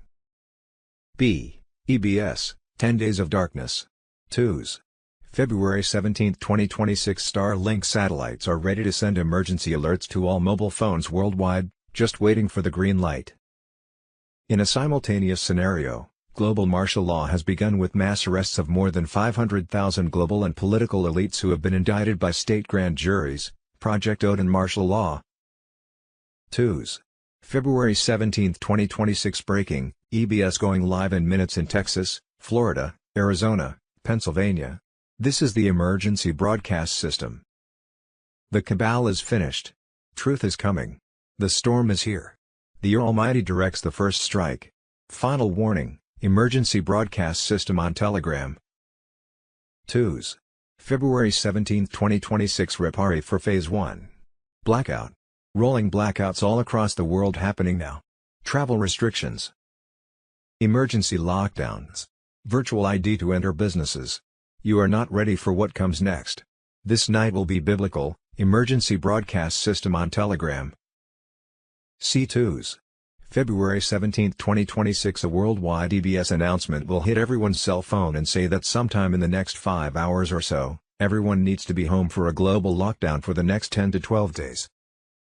After an ESRA announcement there will be an emergency broadcast system circulating globally, where they will literally be showing documentaries of everything that has happened to wake up the masses. During the lockdown ID will be broadcast on every station and there will be documentaries to provide full disclosure for everyone to see everything that has been happening. D2s. February 17, 2026 U.S. military alert, all military forces worldwide are preparing to suspend all media, internet, phone, and TV services, Nizar and Jazara connected on Telegram. During this time, no internet, no ATMs, and phones. Only working for 911 calls. This is the global martial law we've been talking about, and it comes with a 10-day communication blackout. The emergency broadcast system will be activated worldwide. Non-stop, 24/7, 8-hour documentaries exposing the darkest secrets of the elite, fraud, corruption, pedophilia, and their arrests, will play 3 times a day. The military is taking down cabal-controlled governments worldwide, executing mass arrests based on 500,000 sealed indictments. This is the moment we've been fighting for. After the 10 days of darkness, we will reconnect to a new quantum internet. The old systems of government, education, finance, health, and commerce. Gone. A new age is coming. E2s. February 17, 2026 Code Red EBS Ready, Web 3.0 ISO 20022 on Telegram. The last phase of Trump's presidency is not a headline, it's a battlefield. The end isn't February. It's the starting point for a global operation that is happening in every area, military, financial, and spiritual. The fake systems are falling apart. Jazara is in action. QFS is now live. Redemption centers are now open online. Verified operatives now have quantum access cards, which means they don't have to use the dead fiat system. The best. Can't get in. Their accounts are locked. Their safe havens in other countries were raided. They took their gold from hidden estates and bunkers underground. The Federal Reserve is no longer in business. The IMF is falling apart. The inside of Deutsche Bank is starting to fall apart. The conclave starts on February 21st. But this isn't a spiritual change. Davos agents are in the lead. They follow a made-up religion that was made to control AI and carbon. They don't have plans for Christ. Obedience in the digital world is. Trump's quantum override is now available. People are taking AI grids. White Hat control is taking over DARPA systems, facial recognition programs, and Vatican satellite surveillance nodes. The networks that used to keep an eye on, control people's behavior are now being used for other things, but only after all of the deep state code has been removed. More and more people are being arrested. Gitmo is full to the brim. Military courts are handing out final sentences in secret locations and hidden facilities. These aren't trials for show, they're planned removals. Names will come out soon. Some are already gone. Commissioners of the EU, directors of the UN Health Agency. Epstein had ties to owners of legacy media, biotech CEOs who agreed to gene weapons. F2s. February 17, 2026. The U.S. military is stationed in around 300 to 360 cities, bracing for the shockwave of the Brunson brothers' announcement, which revolves around the return of Donald Trump and impeachment of Joe Biden. Project Odin martial law on Telegram. We are on a mission. A mission from God. Restore America once and for all. The time is now. Q is the 17th letter of the alphabet, while the letter 17 is considered the greatest operation in the history of the world. The Q movement supports the global currency reset and is behind forming and running the Global Military Alliance. Right now the Global Military Alliance is arresting and bringing to justice over 500,000 Illuminati deep state cabal globalists. That globalists' New World Order Agenda 2030 is designed to completely control the people by depopulating the world, creating bioweapon, redacted, and food shortages, plus implementing a fiat digital banking system that controlled what, how and where you spend your money. G Banks. 2s. February 17, 2026. Breaking QFS operating at full capacity. Chase, Bank of America, Wells Fargo, Citibank all offline with account balances zero and bank cards declined. Bank app not connected. Currencies are adjusting to zero. Banks are adjusting to darkness. Carolyn Bessette Kennedy on Telegram. 2s. February 17, 2026. The deep state's corrupt financial empire is crumbling. The quantum financial system, #QFS, and digital assets like $XRP and $XLM are obliterating outdated systems. Cesare Nizera is here to dismantle corruption, redistribute wealth, and unleash unprecedented financial freedom. Q on Telegram. 2s. February 17, 2026. The banking system has collapsed. All major banks have ceased operations. Project Odin martial law.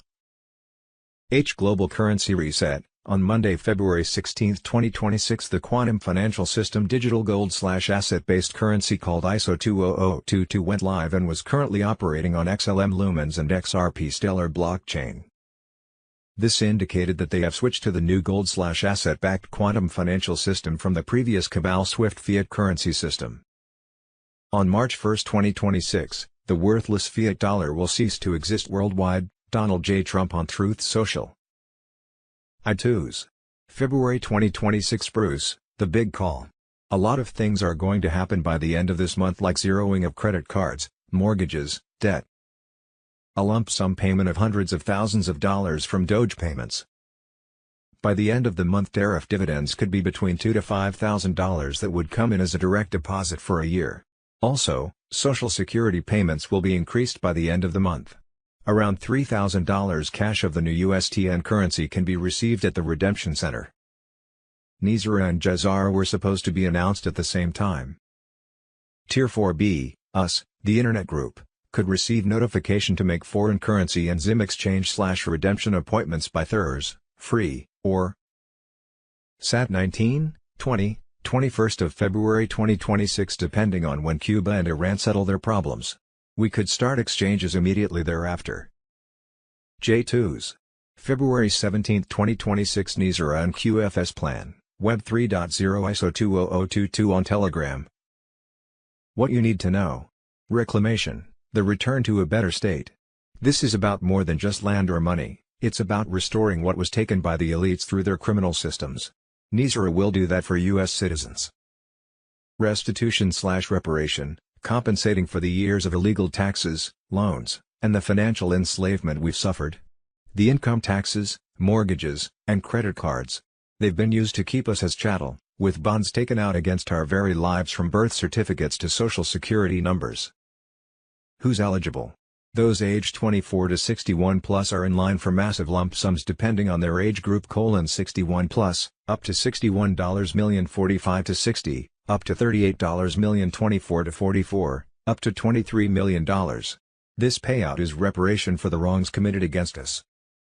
NISRA and QFS plan. The process of RV redemption started. Actual signature forms like NDA and post-redemption plan documents, inside the exclusive world of redemption centers.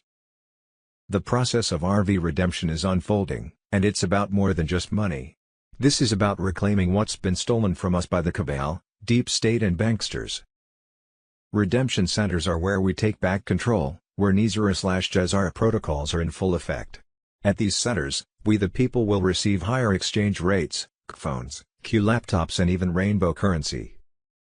If you've prepared your humanitarian initiative trust, you're in prime position to benefit.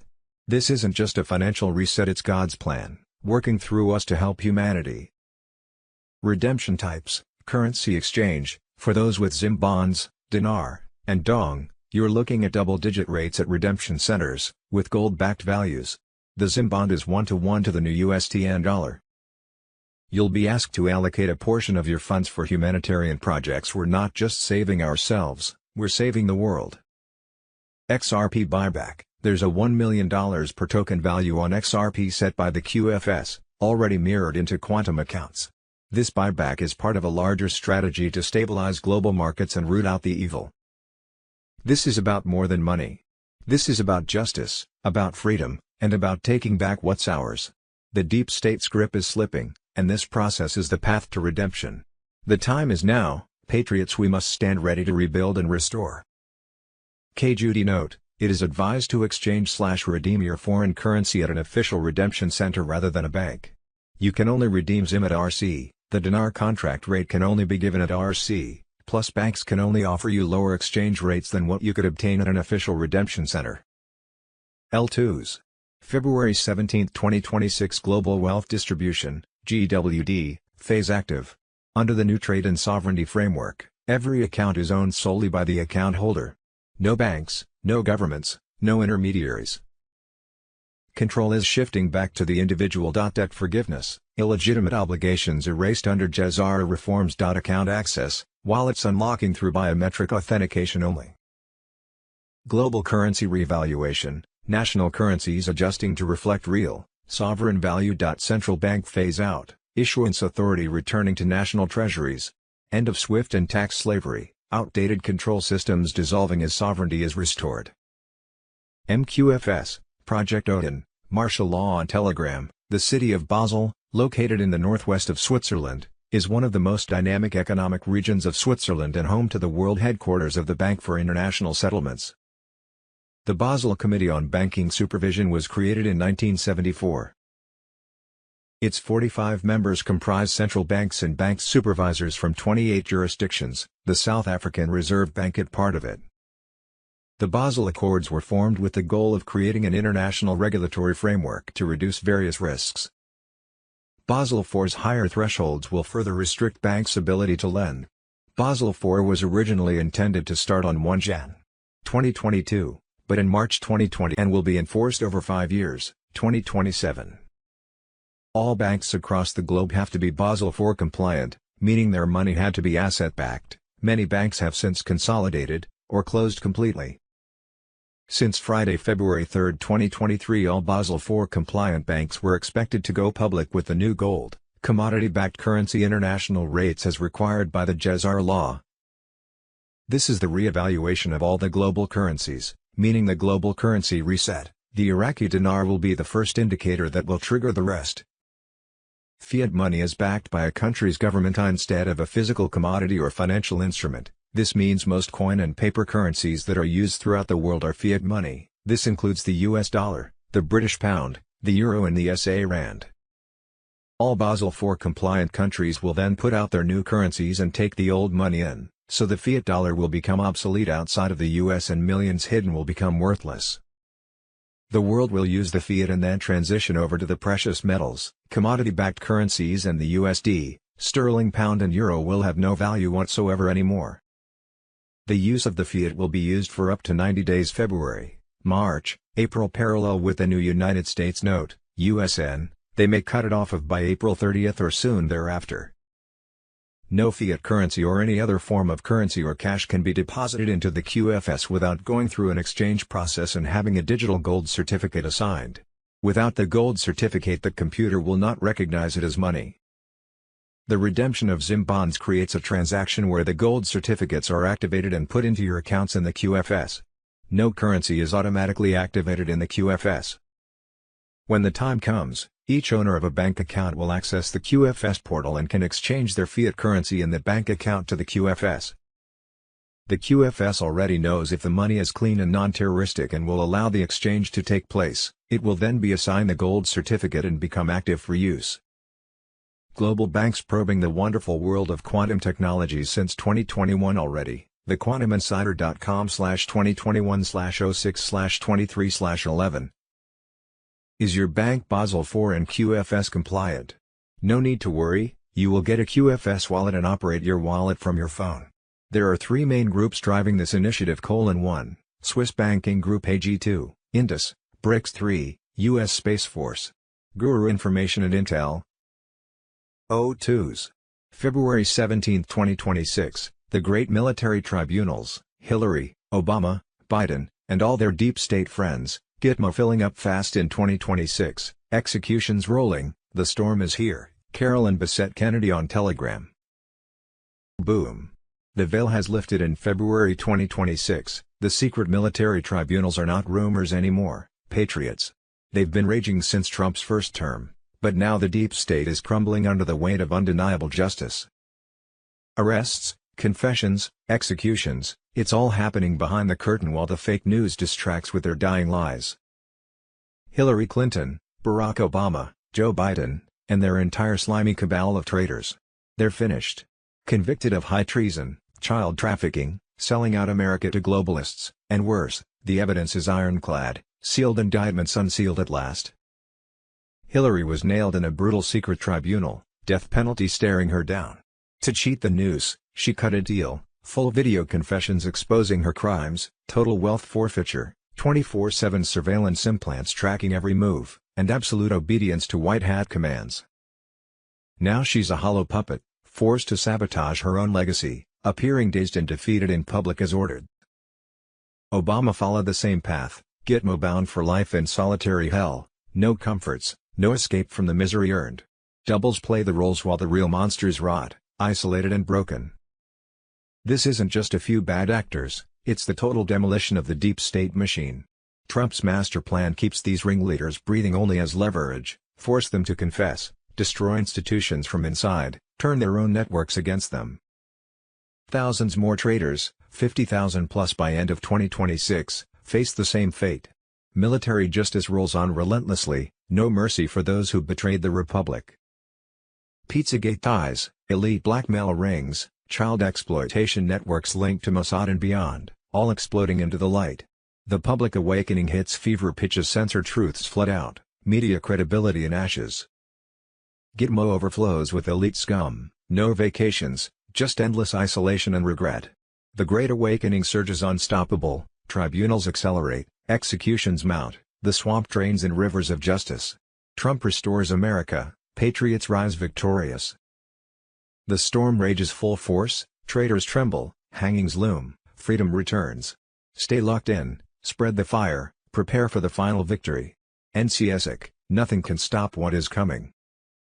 Imagine prompt, epic dramatic scene of massive Gitmo prison gates opening under stormy skies, shadowy figures of Hillary, Obama, Biden in orange jumpsuits being marched in chains by military guards, Trump silhouette in foreground with American flag cape. Deep state pyramid collapsing behind, fiery tribunals in background with gavel striking, cue drops raining down, patriots cheering with torches, high contrast red white blue glow, intense apocalyptic energy, cinematic style. P2s. February 17, 2026 breaking, Pizzagate is real and exploding again in 2026, Hillary Clinton, Obama, Podesta emails, elephant eyes, Comet Ping Pong. And the Epstein files connection that proves the elite pedophile network never stopped, Carolyn Bessette Kennedy on Telegram. Pizzagate was never a hoax, it was the first massive crack in the satanic elite's armor, and with the fresh Epstein file dumps hitting hard, the truth is screaming louder than ever. President Trump. 2s. February 17, 2026 bombshell revelation, DNI Tulsi Gabbard drops a truth bomb, Joe Biden was not calling the shots. And neither was Kamala Harris in charge. Hillary Clinton, Barack Obama, Antony Blinken, Jake Sullivan, and the deep state using the AutoPen to run the Joe Biden presidency, the rabbit hole on Telegram. 2s. February 17, 2026 Ilhan Omar and her husband are facing historic pressure for federal investigation after journalist Angela Rose confirms they ran a company that reportedly pocketed $3 million from Ilhan's campaign. Then the business closed, Trump watch on Telegram. 2s. February 17, 2026 National alert. Deep state attack on U.S. military tribunals, armed teams break in to destroy evidence, block testimony, and save the elites who are being exposed. 2s. February 17, 2026 February 17, 2026, Epstein fallout count. Fake MAGA exposed. Trump warns FAFO. 2s. February 17, 2026 exposed, Rubio confirms the 50-year plot, deindustrialization was deliberate. 2s. February 17, 2026 special report, Hillary Clinton lies when asked about her and Bill's relationship with Jeffrey Epstein, we have no links. 2s. February 17, 2026 massive news. Operation Payback, Trump announces $2,000 tariff dividend checks coming for Americans, we can do it without Congress. 2s. February 17, 2026 just in, Bill Gates responds to RFK Jr., the accountability battle just went public. 2s. February 17, 2026 boom. Whistleblower intel, Air Force whistleblower claims government geoengineering, this is absolutely happening. T2s. February 17, 2026 Italy Gate, Barack Hussein Obama and Matteo Renzi, former Prime Minister of Italy, orchestrated the overthrow of the U.S. government on November 3, 2020, cue the storm on Telegram. The single most damning testimonies of the 2020 presidential election. Maria Zack, today, I'm going to play an audio tape that should shock you all. It will shock America. Stephen Serafini, along with General Claudio Graziano, a board member of Leonardo Aerospace, were involved. Italian intelligence provided the U.S. with documents, calls, and photos of CIA agents, all funded by Barack Obama, who diverted $400 million in cash sent to Iran, funneling it through the Dubai to operatives in Italy and Merrill Lynch in Switzerland. Affidavits and evidence. http://1. An affidavit delivered to the U.S. Congress from an Italian defense company employee, confessing on November 3, 2020.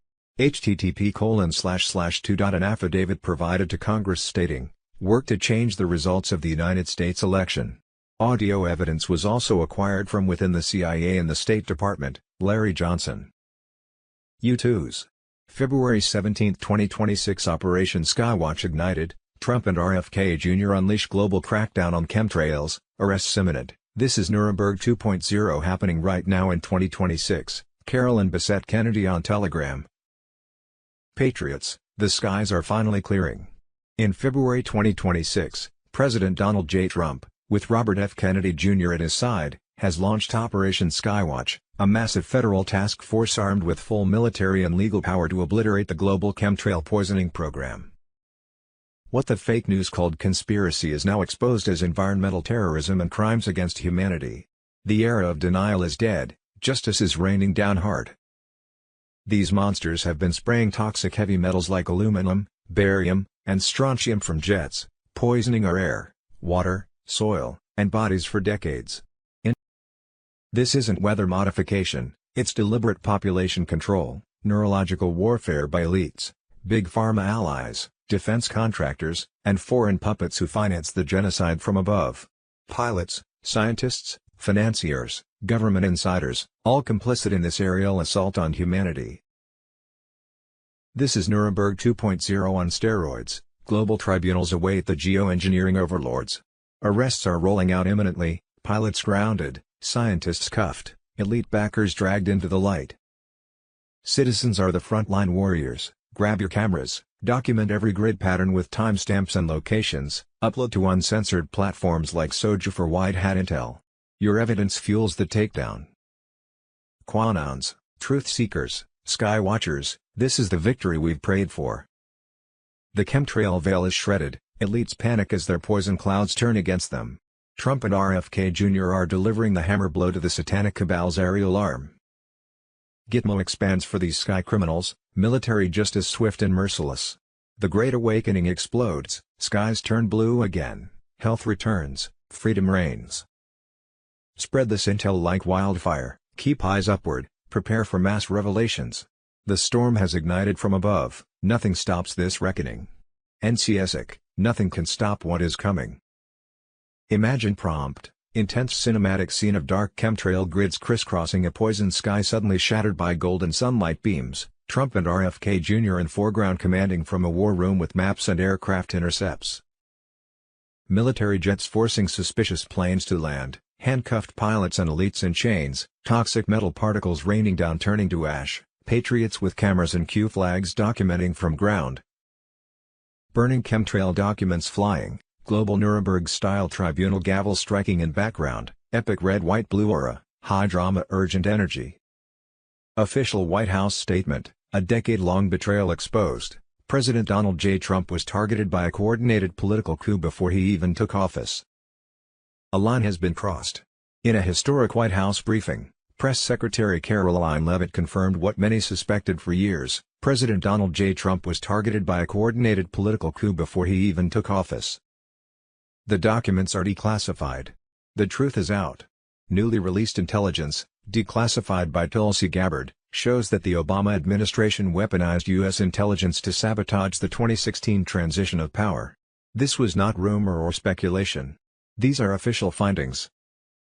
A senior voice breaks the silence. Archbishop Carlo Maria Vigano has issued a chilling public statement that refuses to play by the rules of acceptable discourse. He speaks of a coordinated elite network built on exploitation, compromise, and fear. According to Vigano, this network is not accidental. It is organized, protected, and weaponized. Pizzagate was not buried. It was defended. Vigano directly connects the effort to ridicule and erase Pizzagate with the protection of powerful figures, naming longtime political operators like Hillary Clinton and John Podesta. He points to the arrest of individuals involved in media efforts to discredit the story as proof that what was labeled a conspiracy may instead be a shield. Epstein Island as a blackmail factory. According to Vigano, Jeffrey Epstein and Ghislaine Maxwell were not operating alone, nor randomly. Epstein Island, he claims, functioned as a controlled environment designed to entrap the powerful. High-ranking politicians, businessmen, and cultural figures were allegedly recorded while committing unspeakable crimes. Those recordings were not for pleasure. They were for leverage. Vigano states that this evidence is now held by Israeli intelligence, specifically Mossad, and used to ensure obedience, silence, and compliance across the Western world. Why leaders do not speak. This is where the accusation turns geopolitical. Vigano asks a question many are afraid to even form. Why do Western leaders refuse to speak openly about civilian massacres in Gaza? Why the uniform silence? His answer is blunt. Because they cannot. Because incriminating dossiers exist. Because blackmail works. Global crises as tools of control. Vigano expands this logic further, asserting that the same mechanism of control applies to recent global events. He refers to the war in Ukraine not as an organic conflict, but as a managed crisis serving globalist objectives. In his view, crises are not merely exploited. They are staged, synchronized, and enforced by leaders who themselves are trapped. This is not a rumor. It is a challenge. Vigano does not ask to be believed blindly.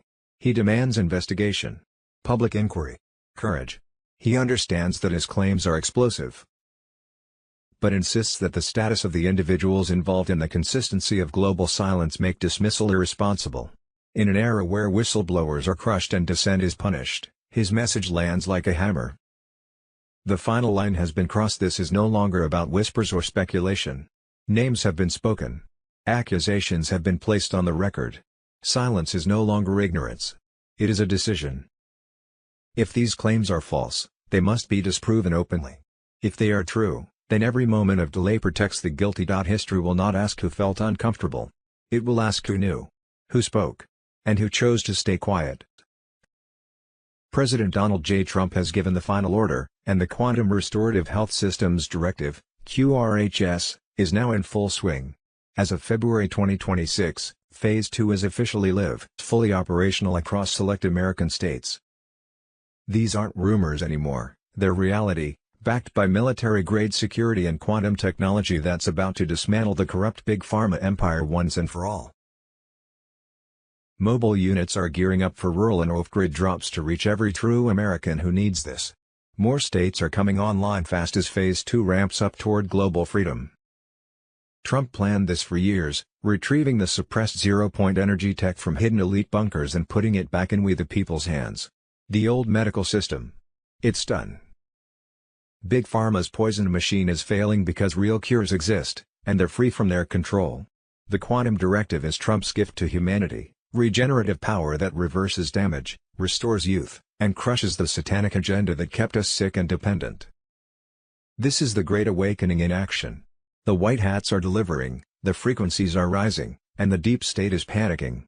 Stay aligned, hold the line, and prepare, because the healing wave of truth is sweeping the nation, and nothing can stop it now. Trump is leading us into a new era. The storm is here, and victory is ours. NCSIC. WWG1G. ZD. 2s. February 17, 2026. 107 drops bombshell intel, Melania's hidden messages, satanic rituals exposed, and the coming storm. 107 recently unleashed shocking revelations tying Melania Trump's symbolic mastery to the deepest layers of the global battle against evil. The film chronicling her intense preparations in the final days before the 2025 inauguration portrays her as America's true flag, strong, unyielding, sending unmistakable signals through every elegant choice. Dresses featured in the movie, drawn from real events, carry powerful comms. One gown stands out, a white design with a dramatic black swirl cutting across it, evoking Michael Jackson's iconic Billie Jean performance, Melania's declared favorite song and artist. That black and white clarity screams no compromise between light and darkness. The piece, destined for the Smithsonian as a second historic item from its designer, screams enjoy the show to those awake. Patriots caught the vibe instantly. Melania shielded Barron through campaign fire and White House storms, raising him with integrity amid constant surveillance. She managed the residence, upheld standards, and set a new bar for first ladies while protecting her son's normalcy. Her deliberate presentation as a former supermodel speaks volumes, every detail a weapon in the information war. The movie opens with water imagery and sounds, echoing long-standing Patriot themes. Watch the water. No coincidence. Super Bowl aftermath brings overt satanic halftime displays broadcast to every nation for the first time ever, pure evil forced on the world. Q warned this moment would make the Super Bowl look tame like the Puppy Bowl. The trigger approaches. Satanists announce plans openly, inaction equals consent and transfers karma. But patriots refuse to comply, they oppose the darkness head-on. The war is spiritual, against principalities and powers in high places. Current Israel governance raises stark questions: is it fully the promised covenant land, or infiltrated by ancient shadows echoing Canaanite giants and Baal? The veil tears wide. Millions more Epstein pages incoming, exposing the cabal's child empire. Trump and Melania lead the charge, unbreakable symbols of resistance. The storm rages, evil trembles, light surges forward. Patriots, the best is yet to come. Trust the plan. Victory is near. The greatest show on earth unfolds now. Stay strong, the awakening crushes the deep state forever. Z. 2s. February 17, 2026. The enormity of what is coming will shock the world, the White House on Telegram. A line has been crossed. Not by anonymous posts or fringe rumors, but by a high-ranking voice from inside the system itself. What is now being alleged points to a global structure of blackmail and coordinated silence that reaches into politics, intelligence, media, and geopolitics. If even part of this is true, the implications are staggering. A senior voice breaks the silence. Archbishop Carlo Maria Vigano has issued a chilling public statement that refuses to play by the rules of acceptable discourse. He speaks of a coordinated elite network built on exploitation, compromise, and fear. According to Vigano, this network is not accidental. It is organized, protected, and weaponized. Pizzagate was not buried. It was defended. Vigano directly connects the effort to ridicule and erase Pizzagate with the protection of powerful figures, naming longtime political operators like Hillary Clinton and John Podesta. He points to the arrest of individuals involved in media efforts to discredit the story as proof that what was labeled a conspiracy may instead be a shield. What the public was told to mock, he suggests, was actually a network of filthy complicities embedded in the international deep state. Epstein Island as a blackmail factory. According to Vigano, Jeffrey Epstein and Ghislaine Maxwell were not operating alone, nor randomly. Epstein Island, he claims, functioned as a controlled environment designed to entrap the powerful. High-ranking politicians, businessmen, and cultural figures were allegedly recorded while committing unspeakable crimes. Those recordings were not for pleasure. They were for leverage. Vigano states that this evidence is now held by Israeli intelligence, specifically Mossad, and used to ensure obedience, silence, and compliance across the Western world. Why leaders do not speak? This is where the accusation turns geopolitical. Vigano asks a question many are afraid to even form. Why do Western leaders refuse to speak openly about civilian massacres in Gaza? Because they cannot. Because incriminating dossiers exist. Because blackmail works.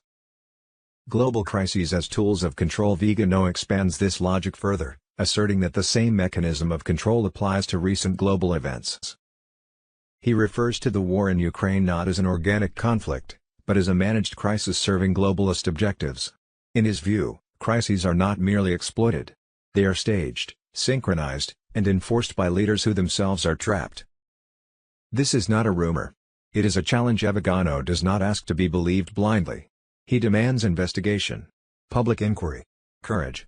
He understands that his claims are explosive, but insists that the status of the individuals involved and the consistency of global silence make dismissal irresponsible. In an era where whistleblowers are crushed and dissent is punished, his message lands like a hammer. The final line has been crossed. This is no longer about whispers or speculation. Names have been spoken. Accusations have been placed on the record. Silence is no longer ignorance. It is a decision. If these claims are false, they must be disproven openly. If they are true, then every moment of delay protects the guilty. History will not ask who felt uncomfortable. It will ask who knew, who spoke, and who chose to stay quiet. It has been uncovered that the Department of Justice has filed an expose on an Epstein payoff to Erica Kirk for a hit on Charlie Kirk that was possibly ordered by Israel. A forensic probe has uncovered the exact wire transfer funding a Provo hit squad. Evidently Charlie discovered Epstein was alive and still blackmailing politicians, then he suspected his wife Erica Kirk's involvement. Internal audit signed his death warrant. Epstein redacted on Telegram. The Q movement always said that Israel would be last, and it appeared that it now was. European bankers discussing how to block President Trump's policies. Emails detail plans to fund protests against military actions in D.C. Bank records show $1.2 billion moved through shell companies in 2024 to 2025 to support anti-Trump operations. President Trump fights this corruption head-on because it attacks American children, American elections, and American sovereignty. Global elites use these hidden spaces to steal power from the people. He ends their operations with direct military force and full accountability. The deep state loses its last hidden stronghold. Under President Trump's command. Monday, February 16, 2026 emergency operation, U.S. military raids secret underground tunnels beneath Washington, D.C. government buildings, finds 24/7 server rooms, and billions moved through shell companies. EBS, 10 Days of Darkness, Project Odin. Martial Law. Monday, February 16, 2026 Prepare for Phase 1. Blackout. Rolling blackouts all across the world happening now. Travel restrictions. Emergency. Lockdowns. Virtual ID to enter businesses. You are not ready for what comes next. This night will be biblical. Tier 4 B ISO 20022 on Telegram. Moan. February 16, 2026. The EBS has gone off in the U.S., LA, Chicago, Houston, Phoenix, New York City, Philadelphia, Seattle, Tier 4 BISO 2022 on Telegram. Monday, February 16, 2026. EBS is imminent.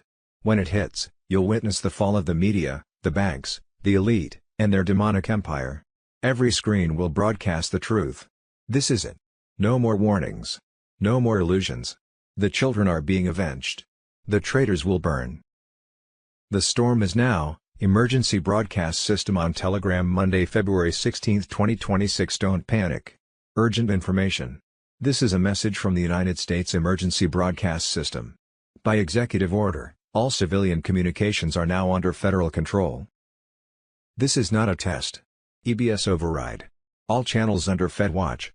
Unknown formations over cities, strange uniforms, comms seized. This isn't a drill, Mr. Poole on Telegram moan. February 16, 2026. Prepare for a 48-hour worldwide communication blackout, along with lockdown. No more deep state censorship, no more fake news feeds, only documentaries expounding truth across every TV, radio and internet broadcast worldwide. Expect 10 days of media silence as the military now controlled communications, while spitting out emergency broadcasts. Revealing everything. This was a time of communications reset, with cell towers neutralized as weapons, banking system froze and ATMs, credit and debit cards would not be working, Nizara/Jazara updates. Monday, February 16, 2026. What they are basically saying is that Nizara will be announced to the world, which will show that everything new is beginning. Tier 4 BISO 20022 on Telegram. A worldwide EBS announcement hitting everyone's cell phones will say that sometime in the next 5 hours or so, everyone needs to be home and a global lockdown will begin for 10 to 12 days. After a Nizara announcement, there will be an emergency broadcast system circulating globally, where they will literally be showing documentaries of everything that has happened to wake up the masses. During that lockdown, it will be broadcast on every station. And there will be documentaries to provide full disclosure for everyone to see everything that has been happening. All central banks have been entered into the QFS. They are all on the ISO 20022 standard. Blockchain, and nothing fraudulent can happen because everything is traceable. Any money that is sent, they can see where it goes. It stops corruption in its tracks. No money can be secretly moved. All money is traceable. Apparently at the end of 12 days there will be an 800 number announced that we call to obtain an appointment at a redemption center so we can set up our wallet, bank account, on the new global financial system. Apparently everyone across the globe already has a sum of money in our quantum account, but we need to set up our individual access to it. There were 75 cabal banks said to have been seized, with their assets seized and accounts closed. These assets were moved to the quantum financial accounts to be returned to the people. All trust funds were also moved to the QFS account. All personal bank accounts